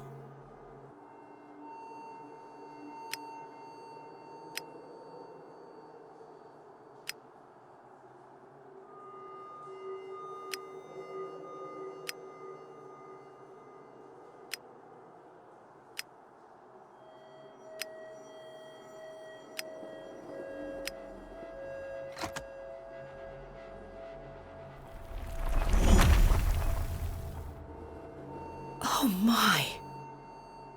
The light.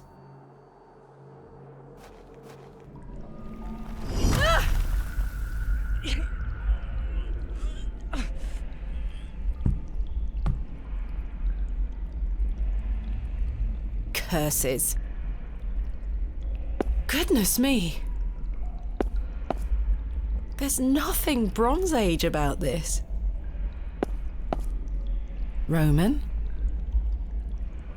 Ancient Greek? No, this is something else. The figure is presenting what looks like a sheaf of wheat.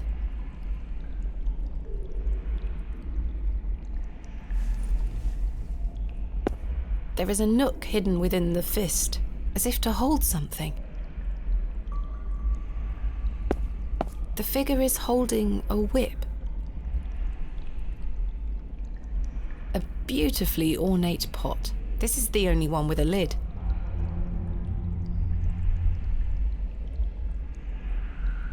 Some situations do call for brute force. There's something here, made of wood. It looks like a crank handle. There's a small hole in the front of the box. A lock, perhaps.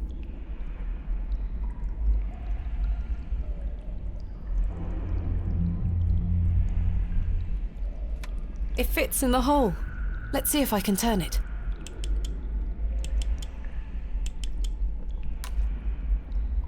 My word.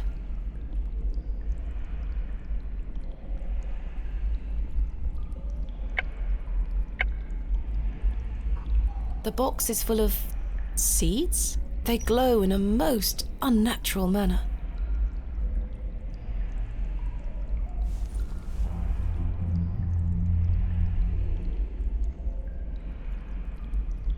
The tiles are broken here, exposing the soil beneath.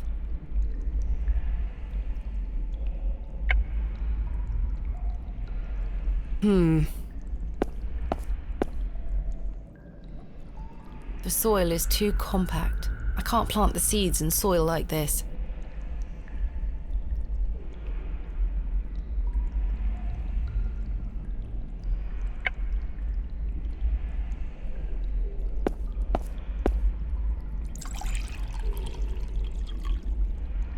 I've collected some water in the pot.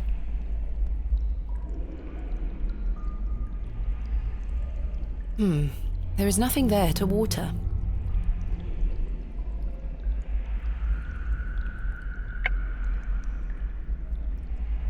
The soil is too compact. I can't plant the seeds in soil like this.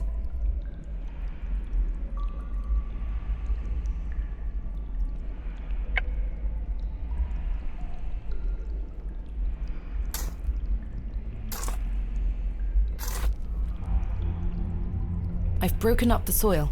It's loose now.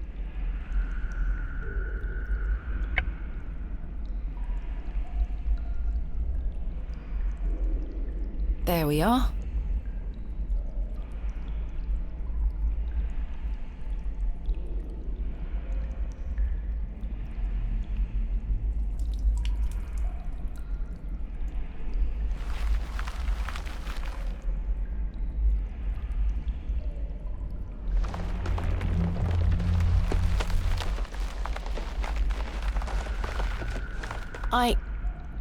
Am I dreaming?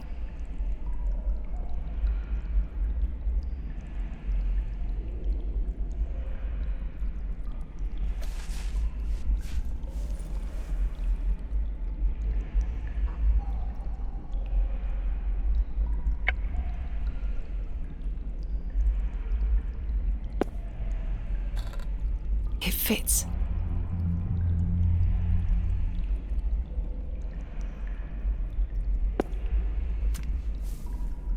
I've removed a portion of the root. I'll keep it.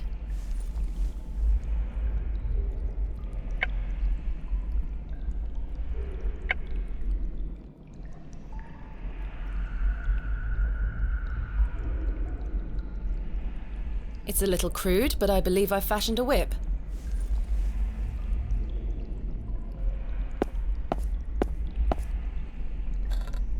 It fits.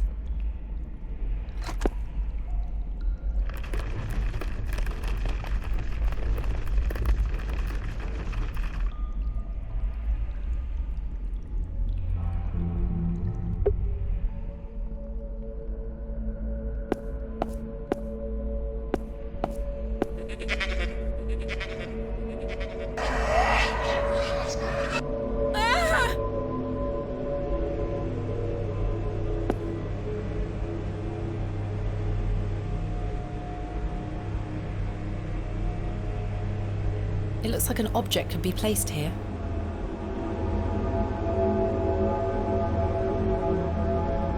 What in God's name?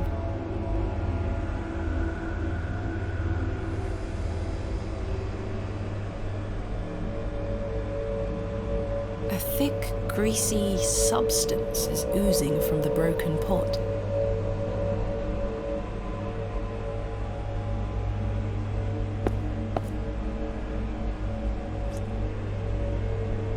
I've scooped some of the greasy substance into the pot. Incredible. I think this is a bear. It's facing east.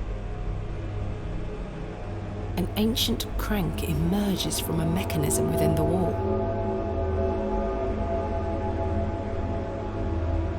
The bust of a dog. It's facing east, towards the bear. There's something in its mouth. There's something in its mouth. A gold coin. There are no markings on heads nor tails.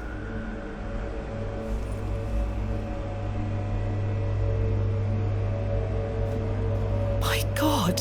A severed hand is locked in a death grip on the handle. Who did this belong to? The fingers are icy cold. I've managed to pry it off. Should I keep it?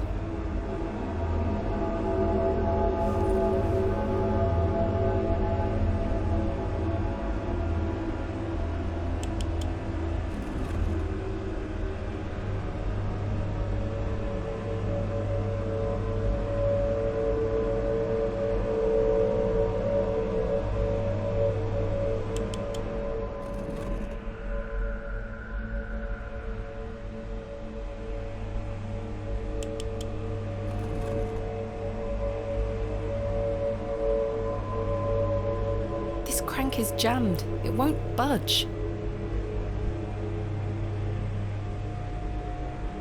The greasy substance could act as a lubricant here.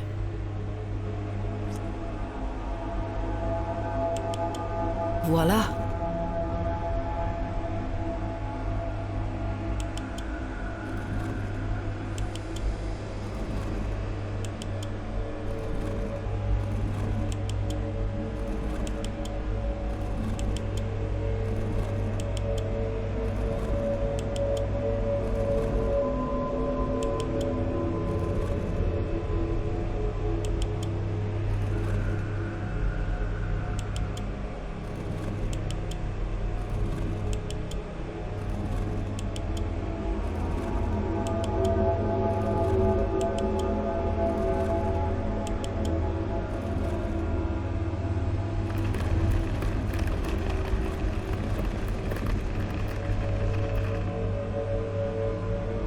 Something has emerged from within the bust.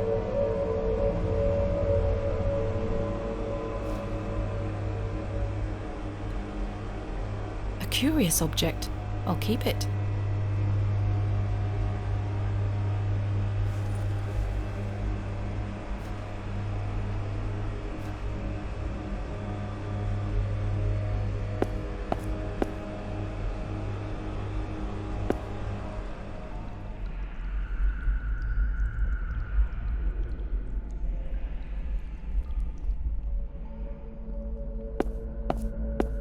Goodness me!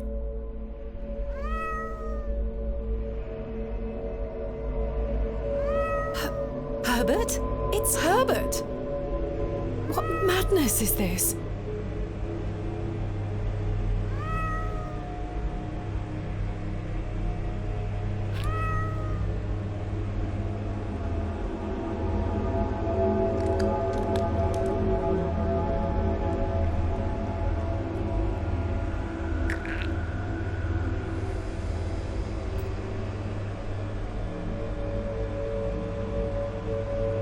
Ghastly.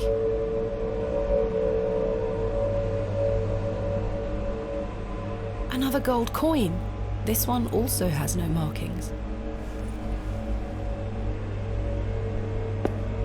Something is hanging here.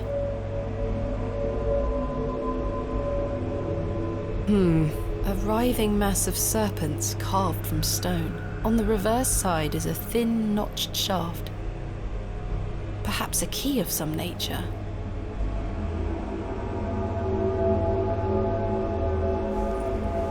Extraordinary. An ancient monument so deep beneath the earth. I know not the world I find myself in.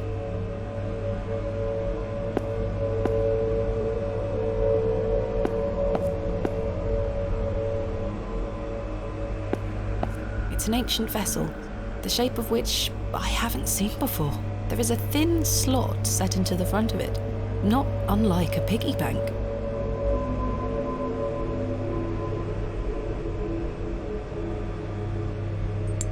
The coin went in.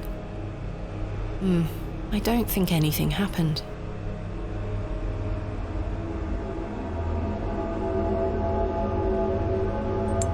The coin went in. Something stirred within the plinth. I should take a closer look down there.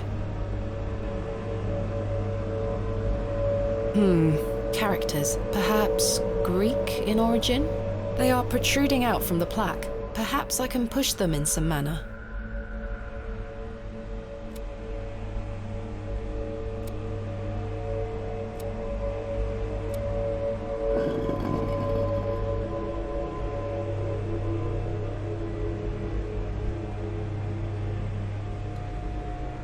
This must be important.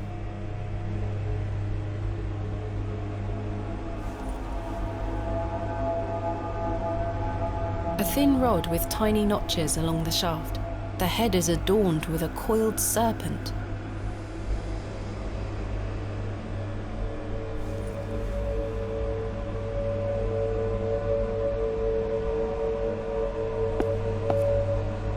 Astonishing! An ancient device. Perhaps there is some sort of key to activate this contraption. I can't fit my fingers inside. A symbol is carved into the surface. I recall it from my research. The Ouroboros, a serpent swallowing its own tail. A thin rod with tiny notches along the shaft. The head is adorned with an Ouroboros.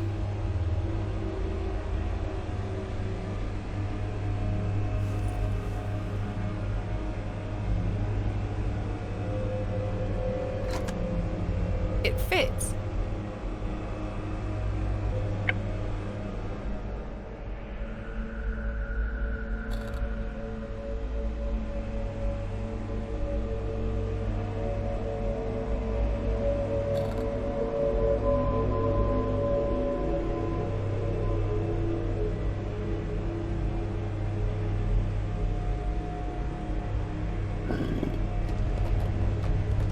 Something moved in another room.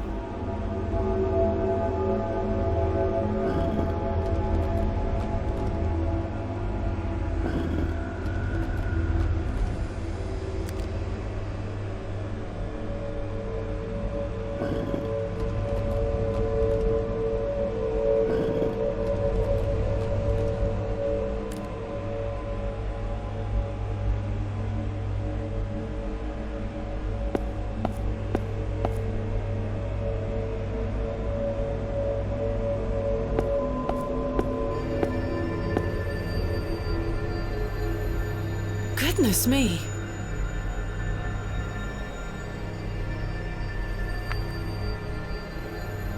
What in God's name?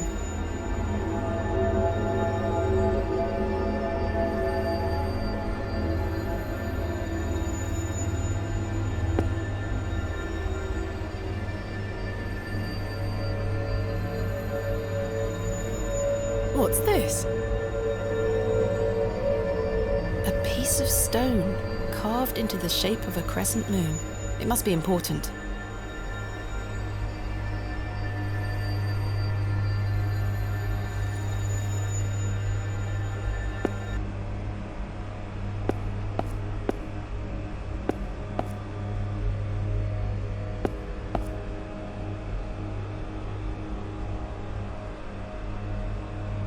That doesn't fit there.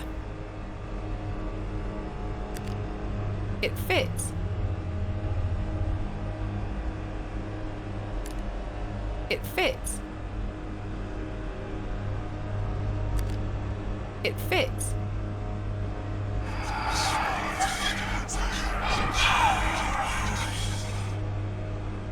Oh, it's gone.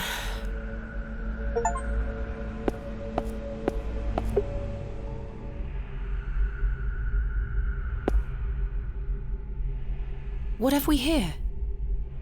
This is my father's handwriting. A page torn from his journal?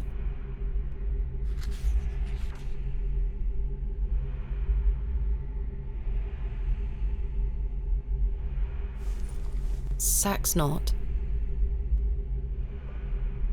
Karja? Sarja? I have no idea what it means. The soil has hardened into a thick casing.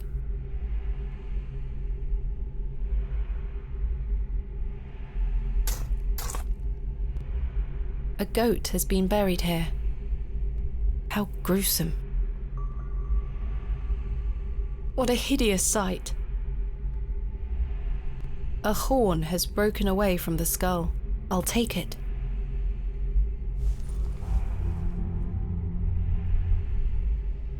I should take a closer look.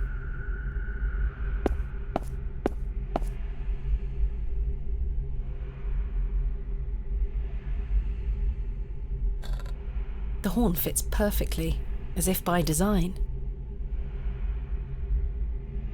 The eye seems somewhat loose in its socket. If I can just wedge the knife under here... Got it.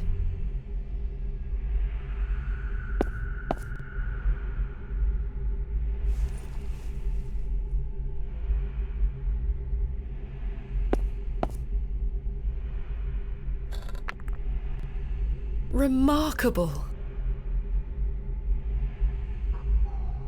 2 fearsome serpents have been painted onto what appears to be a shield. I can make out chains hanging from above, holding it in place. Is that blood? Perhaps I can find a key for this. Try as I might, I cannot pry it open.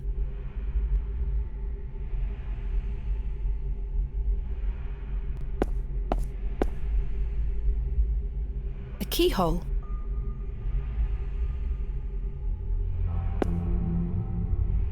There's a key hidden in here. There's a key. I'll take it.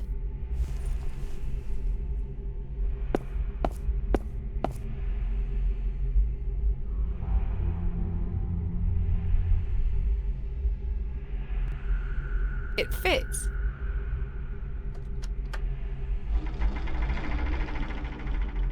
Sounds like a mechanism creaked somewhere far above me.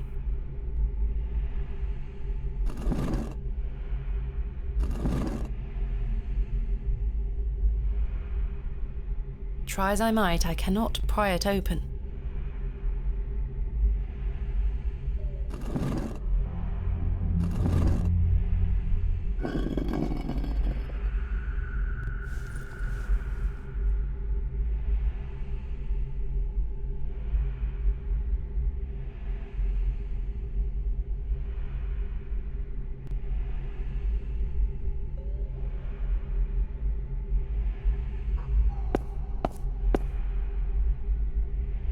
The key fits.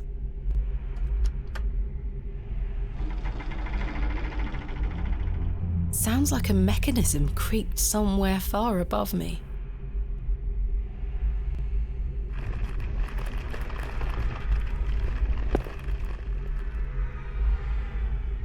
What a horrific racket.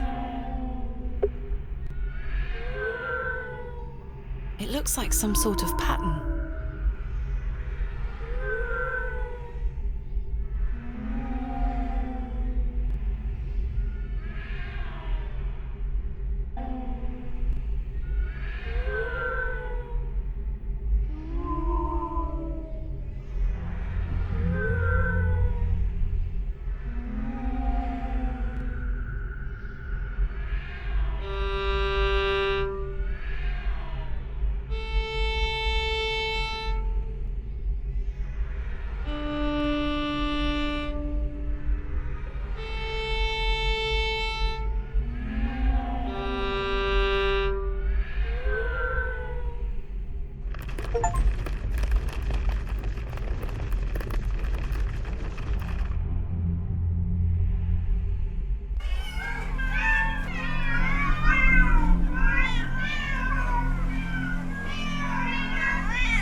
It's all just hogwash.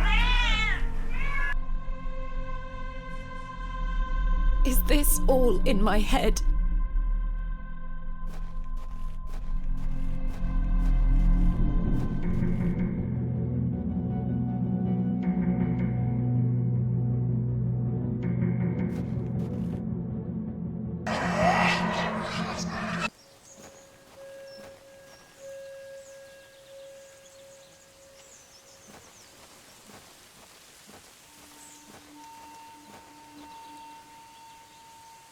Father? With popish tricks and relics rare, the priests their flocks do gull. In casting out the earth take care. Huzzah! I've found a skull!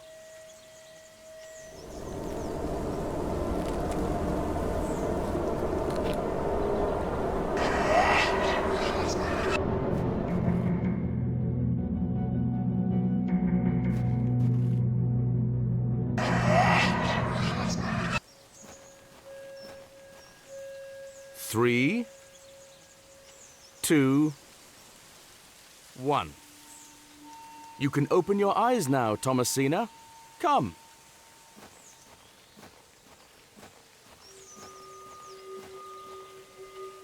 Are you ready for your first excavation? Father!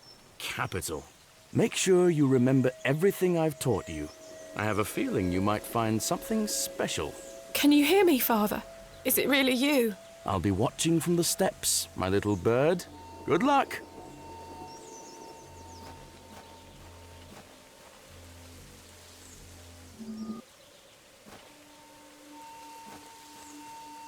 Thomasina, we don't dig with our hands.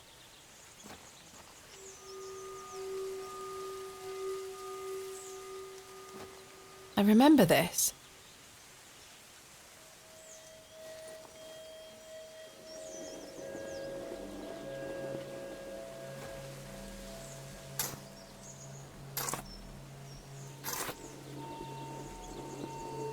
Nothing.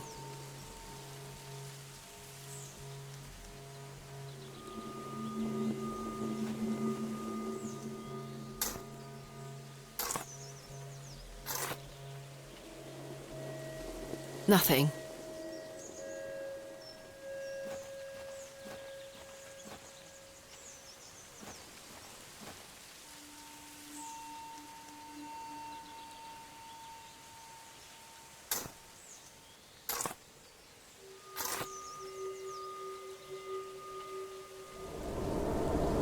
Oh, the wretched smell!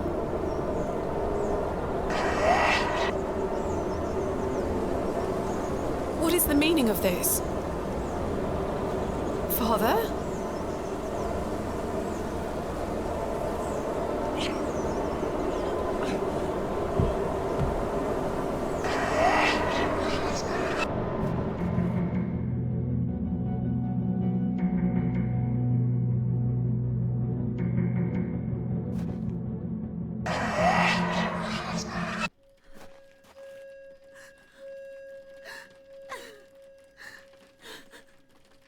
Mother? Thomasina, is that you? Father, it is. It's me. My dear, sweet little bird. I'm so very dreadfully hot. Please remove these covers. They suffocate me so. Father, you can talk again. And I've got so much to ask you. So much to tell you. But please, first, the covers.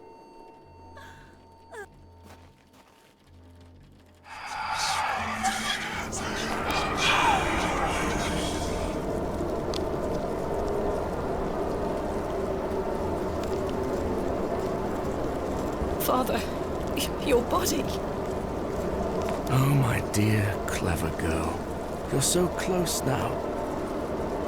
How good it is to finally speak with you again. But... Don't worry.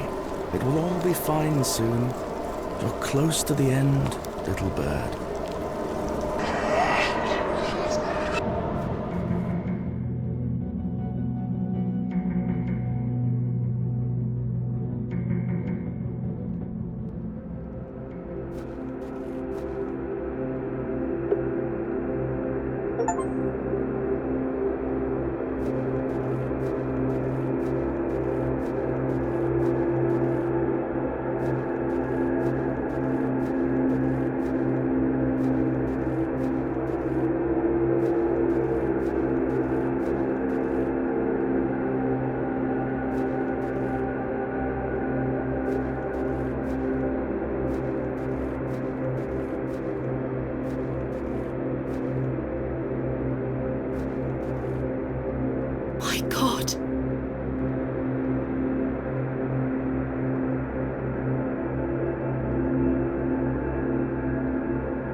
Father, this ends now.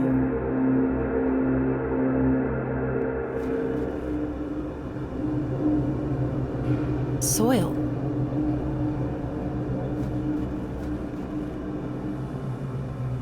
There's something here, in the soil.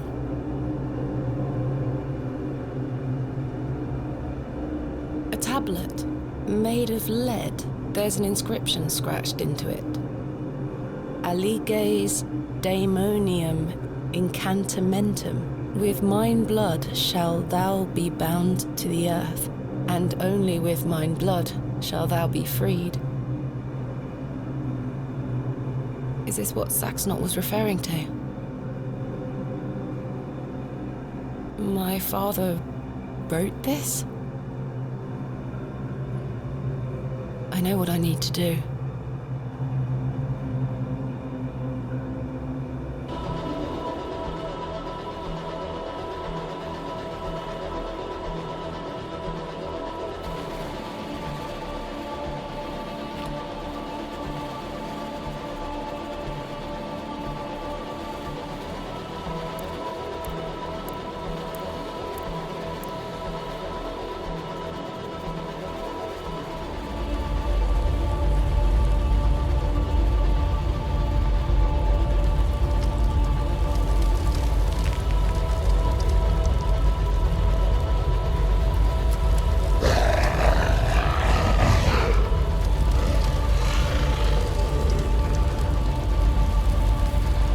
Still scarcely believe what I saw looming over me in that Stygian chamber. How does one even attempt to describe the indescribable? The vision before me defied all logical explanation. All my efforts to do so have fallen on deaf ears, merely providing a chance to be mocked, pitied, and dismissed as mentally unsound. I dare not commit that unfathomable glimpse to paper. But it was real, Mother. He is real, not an imaginary terror, but a demon, a god brought to life. I turned and ran, striving to somehow make my way out of that accursed Barrow alive, inspirited by the hope that my squalid deed had freed Father from his plight. Speechless voices whispered to me in unknown tongues that grew louder with every step. Suddenly, there was light.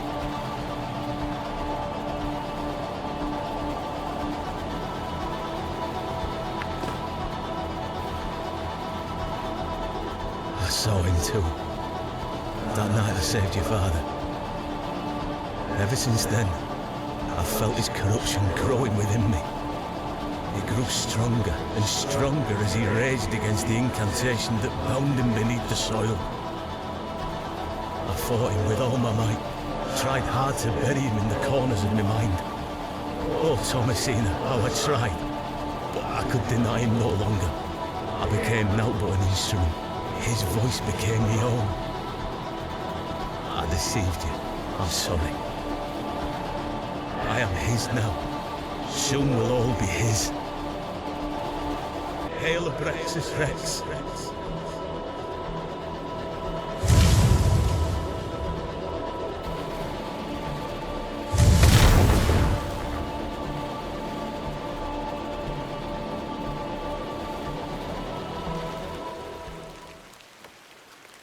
Well, I say, she's done it, Leonard. Your lordship, I believe she has. My dear Miss Bateman, there is a god about whom you know nothing, because men have forgotten him. We call him by his name, Abraxas. Welcome back, Master. Come, Leonard. We must await him at the chapel. Aye, only there shall he be complete.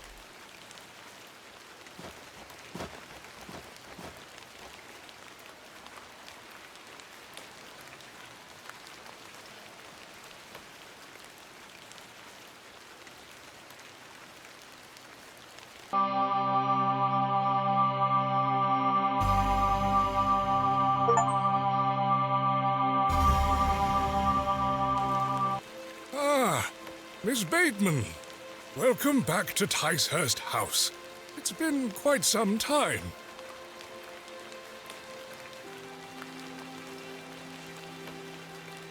Terrible weather this evening, is it not? Nurse Blaketon has had enough of me smoking inside. Makes her cough, you see. A bit of rain won't kill me, will it? You mustn't be interested in me nattering on. Give my regards to your father. Nurse Blaketon is preparing his supper.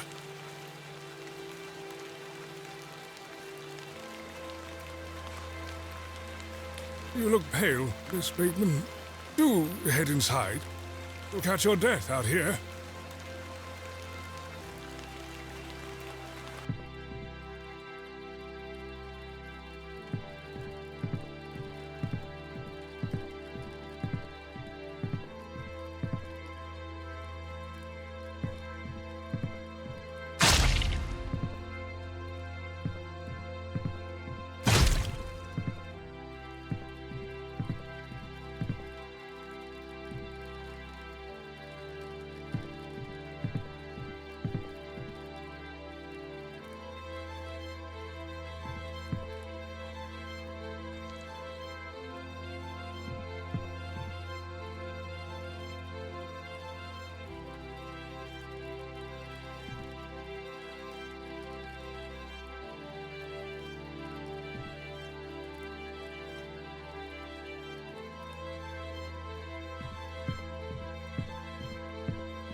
Ah, Mr. Kemp. Welcome. My heart is his heart, your lordship. And my light is his light. We've a full house for today's sermon. You'd best take your seat. My heart is his heart, your lordship. And my light is his light, Mr. Long. You have made an Eden here, your lordship. We are ever so thankful to you. I assure you, Mr. Long, this is only the beginning. Please, join the others inside. My heart is his heart. And my light is his light, dear Leonard. How are you feeling? Fit as a fiddle.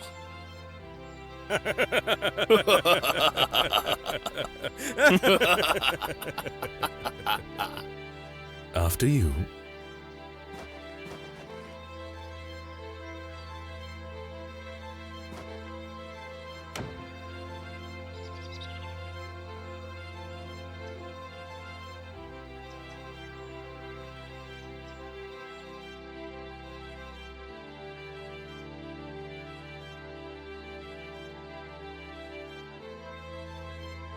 And now I sit in this dismal room, day after day, year after year,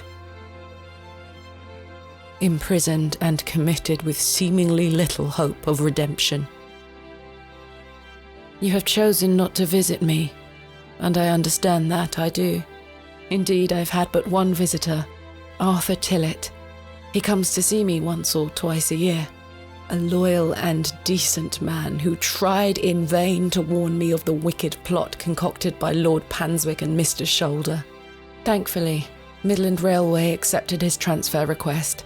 He and his wife were able to leave that damnable village several weeks after my excavation. It feels like an age has passed since that fateful night at Ticehurst House, but finally, you have my full account. I thought I knew my father. As I look back on my childhood memories, I can only conclude that it was his wish to protect me from the true nature of his endeavours. But why didn't you tell me the truth? Especially after what happened to him at Hob's Barrow. Why did you allow me to grow up idolising a man who didn't exist? I did not kill father.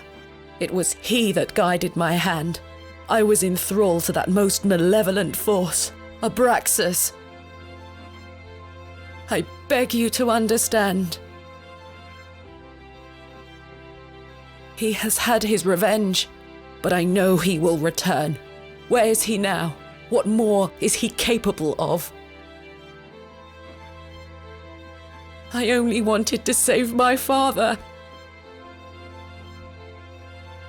Oh, Mother, What have I done? Forgive me.